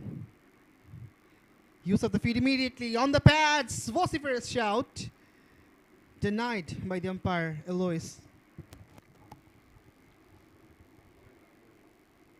I think she was coming down the track, and there is a standard protocol of coming down the track of 3 meters.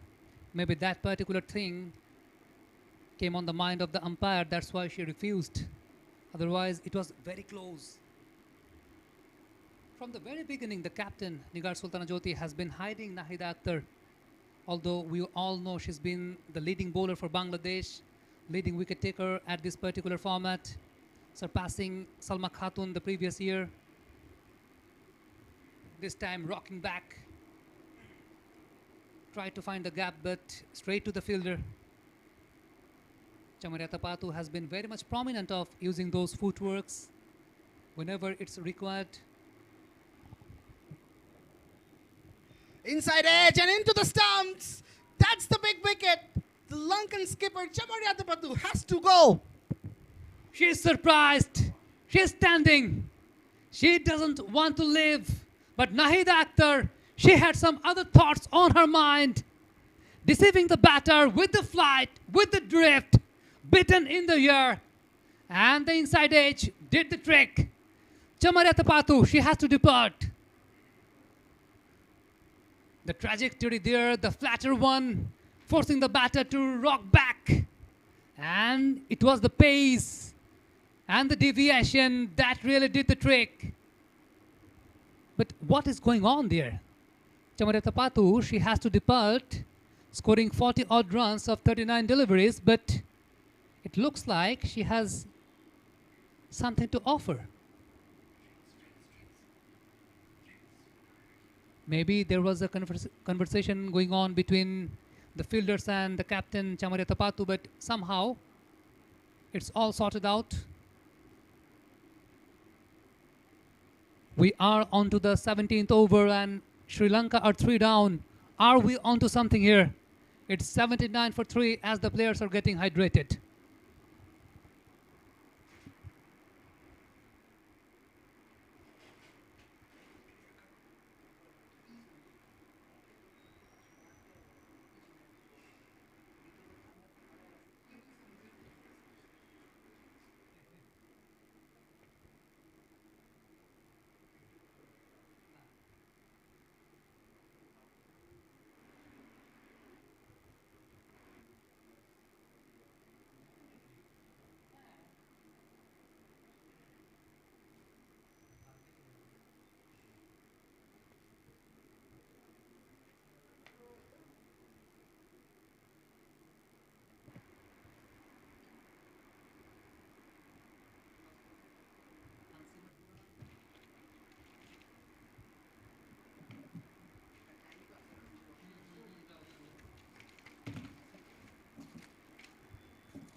Once again, welcome back to Rajshahi Divisional Cricket Stadium. We're having the second encounter between Bangladesh women and Sri Lanka women. That is the match summary so far. Bangladesh women won the toss and deciding to bat first. Bowled out on 165. Now chasing down 166. Sri Lanka has completed 16.4 overs for the 17 runs, conceding 3 wickets. Player of the moment right now, Nahid Akhtar, has been very much prominent of mixing those ups, maintaining the flighted trajectories and also the flatter one that actually deceived 𝗂𝗵𝗃𝗃, the lone customer who's been dominating so far in the Sri Lankan innings. Bowling a tad short, quite wide, rocking back, played the shot towards cover, finds the fielder. Another dot ball on card. Now this is the ideal time for Bangladesh to apply pressure as much as possible on the Lankan batters as Hansima Karunaratne walks out in the middle, the new batter. Well bowled, flighted, and it's a wicket maiden from Nahid Akhtar. A great over comes to a close after 17. Sri Lanka are 79 for 3.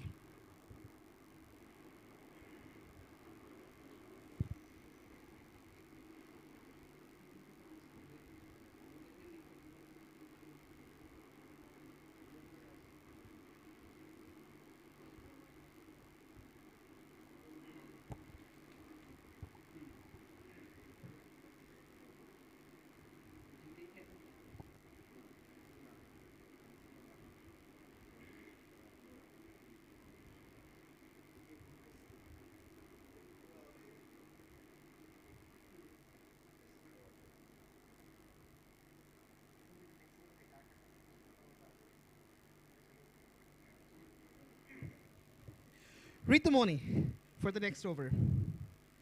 Well bowled. The pressure is now on the Lankan batters and Bangladesh bowlers have to apply more. Definitely. As I earlier mentioned that the pressure is on, the pressure will be mounting up if they can purchase a few dot deliveries. Harshita Karunaratne, the set one. Again, some air time, straight to the fielder. Exactly, so 𝗵𝗵𝗂𝗧 right now purchasing some low bounce from back of a length, what she used to get in the previous game. Back-to-back couple of dot deliveries right now, a slight change in the field. Deep third, being a bit squarer.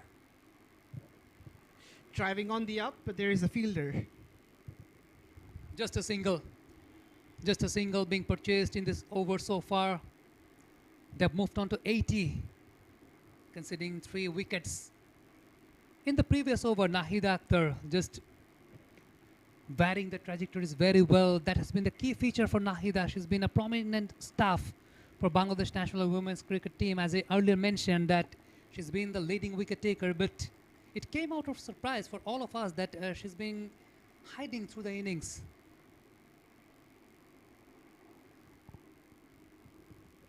Again, bowls it slow. Keeps it within the stumps. Hansima is being cautious. By the captain indeed. But Nahid Akhtar brought the breakthrough for Bangladesh, getting the momentum back. They got the big wicket of 𝗂𝗵𝗃𝗃𝗃. Again, straight to the fielder. The Lankan batters are struggling to find gaps.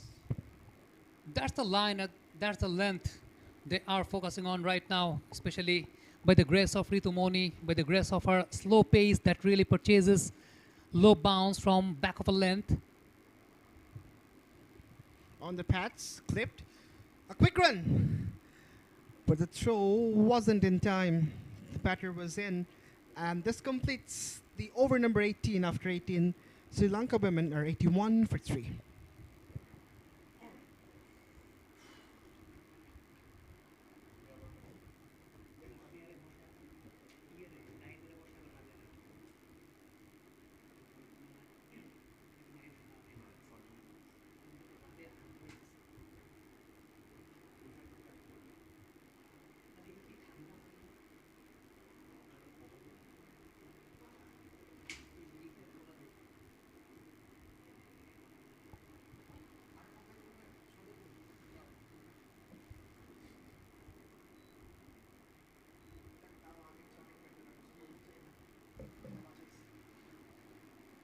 Once again, 𝗂𝗍𝗃 Akhtar brought the breakthrough in the previous over. A change in the com box. 𝗂𝗏𝗃 once again for his second spell of the innings. Thank you very much. I mean, there's a game going on out there in the middle. I was here sitting with an intention to play a game with you. We can't play that game. Let's have a look at the next one. Steps out, good footwork, no run. So the game goes like this. I'll be asking you to predict what's going to happen next. Let's see how far we could go with that. I'm not good at that. Yes, you are. We've seen that before.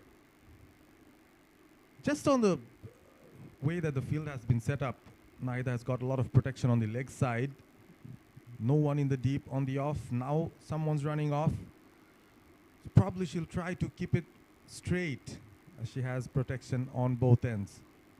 She has a slip as well, so aggressive from Jyoti against the new batter, Hansima Karunaratne. Will get a single. I think that has been the ploy set by Captain Nigar Sultana Jyoti. They will force the batter to fetch. There is a protection at the deep on the offside, trying to purchase the wicket by forcing the batter to play those shots, waiting for the mistakes for the batters. Now 𝗂𝗍𝗃 Akhtar has been very much proactive in the field, instructing the fielders. Right now we have seen a square leg being praised inside the 30-yard circle. It's been replaced with the short fine leg. Interesting. Some more fielders being pushed. The angles has to be exactly as the captain wishes. Samara Wickrama drives it straight to mid-off. I think that's been very interesting. There was a square leg in place inside the 30-yard circle along with a deep square leg. And also the deep mid-wicket was installed on the previous occasion. 𝗂𝗍𝗃 Akhtar will be trying to shape the ball in towards the left-hander, I guess. Yes, she goes in and she has protection in the deep as well. Slight fumble, but the batters will just take that single. Was a tad bit short, I guess. End of the over after 19, 83 for 3.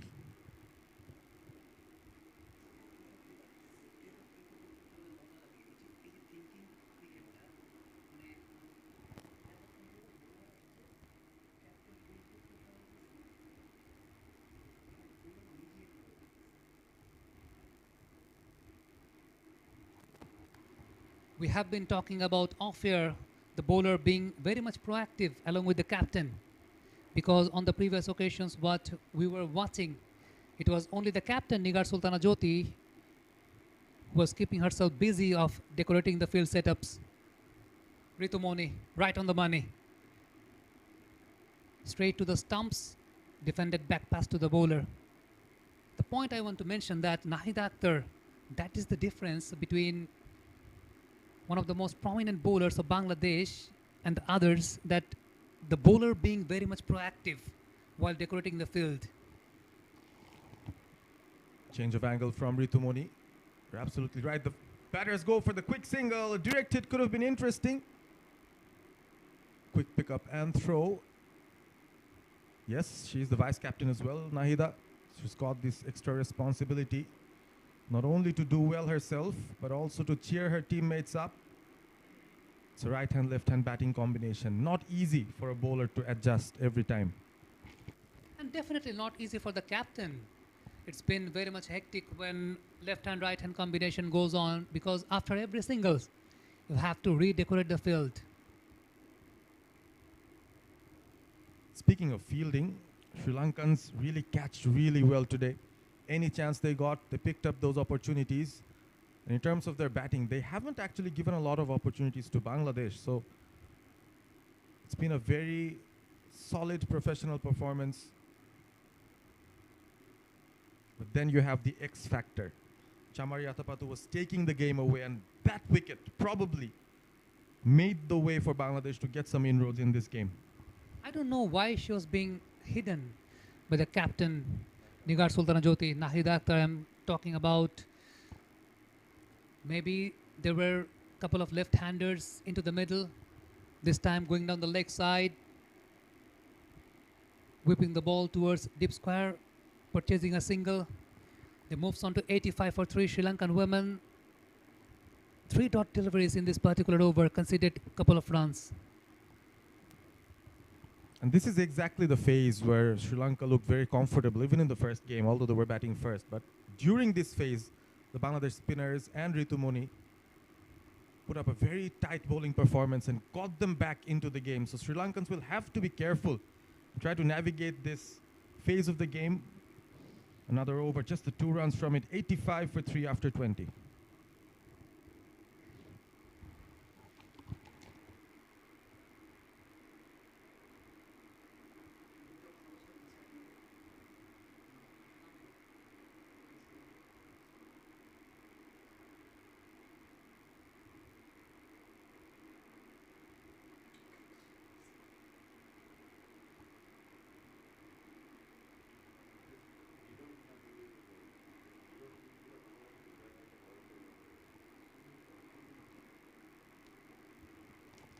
Here comes 𝗂𝗃𝗃𝗃, straight into her 3rd over from the far end. Picked up the wicket of the Sri Lankan skipper 𝗬𝗏𝗃𝗃. Steps out, up and over, 1 bounce onto the fence. Brilliant shot. Goes down on that occasion. 𝗂𝗃𝗃𝗃 tossing the ball. Shimmy down the wicket. Clears the infield, 1 bounce over the fence. That has been the ploy set up by 𝗂𝗃𝗃𝗃 to purchase a wicket mid-on and mid-off up into the circle, inviting the batter to go up, maybe waiting for the mistake. Hanshima Samaravikrama. In fact, Hanshima Karunaratne. She moves on to 7 now. 𝗂𝗃𝗃𝗃 changing the angle. Left arm spinners bowling from over the wicket. We've seen it with Inoka bowling for Sri Lanka. Many people call left arm spinner bowling from over the wicket a defensive ploy. Definitely, that has been the attacking ploy by 𝗂𝗃𝗃𝗃, because whenever you're bowling from that particular end, which is over the wicket for the right-handed batters, that means you're forcing the batter to play. You are maintaining the wider line, you're forcing the batter to play, to fetch, and that can bring up another wicket for 𝗂𝗃𝗃𝗃. She has already picked up 1. And the big one. Full toss. Past the fielder at mid-off. That will race away to the boundary. A freebie. And the batter obliged. I think that was silk meeting the leather, I guess. Just a steer touch towards cover. A sloppy one from the fielder. And the ball raced away towards the boundary. I think the ball just slipped away out of the hands of 𝗂𝗃𝗃𝗃 on that occasion, because it was a loopy one, very much loopy. The batter had to just step forward and place the bat towards the ball. Around the wicket to the left-hander. Samaravikrama really looking good. Did not add much in the previous game, got out for 2 runs. But this time, really trying to make best use of the good batting conditions here. The current run rate is 4.6, which is way over what's the requirement for Sri Lanka to win this game. The required run rate, on the other hand, not something that the Bangladesh fans would like to look at.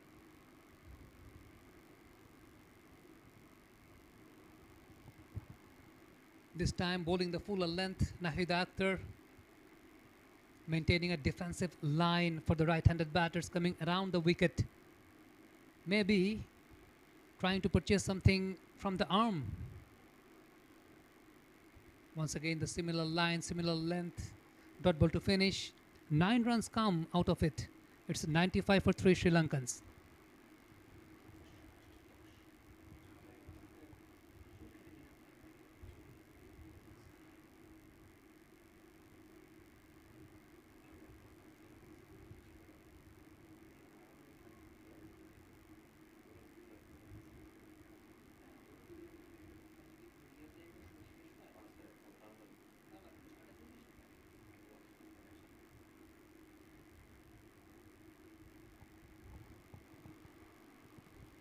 𝗬𝗠𝗠𝗠 to continue.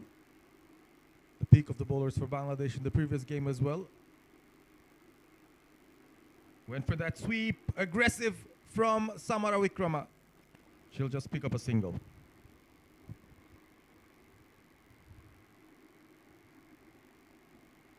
In the previous game, bowling from that particular length, 𝗵𝗺𝗠 was purchasing the low bounce very well and the ball was holding a bit, but in this particular game, the ball is coming towards the bat on real time. Waited for it. Tries to pierce the offside field. It's good fielding. I think that has been the difference on both the matches, that in the previous game, the ball was holding a bit and the batter was very much disappointed of maintaining the timing, because every time the batter was going for the shot, she had to wait. But in this very game, the ball is coming towards the bat on the real time. This time, opening the face of the bat, placing the ball towards mid-off, a fielder installed, couple of dot deliveries being purchased by 𝗵𝗺𝗠. Dots would do. Some pressure created on the Sri Lankan batters. Again, fielding off her own bowling. The wicket is still very good to bat on.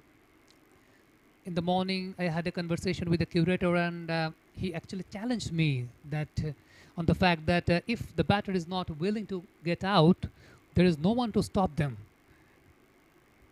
That is the statement he actually made. This time, that shot provided the room, slashed it hard, and that goes away for the boundary. Brilliant strike there.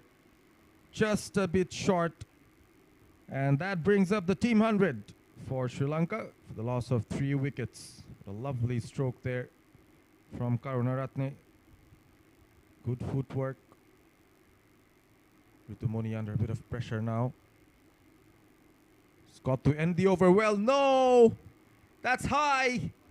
One bounce into the ropes. Consecutive boundaries to finish off over number 22.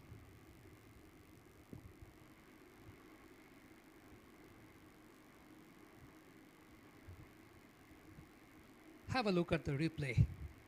It was that short, forcing the batter to rock back. She got ample amount of time to execute that particular shot, taking the aerial route, whipping the ball towards mid-wicket and one bounce over the fence. 9 runs come from the last 𝗵𝗺𝗠's over. It's 104 for 3 Sri Lankans.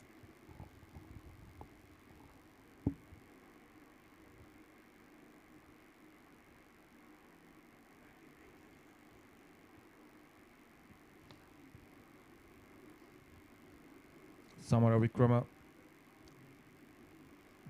23 of 25. She's the one that's standing up, not letting the Sri Lankans feel that they've lost the wicket of their captain, keeping up the momentum, batting at a good strike rate. Sultana comes in. They've got some other off-spinning options as well, Bangladesh. Subhana Mustari can bowl some off-spin. We've seen her bowl a few overs in the previous game. They need something different. Cut away, but straight to the fielder. We need something different as well. And to give you that perspective, welcome Alif Tasnim back onto the comm box. Thank you so much, Pervez. It's 104 for 3 the visitors.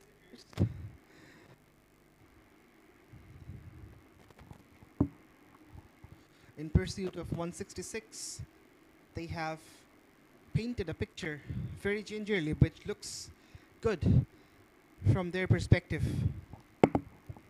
It's absolutely, and the current run rate, they could have chased down a total of 250 even. Flighted and turn and bounce.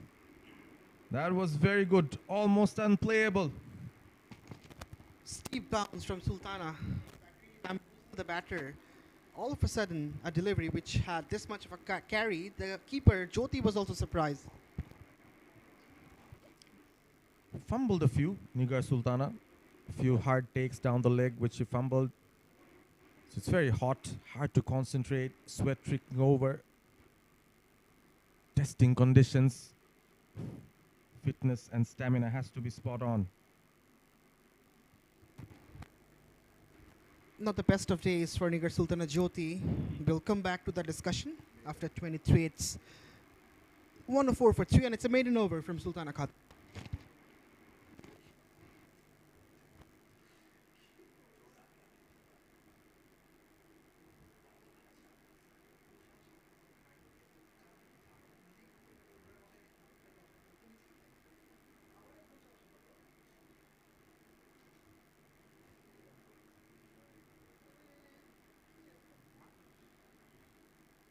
Rabia Khan is back.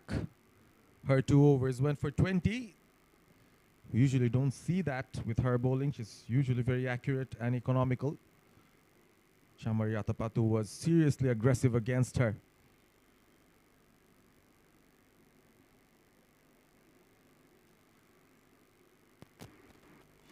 Off the back foot, Joita running in.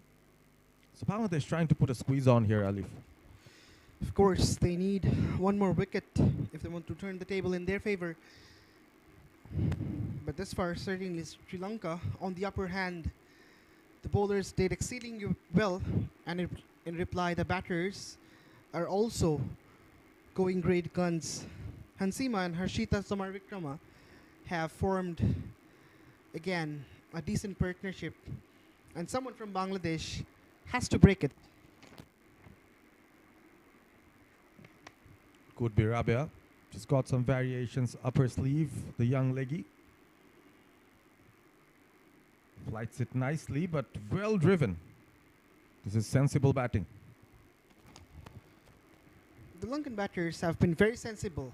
Even in the first ODI, they did well, although couldn't manage a mammoth total. But again today, when the total isn't big to chase, they're showing their class, temperament, and their resilience as well. Despite losing the captain who was playing so well, they have managed to keep the scoreboard ticking and find those gaps and singles. In comes Rabia around the wicket. Tentative, Samara Vikrama. Sri Lanka, they've raced on to 105, just 61 needed to win. The required run rate, 2.3. So the only way Bangladesh can win this is if they can get Sri Lanka all out. There's no other way. Again, nudged away for a single. This is easy from Sri Lanka. Absolutely an easy peasy equation. And there can be only one mantra from the home side, that get wickets, apply pressure, produce dots. Otherwise, it's never possible to win this game from this position. Got the outside edge. Hint of turn from Rabia. Partnership 27 of 43. Another solid one after Chamari departed. So Bangladesh thought they got an opening, but this partnership is taking the game away. Slightly forceful from the batter. Will pick up a single. 3 of the over. 107 for 3 after 24.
So Bangladesh trying to get those dot balls in place.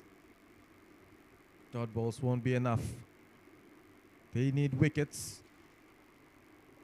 2 set batters have pushed a few fielders in the deep. There is long off in place. Fielder at deep backward square and mid wicket for Nahida. Feels well of her own bowling. She's a good fielder. We've seen some great efforts even on the boundary ropes to save boundaries. Nahida Akhtar is very athletic, has got a wealth of experience too. Wide of the crease, darted in. Those are the deliveries she hoped to get a wicket from, but Hansima up to the task as well. 2 dot balls. Could she bring a slip in?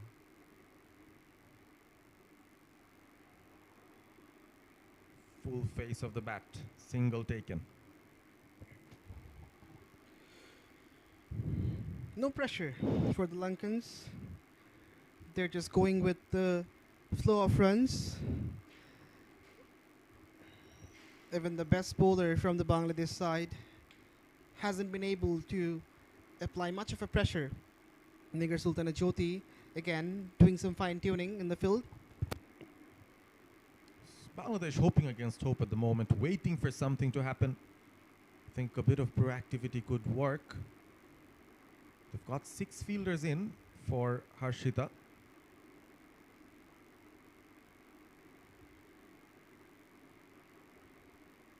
Interestingly, the Sri Lankan batting lineup, they've got so many left-handed batters. Bangladesh only have an off-spinner to offer. So that is another setback that they've got. I think Rabia is having an off day, is another problem for the captain. Steps out, good footwork. They've negotiated this well as well. Just the 1 run from this over. 108 for 3 after 25.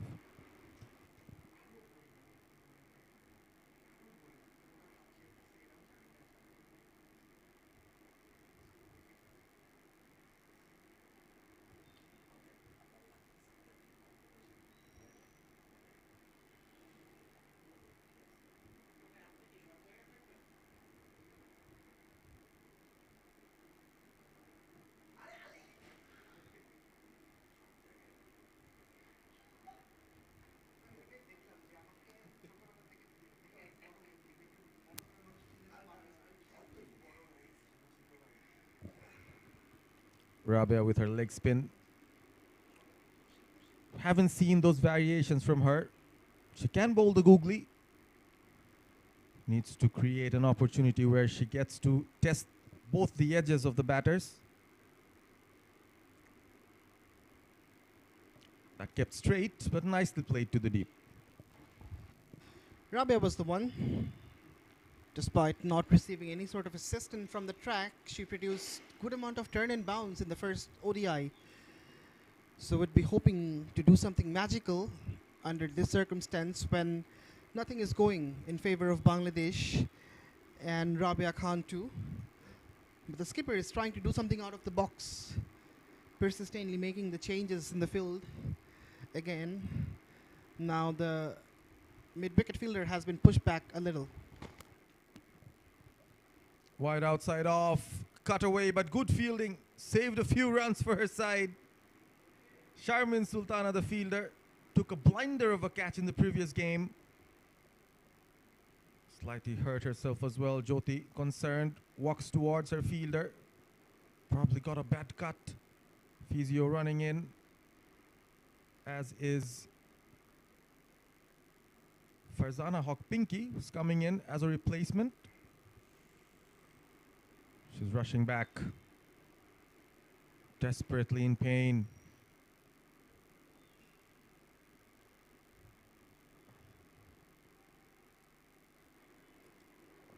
$166 to get for Bangladesh.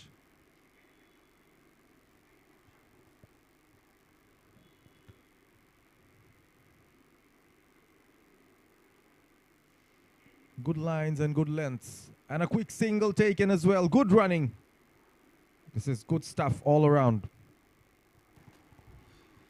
Good cricket from Bangladesh. Still they're fighting and trying to make things difficult for the Lankan batters, but they don't seem to bother because the target looks to be very much minimal from this spot.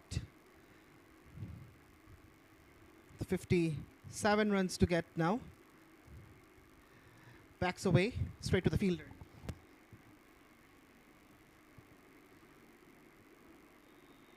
Picking up those dots. The batters look very comfortable, unflustered, not bothered at all. Waits for it, keeps low, good take by the keeper. And she nods her head at asks Rabia, more of the same please. End of another over, 110 for 3 after 26.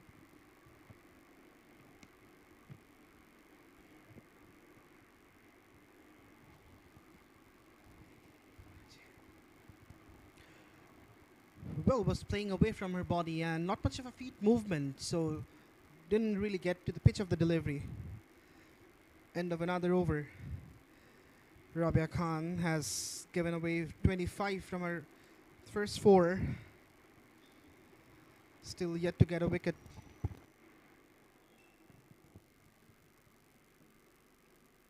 Sultana Khatun being brought on by Nigar Sultana. Probably targeting the left-handed Harshita Samara Vikrama. Nicely timed. Another example of how good the wicket is. Couple of runs taken as well. Good running. Of running between the wickets, the Lankans have been very fast. Their communication was good.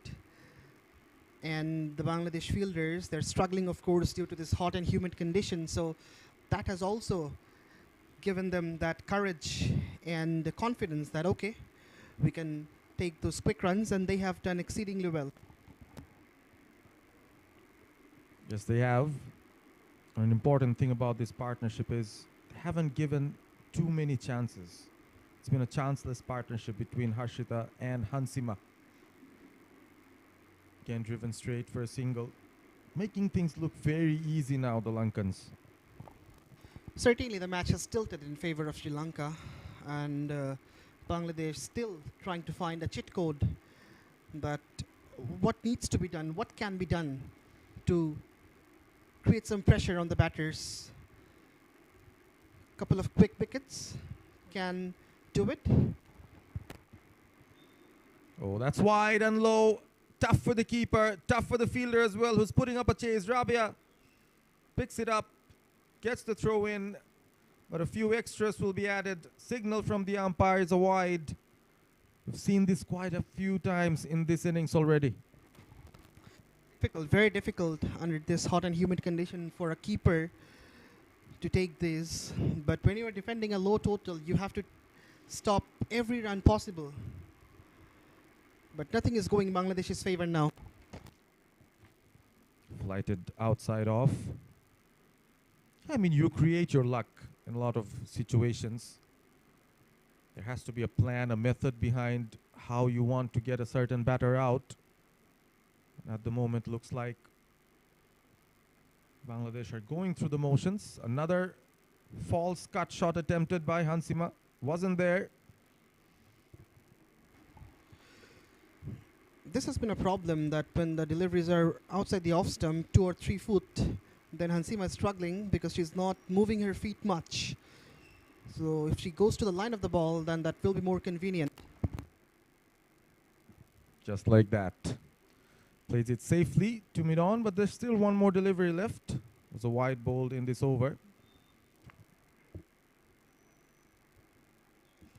37-run partnership of 61. Again, plays it safely. End of another over there. Sri Lankans looking dominant. 116 for 3 after 27.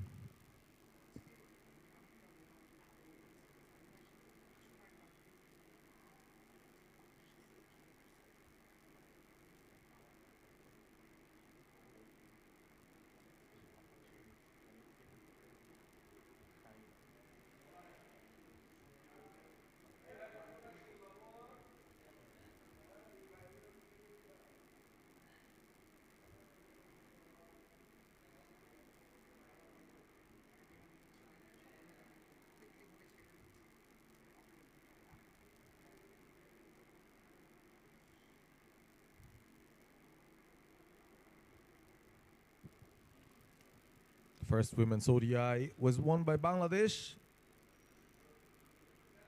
Sri Lanka scored 205, which was chased down by Bangladesh with a few balls remaining. And at one point, Bangladesh were 199 for 3, and from there, suddenly went on to 200 for 7. So things like that can happen in cricket. Sri Lankans will have to be wary of that. Cannot lose focus and concentration. Bangladesh's best, Nahida Akhtar, comes in to bowl one more time from the com box end. Her 5th over. Plays with the turn. A bit of yes and no.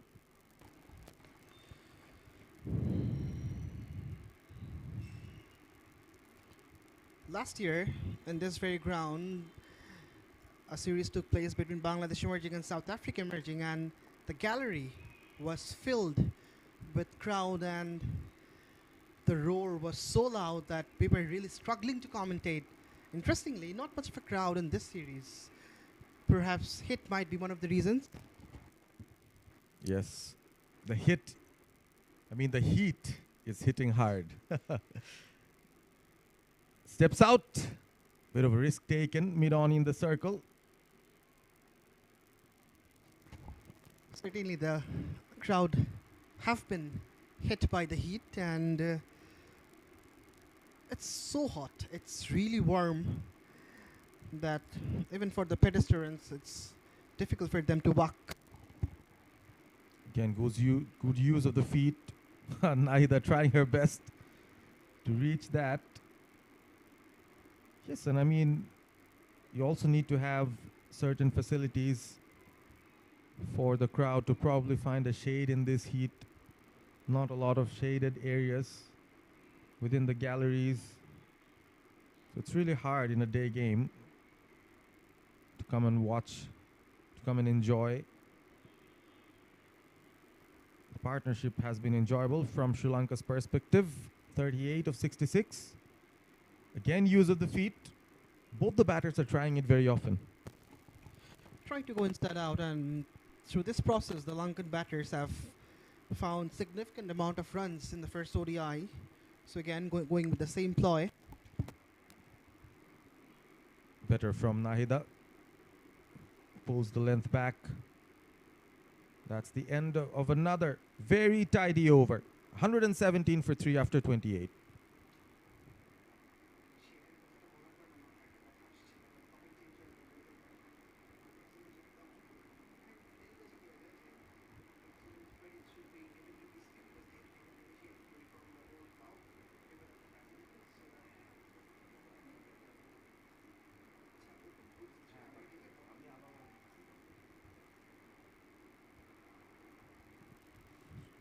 This partnership meandering along, taking up a few deliveries, but playing it safe.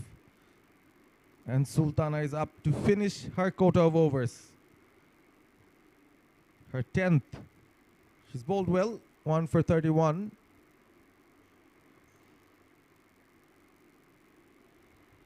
Finds the gap again, picks up the single, nicely done. Samara Wickrama on to 30. Now it's looking very easy. Absolutely a walk in the park for the Lankans. The day completely belongs to them. They have bowled so well. The fielders had enough assistance for the bowlers to, and now the batters are also taking the team to the victory mark. Not a long walk. It's 120 on the board, 119 in fact with the single. So it's a matter of 36 runs, which is not a big score, of course. Samara Wickrama is back. Stylish left-hander. Waits for it. Has shown very good technique throughout this innings.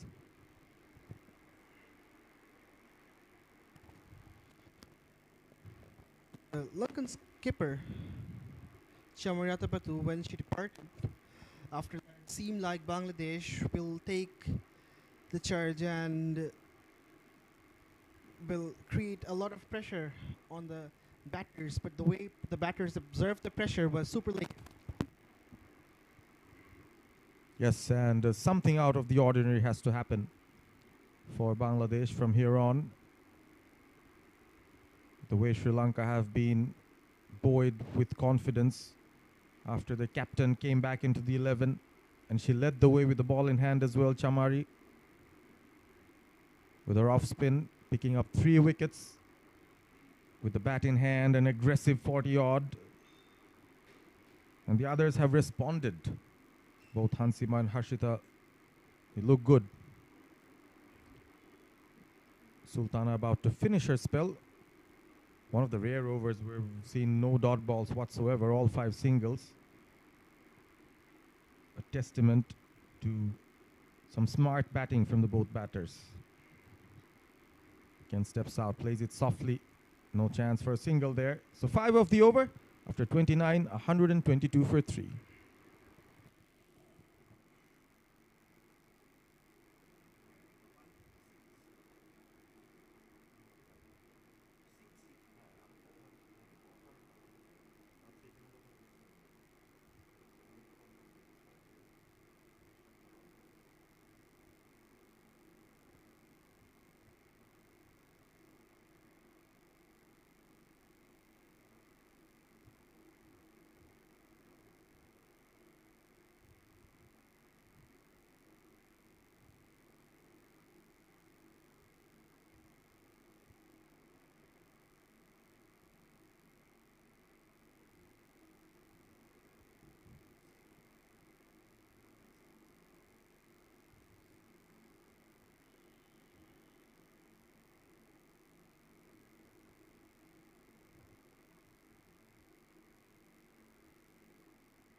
Rabia Khan to continue from the com box end into her 5th over.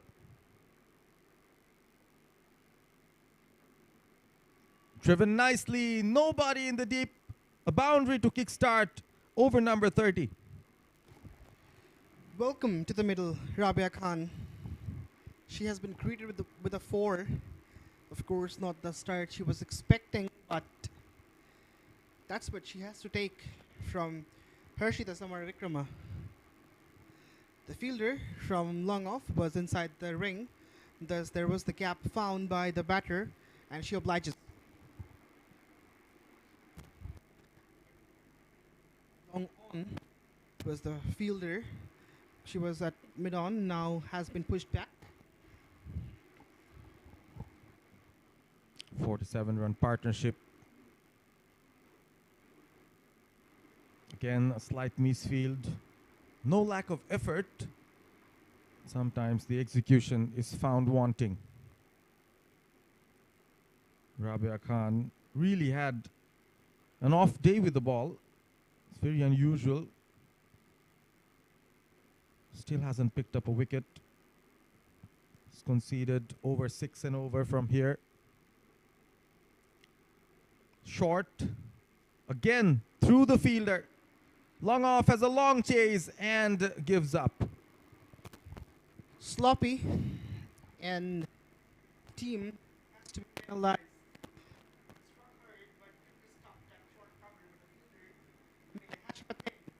And led the ball run all the way. Rabia seems dejected. She has to be. It's demoralizing for a bowler. If you see the fielders misfielding on occasions where every run is important. Sri Lanka really motoring away towards that 166 that they need to win this game. A 52-run partnership between Karunaratne and Samara Wickrama. Even more confidence and a brilliant result from Hansima. Gets the boundary.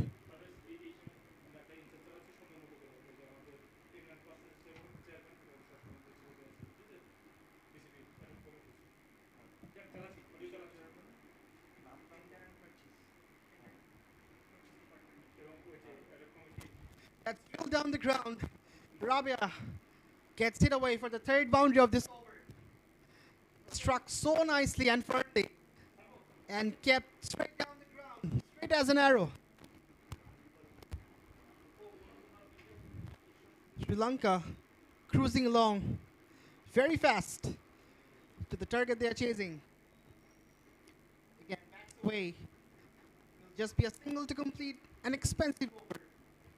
14 runs dropped after 30. The Lankans are 136 for 3.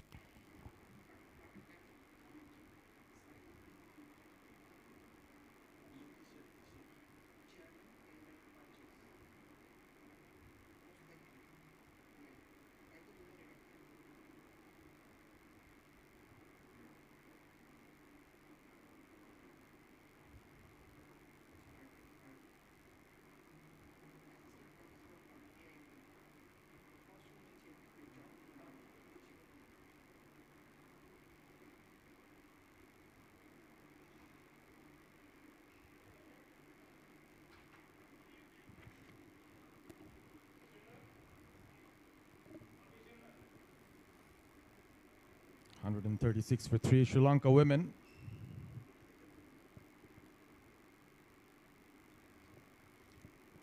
Not a lot of runs to get from here on. The two batters well into their 30s now, looking confident, and giving an air of confidence that the Lankan dugout would enjoy. The heat is not enjoyable, but they're enjoying their time in the middle here. Karunaratne and Samara Wickrama. In comes Sharna Akhtar, another leg spinner. Doesn't get used on a regular basis. Her first outing today with the ball.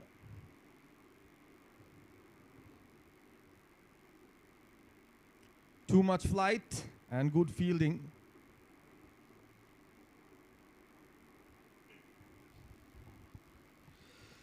Interesting to see Sharna now. After 30 overs, she has been introduced.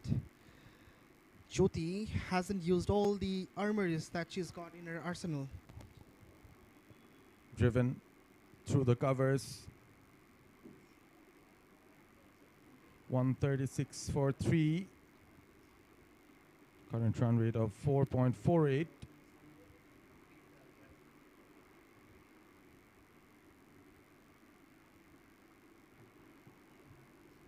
Outside edge.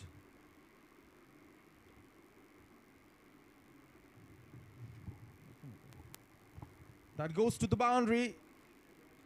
4 runs. Sri Lanka getting closer to victory. Welcome back, Syed Abid Hussain. Thank you so much.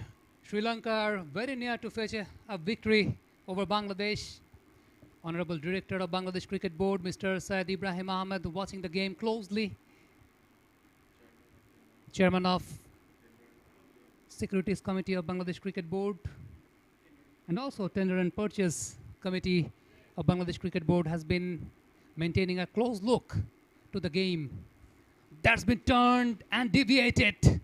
Sharna Akhtar has been very much prominent of producing those kind of deliveries are concerned. Bowling from around the wicket, maintaining a decent channel. The turn, deviation, and the movement was very much fair enough to deceive the batter. Now shimmy down the wicket, played down the ground, placed with perfection, purchasing a single. Sri Lanka, they're very close. We have been mentioning about Honorable Director of Bangladesh Cricket Board, Mr. Syed Ibrahim Ahmed, Chairman Tender and Purchase Department of Bangladesh Cricket Board, having an eye, having a close look towards the game. Sloppy, that goes through and beats the boundary. They're getting closer and closer to the target. The Sri Lankans, in the previous game, Bangladesh managed to have a narrow escape over Sri Lanka, having a win of 3 wickets. But this time, the Sri Lankans are having a good time around. After the end of 31 over, It's 1 for 5 for 3 Sri Lankans.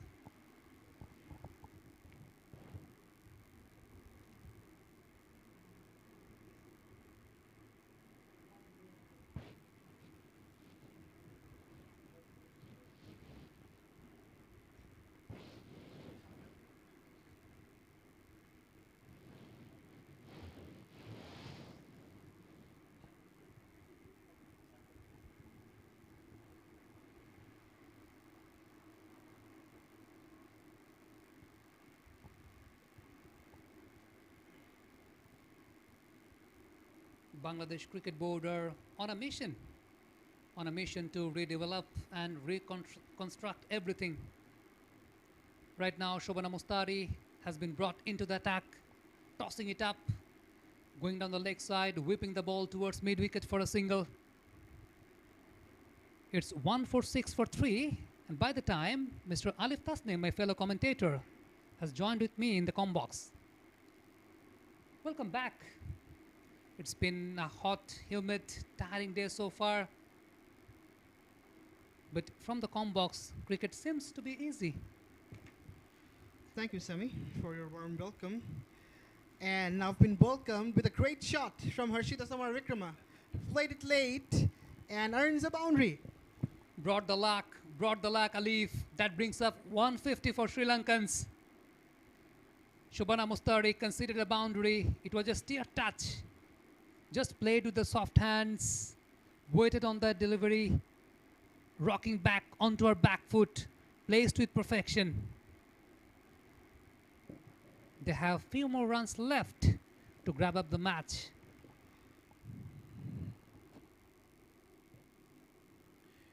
We spoke about the hot and humid condition and how difficult it is to keep the wicket. 𝗃𝗃𝗂𝗽𝗃𝗃, the Bangladesh skipper, has left the ground, and now it's 𝗂𝗍𝗍𝗃𝗃 keeping the wickets. So this goes to show that how difficult it is to perform. Cricket seems to be easy from home, from the comm box, from the press box, but it's difficult to materialize.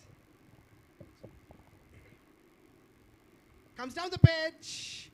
Could be a stumping opportunity. 𝗍𝗍𝗃 makes a mess. I was asking the same question to Hasini Perera, the acting captain in the previous game, about the condition. It's been very hot, humid, and the northern part of Bangladesh is the hottest part of the entire country. But she mentioned that that cannot be an excuse when you're playing at the highest level. This time tossing it up, shaping the ball in towards the right-hander. Played that with perfection, driven back to the bowler. 6 runs have been conceded in this particular over by 𝗂𝗵𝗃𝗃. The Lankans are 15 shy of their victory mark. Well bowled from Mustari, but it's an over from which 6 runs came after 32. It's 151 for 3.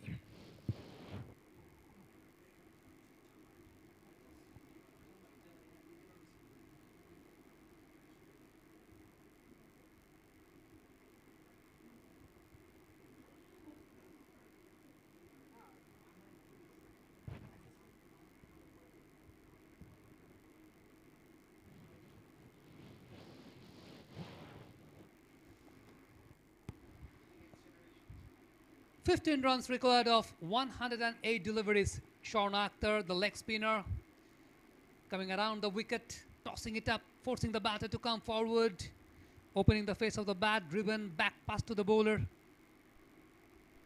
In fact, grabbed up by the bowler on that occasion.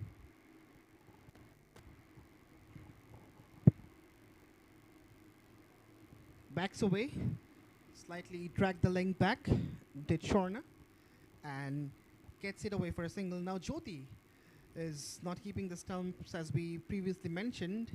Now she's become a regular fielder, and 𝗍𝗍𝗃𝗃 is keeping the stumps.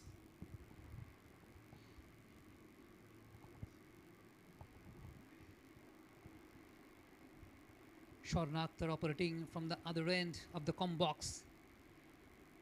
This time purchasing the turn. It's the deviation that deceived the batter.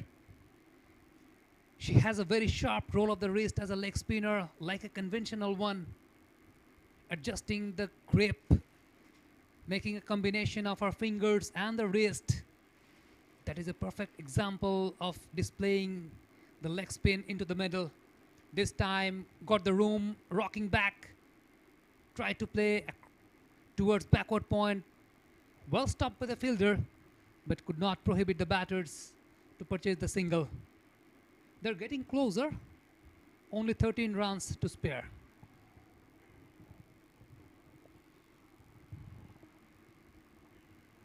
Again, some adjustment in the field.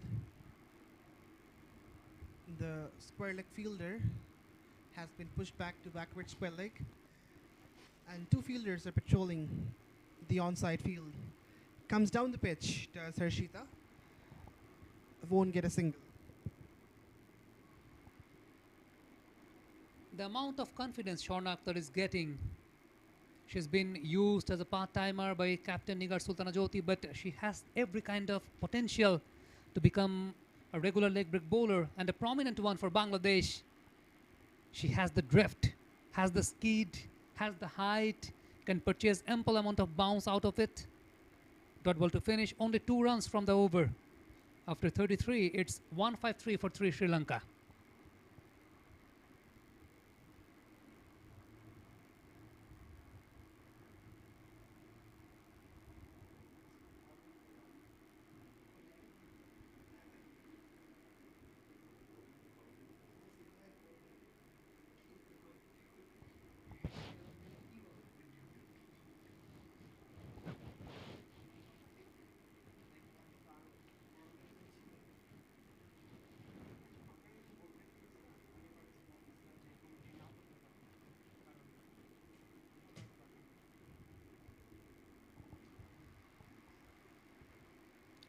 That brings Ma'rufa Akhtar back into the attack from the combox end. 4 overs conceded, 16 runs. No wicket has been purchased by Ma'rufa Akhtar in this very innings. Coming over the wicket, forcing the batter to lean forward, finds the fielder.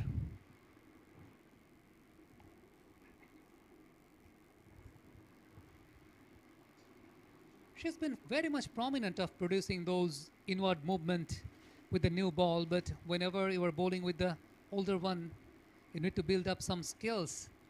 Ma'rufa Akhtar has impressed everyone during the World Cups. We can remember those heavy inward movements that actually came out of surprise for the batters in the very first game against Pakistan, couple of wickets in the very first over. After that, she purchased another one, but during the second game, the English batters were also deceived by the same thing. But whenever there is a left-handed batter in the crease, Ma'rufa Akhtar, she needs to find some other ways to deceive. This time, once again, shaping back in towards the right-hander. The natural angle Ma'rufa Akhtar produces, 3 dot balls on the trot. Hansima Karunaratne having a good time, conceding 58 deliveries for her 38. Still, they require 13 more to win. Have a look at the field setup. Deep square leg, deep mid-wicket, deep cover. Those are the fielders being installed outside the 30-yard circle. Only 4 are allowed at this particular moment. The standard protocol says in first 10 overs, only 2 fielders are allowed, and after that, till the 40th overs, it's 4, and after that, 5 fielders can be allowed outside the 30-yard circle. It's been a decent stop by Ma'rufa Akhtar in this particular over, containing the batter very well, maintaining a decent line and length this time, choosing the wider one, forcing the batter to fetch, to drag. Once again, find the fielder. It's 153 for 3 Sri Lanka. Still 13. That has been a clinical start by the Sri Lankans, losing the toss and forced to bowl first, but they managed to pick up early wickets. Couple of wickets inside the first 6 overs by the Sri Lankans.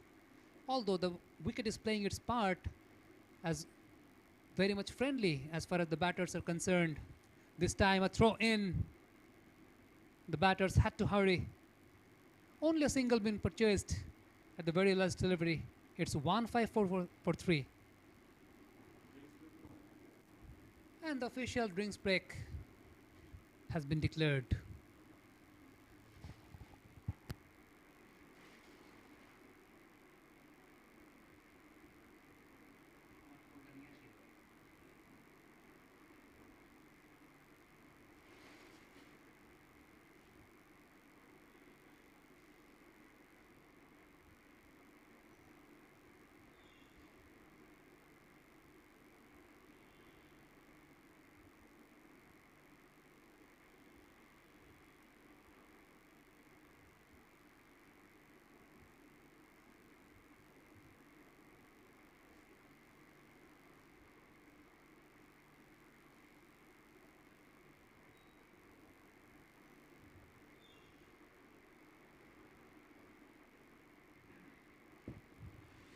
So this is how the batting grid looks like. 𝗂𝗂𝗃𝗃 couldn't make a big score, but 𝗬𝗏𝗃𝗃 made her come back and played a lovely knock with the bat in hand. 7 bowlers used this far, but not much of a success. 1 wicket for Sultana, Ritumoni and Nahid Akhtar each. 15 extras. This is an area where Bangladesh needs to work on. After 34, it's 154 for 3.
That is the current picture.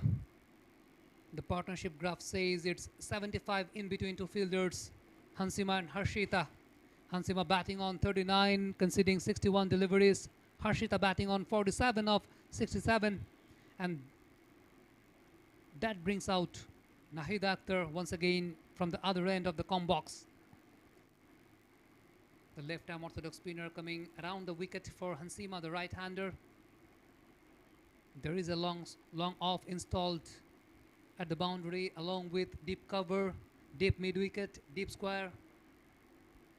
Inside the 38 circle, it's backward point, cover, mid-on and mid-wicket.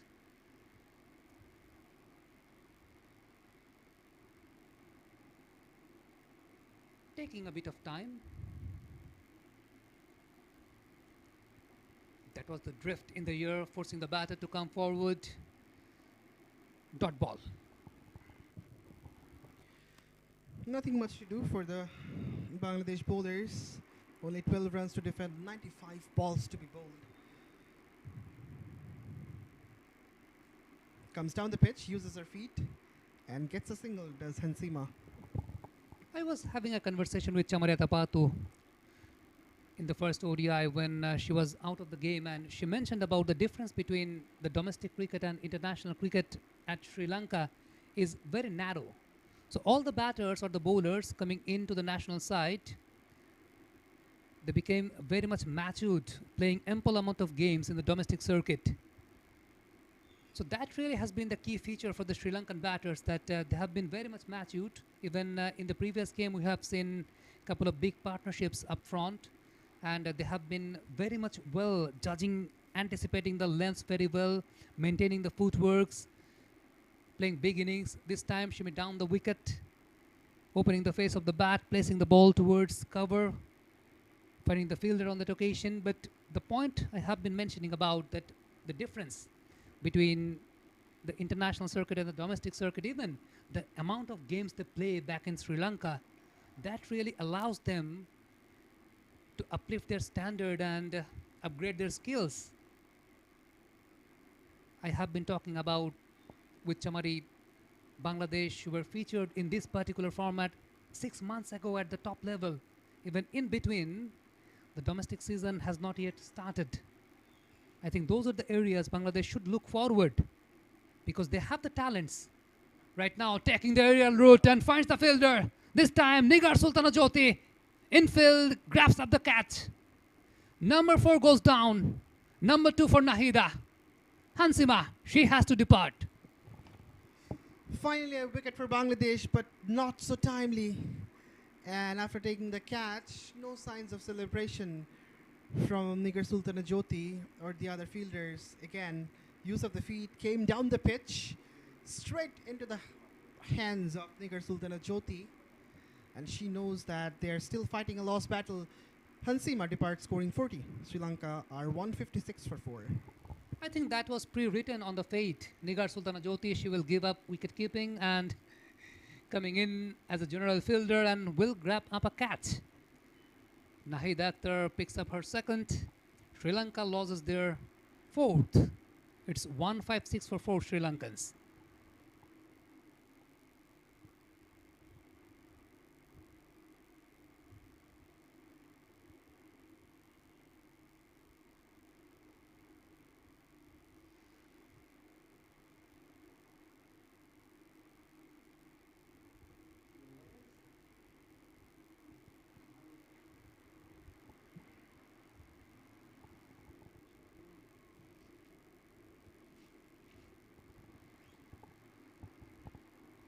By the grace of the wicket, that brings Kavisha into the middle, but she will be off strike. Maruf Akhtar steaming in, pitching on the hard length, getting the deviation of the pitch. The batter had to respect on that particular length. The current rate is almost 4.5 and the asking rate is below 1. So this goes to show that this match has already gone in Sri Lanka's favor. Nothing much to do for Bangladesh. Driving for a single.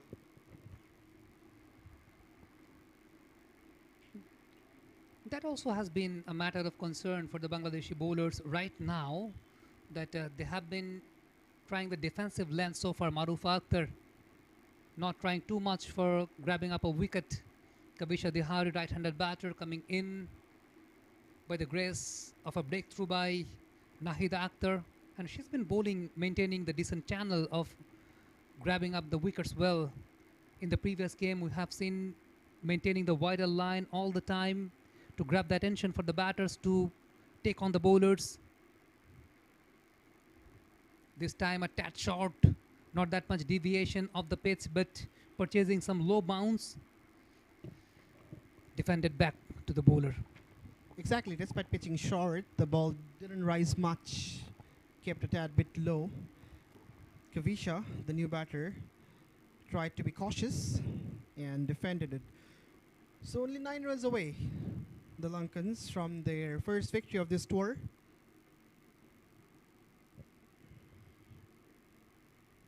That's a lovely shot, but there's a fielder.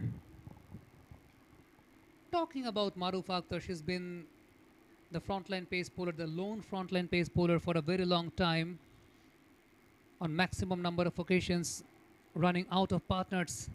We have seen Faria Trishna played a few games, but Bangladesh has really an inconsistent bowling lineup. up front. Nowadays, modern day cricket is very much dependent on bowling partnerships into the middle.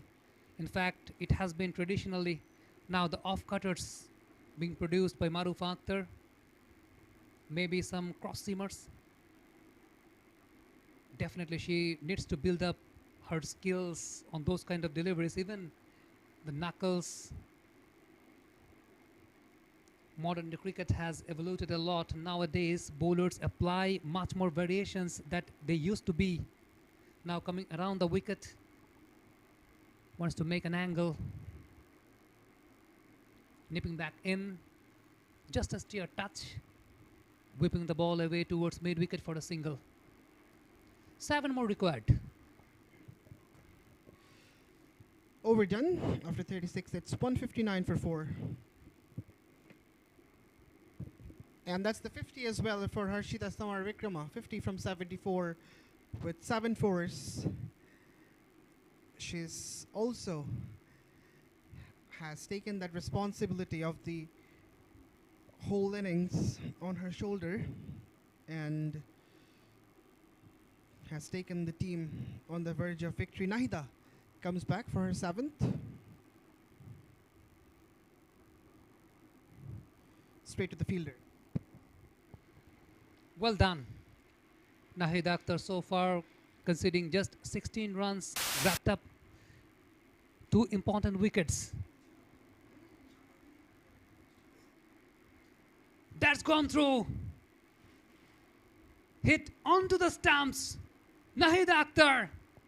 What a pitch of a delivery it was. It came out of a surprise here in the com box as well. The ball deviated along. The batter, she had to rock back, was trying to judge the line, but on that particular occasion, it just shaped in towards the left-hander. What a beautiful piece of bowling. Nahida Akhtar bringing in all her experience. Harshita Samar Vikrama, after scoring a wonderful half-century, she has to depart. Number 5 goes down for the Sri Lankans. Number 3 for Nahida. It's 159 for 5 Sri Lankans.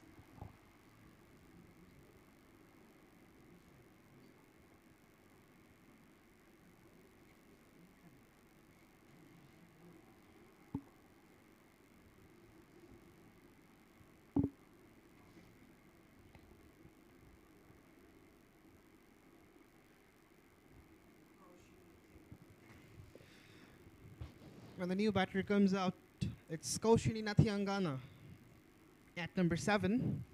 But that was a peach of a delivery from Nahida. Steep bounce, prodigious turn. Totally puzzled the batter. And she was shell-shocked seeing that sort of a delivery. Absolutely a ripper of a ball. 159 for 5, the Lankans. Again, into the pads. Coming around the wicket for the right-hander. Definitely wants to get through the arm. A slip in place. Playing across the line. Trying to find the gap, but finds the fielder. 7 more runs required for 80. 159 for 5, and certainly on the verge of the victory. Sri Lanka women. Edged, in between the slip fielder and the keeper. The ball runs away for 4, and the margin gets minimized. A big smile on the face of Kaushini. Narrow. She has a narrow escape on that occasion, Kaushini. It was the flatter one by Nahida Akhtar. There was a slip in place. She was about to get the reward. But in between wicketkeeper and slip, the batter has a narrow escape. Nahida Akhtar showing the reaction towards the fielder. She was about to take. She had to dive towards her left. All of a sudden, the ball actually came towards the fielder. Now playing across. She's gone. Another wicket goes down. Nahida Akhtar. What a gem of a delivery it was. It was right onto the money, forcing the batter to play the go-on sweep Check, shot, check. Hello, hello, hello. taking hello, the aerial route. The hello, fielder hello, was hello, placed hello. in the perfect position to grab up the catch. Another wicket goes down, another wicket purchased by Nahida Akhtar. Check, check, I wish Bangladesh could have scored few more runs check. on their card. It's 163 for 6 Sri Lankans. Check, check. Hello, hello, hello, hello, hello, hello. Hello, hello, hello, hello. Hello. Hello, hello, hello. Hello, hello, hello. Hello, hello, hello. Hello, hello. This is some great fight back from Bangladesh. It was 156 for 4, and all of a sudden it's 163 for 6. So 2 wickets in quick succession. But even that can't apply a lot of pressure on the Lankans because only 3 runs needed. And I don't think it will be a tough task for the batters to score these 3 runs more. To be very honest, Ali, if Bangladesh would have scored more than 180 to 190, I would have said there is a match on here. By the grace of Nahida Akhtar, picks up 4 important wickets. I was mentioning about the fact that they have the quality. They have the bowling options. Nigar Sultana Jyoti, during the previous game, during the post-match presentation, she was mentioning about the fact that she has the luxury of variations on her card. She has a lone left-arm orthodox spinner like Nahida Akhtar. She has Rabia Khan. Fahima Khatun also brings up the experience, although she is not present in this particular game. She has a pace bowler like Ritu Moni. She has various other options. So that is what I want to mention, that this team has the potential, but it's lack of experience and lack of the exposure. There has to be hurry. Direct hit. That might be close. The umpire denied the question. I think there might be a referral. Yes. She goes for the third umpire. Maruf Akhtar steaming in from over the wicket, pitching it up. Throw in from mid-on. Nahida Akhtar with her left hand. The batters were in a hurry, but somehow from this frame it suggests she was well in. Once again, looking at the replay, Maruf Akhtar, the ball was coming back in, placing towards mid-on. Nahida Akhtar picking the ball up, and then a throw in at the middle stump. But by when the ball hit the stump, the batter actually reached on the safest position. So that is not going to make any kind of difference. Only the difference is they have reduced 1 asking run. 2 more required.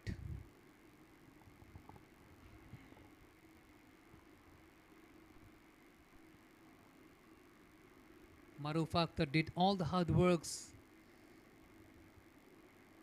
tried to bowl in a defensive line and length, but somehow today was not able to purchase any wicket.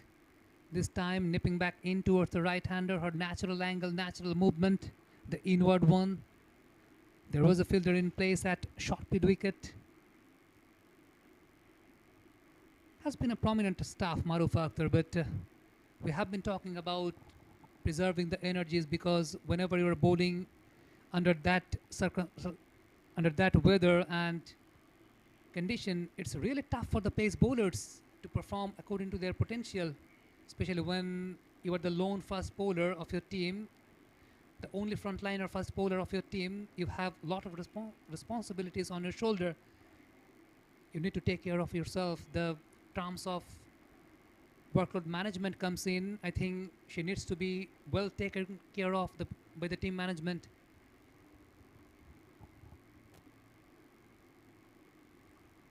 Three dot balls on the trot.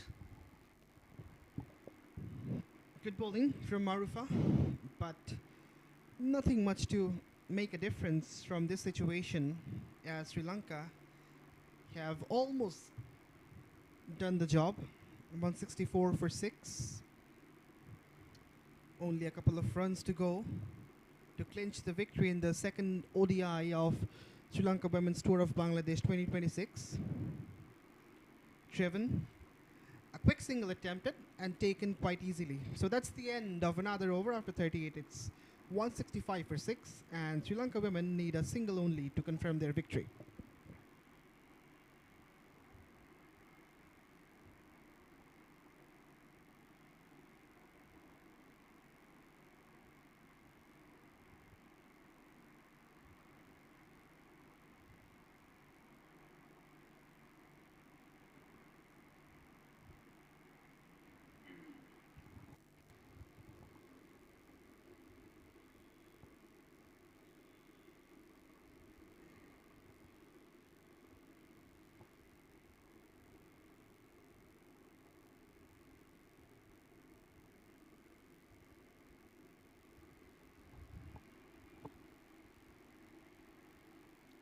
𝗵𝗂𝗪 for her 8th over, coming around the wicket, tossing it up. The right-handed batter had to lean forward for the defense.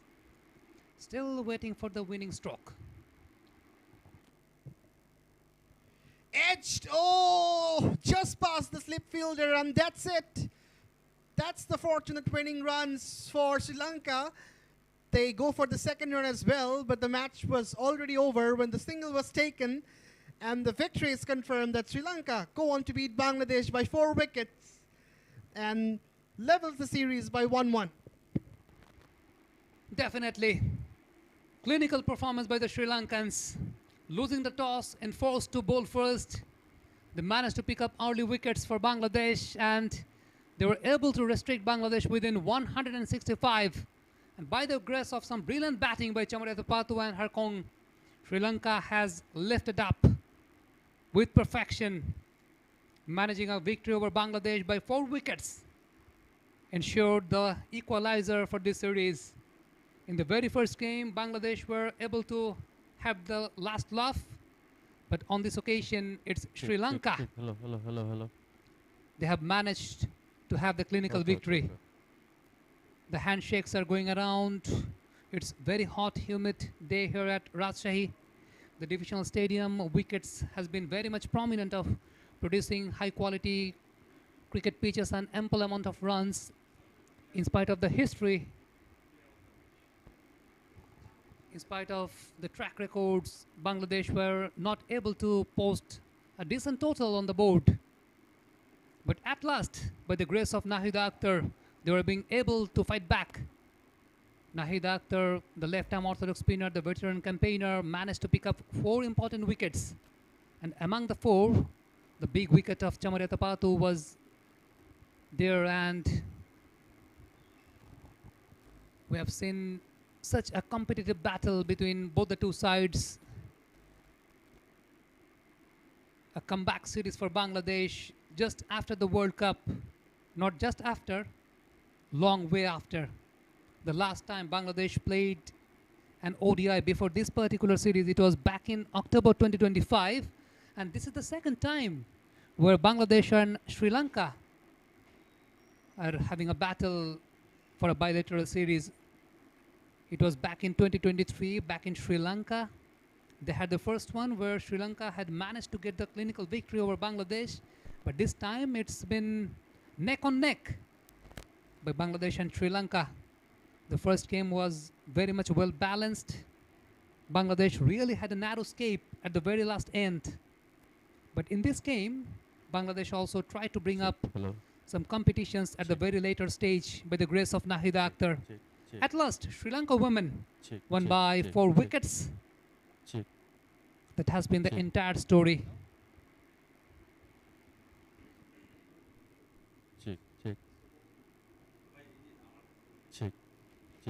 Hello. Check. Hello. Check.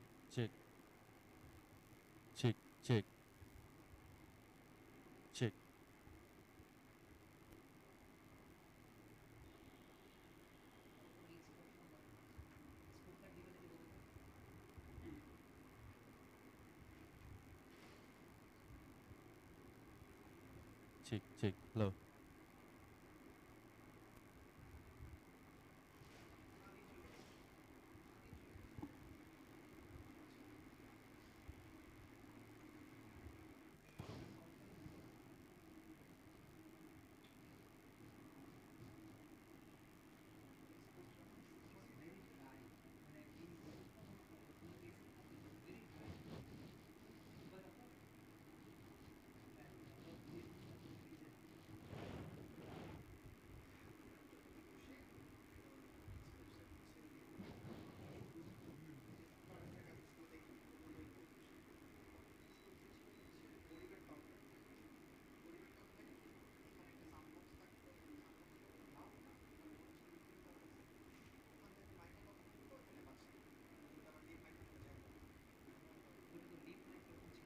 Check, check, check. Hello, hello. Check, check. Hello, hello. Okay.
Once again, welcome back to 𝗏𝗂 Divisional Cricket Stadium, where we had the second ODI between Bangladesh women and Sri Lanka women, where Sri Lanka women, they had a clinical victory over Bangladesh by 3 wickets.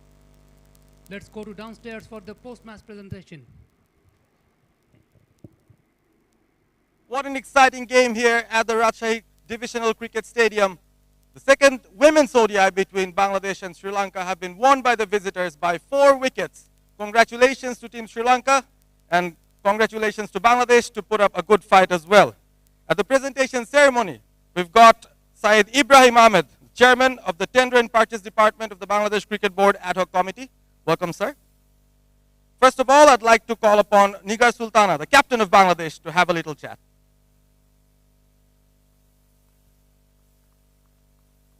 Nigar, tough luck today. You won the toss, elected to bat first, and what went wrong from there on? First of all, I think we didn't get much runs in the board because in sort of wicket, we should have get runs, at least 200 plus runs. And, you know, we didn't bowl as well because as per our bowling strength, I think we could have done better. Okay, so you've got early wickets losing in the previous game as well, and this one was a similar situation. When you went in, probably if you could stick around and if some other batters could actually put up a bit bigger partnership, could have got to 200 from even where you started from. Yeah, definitely, because no one was there to build partnership because each and every batter, almost 2 or 3 batters gets in and they are trying to settle down, but I'm not going for the big runs, so it actually cost us. So a word about 𝗂𝗏 𝗂𝗃, who came back, and was she the telling factor in this game as well? She is a very wonderful player, and we know that she could be a game changer, but still.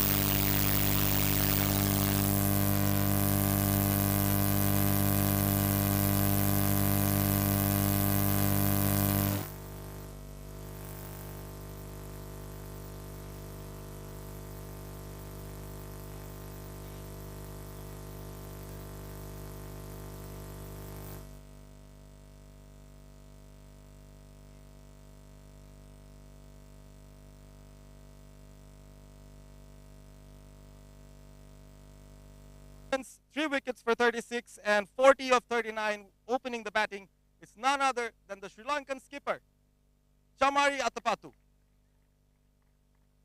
She'll receive the Player of the Match award from Mr. Syed Ibrahim Ahmed, Chairman, Tender and Purchase Department of the Ad Hoc Committee.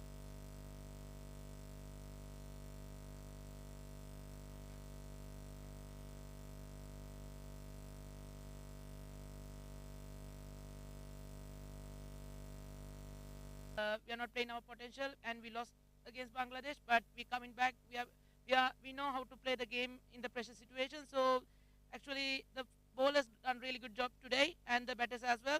So we execute our right plan right.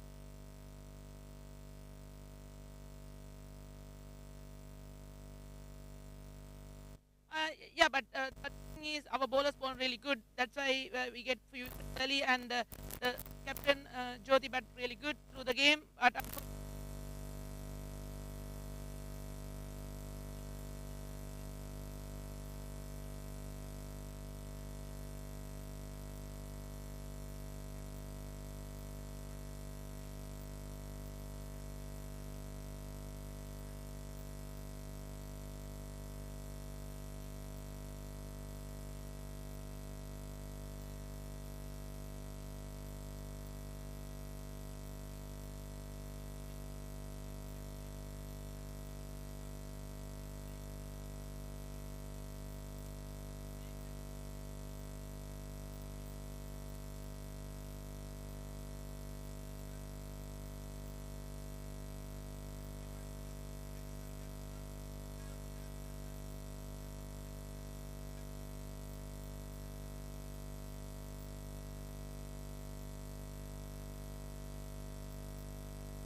ODI of the series, which will also be the series decider. So till then, stay with us till 25th, and goodbye for now.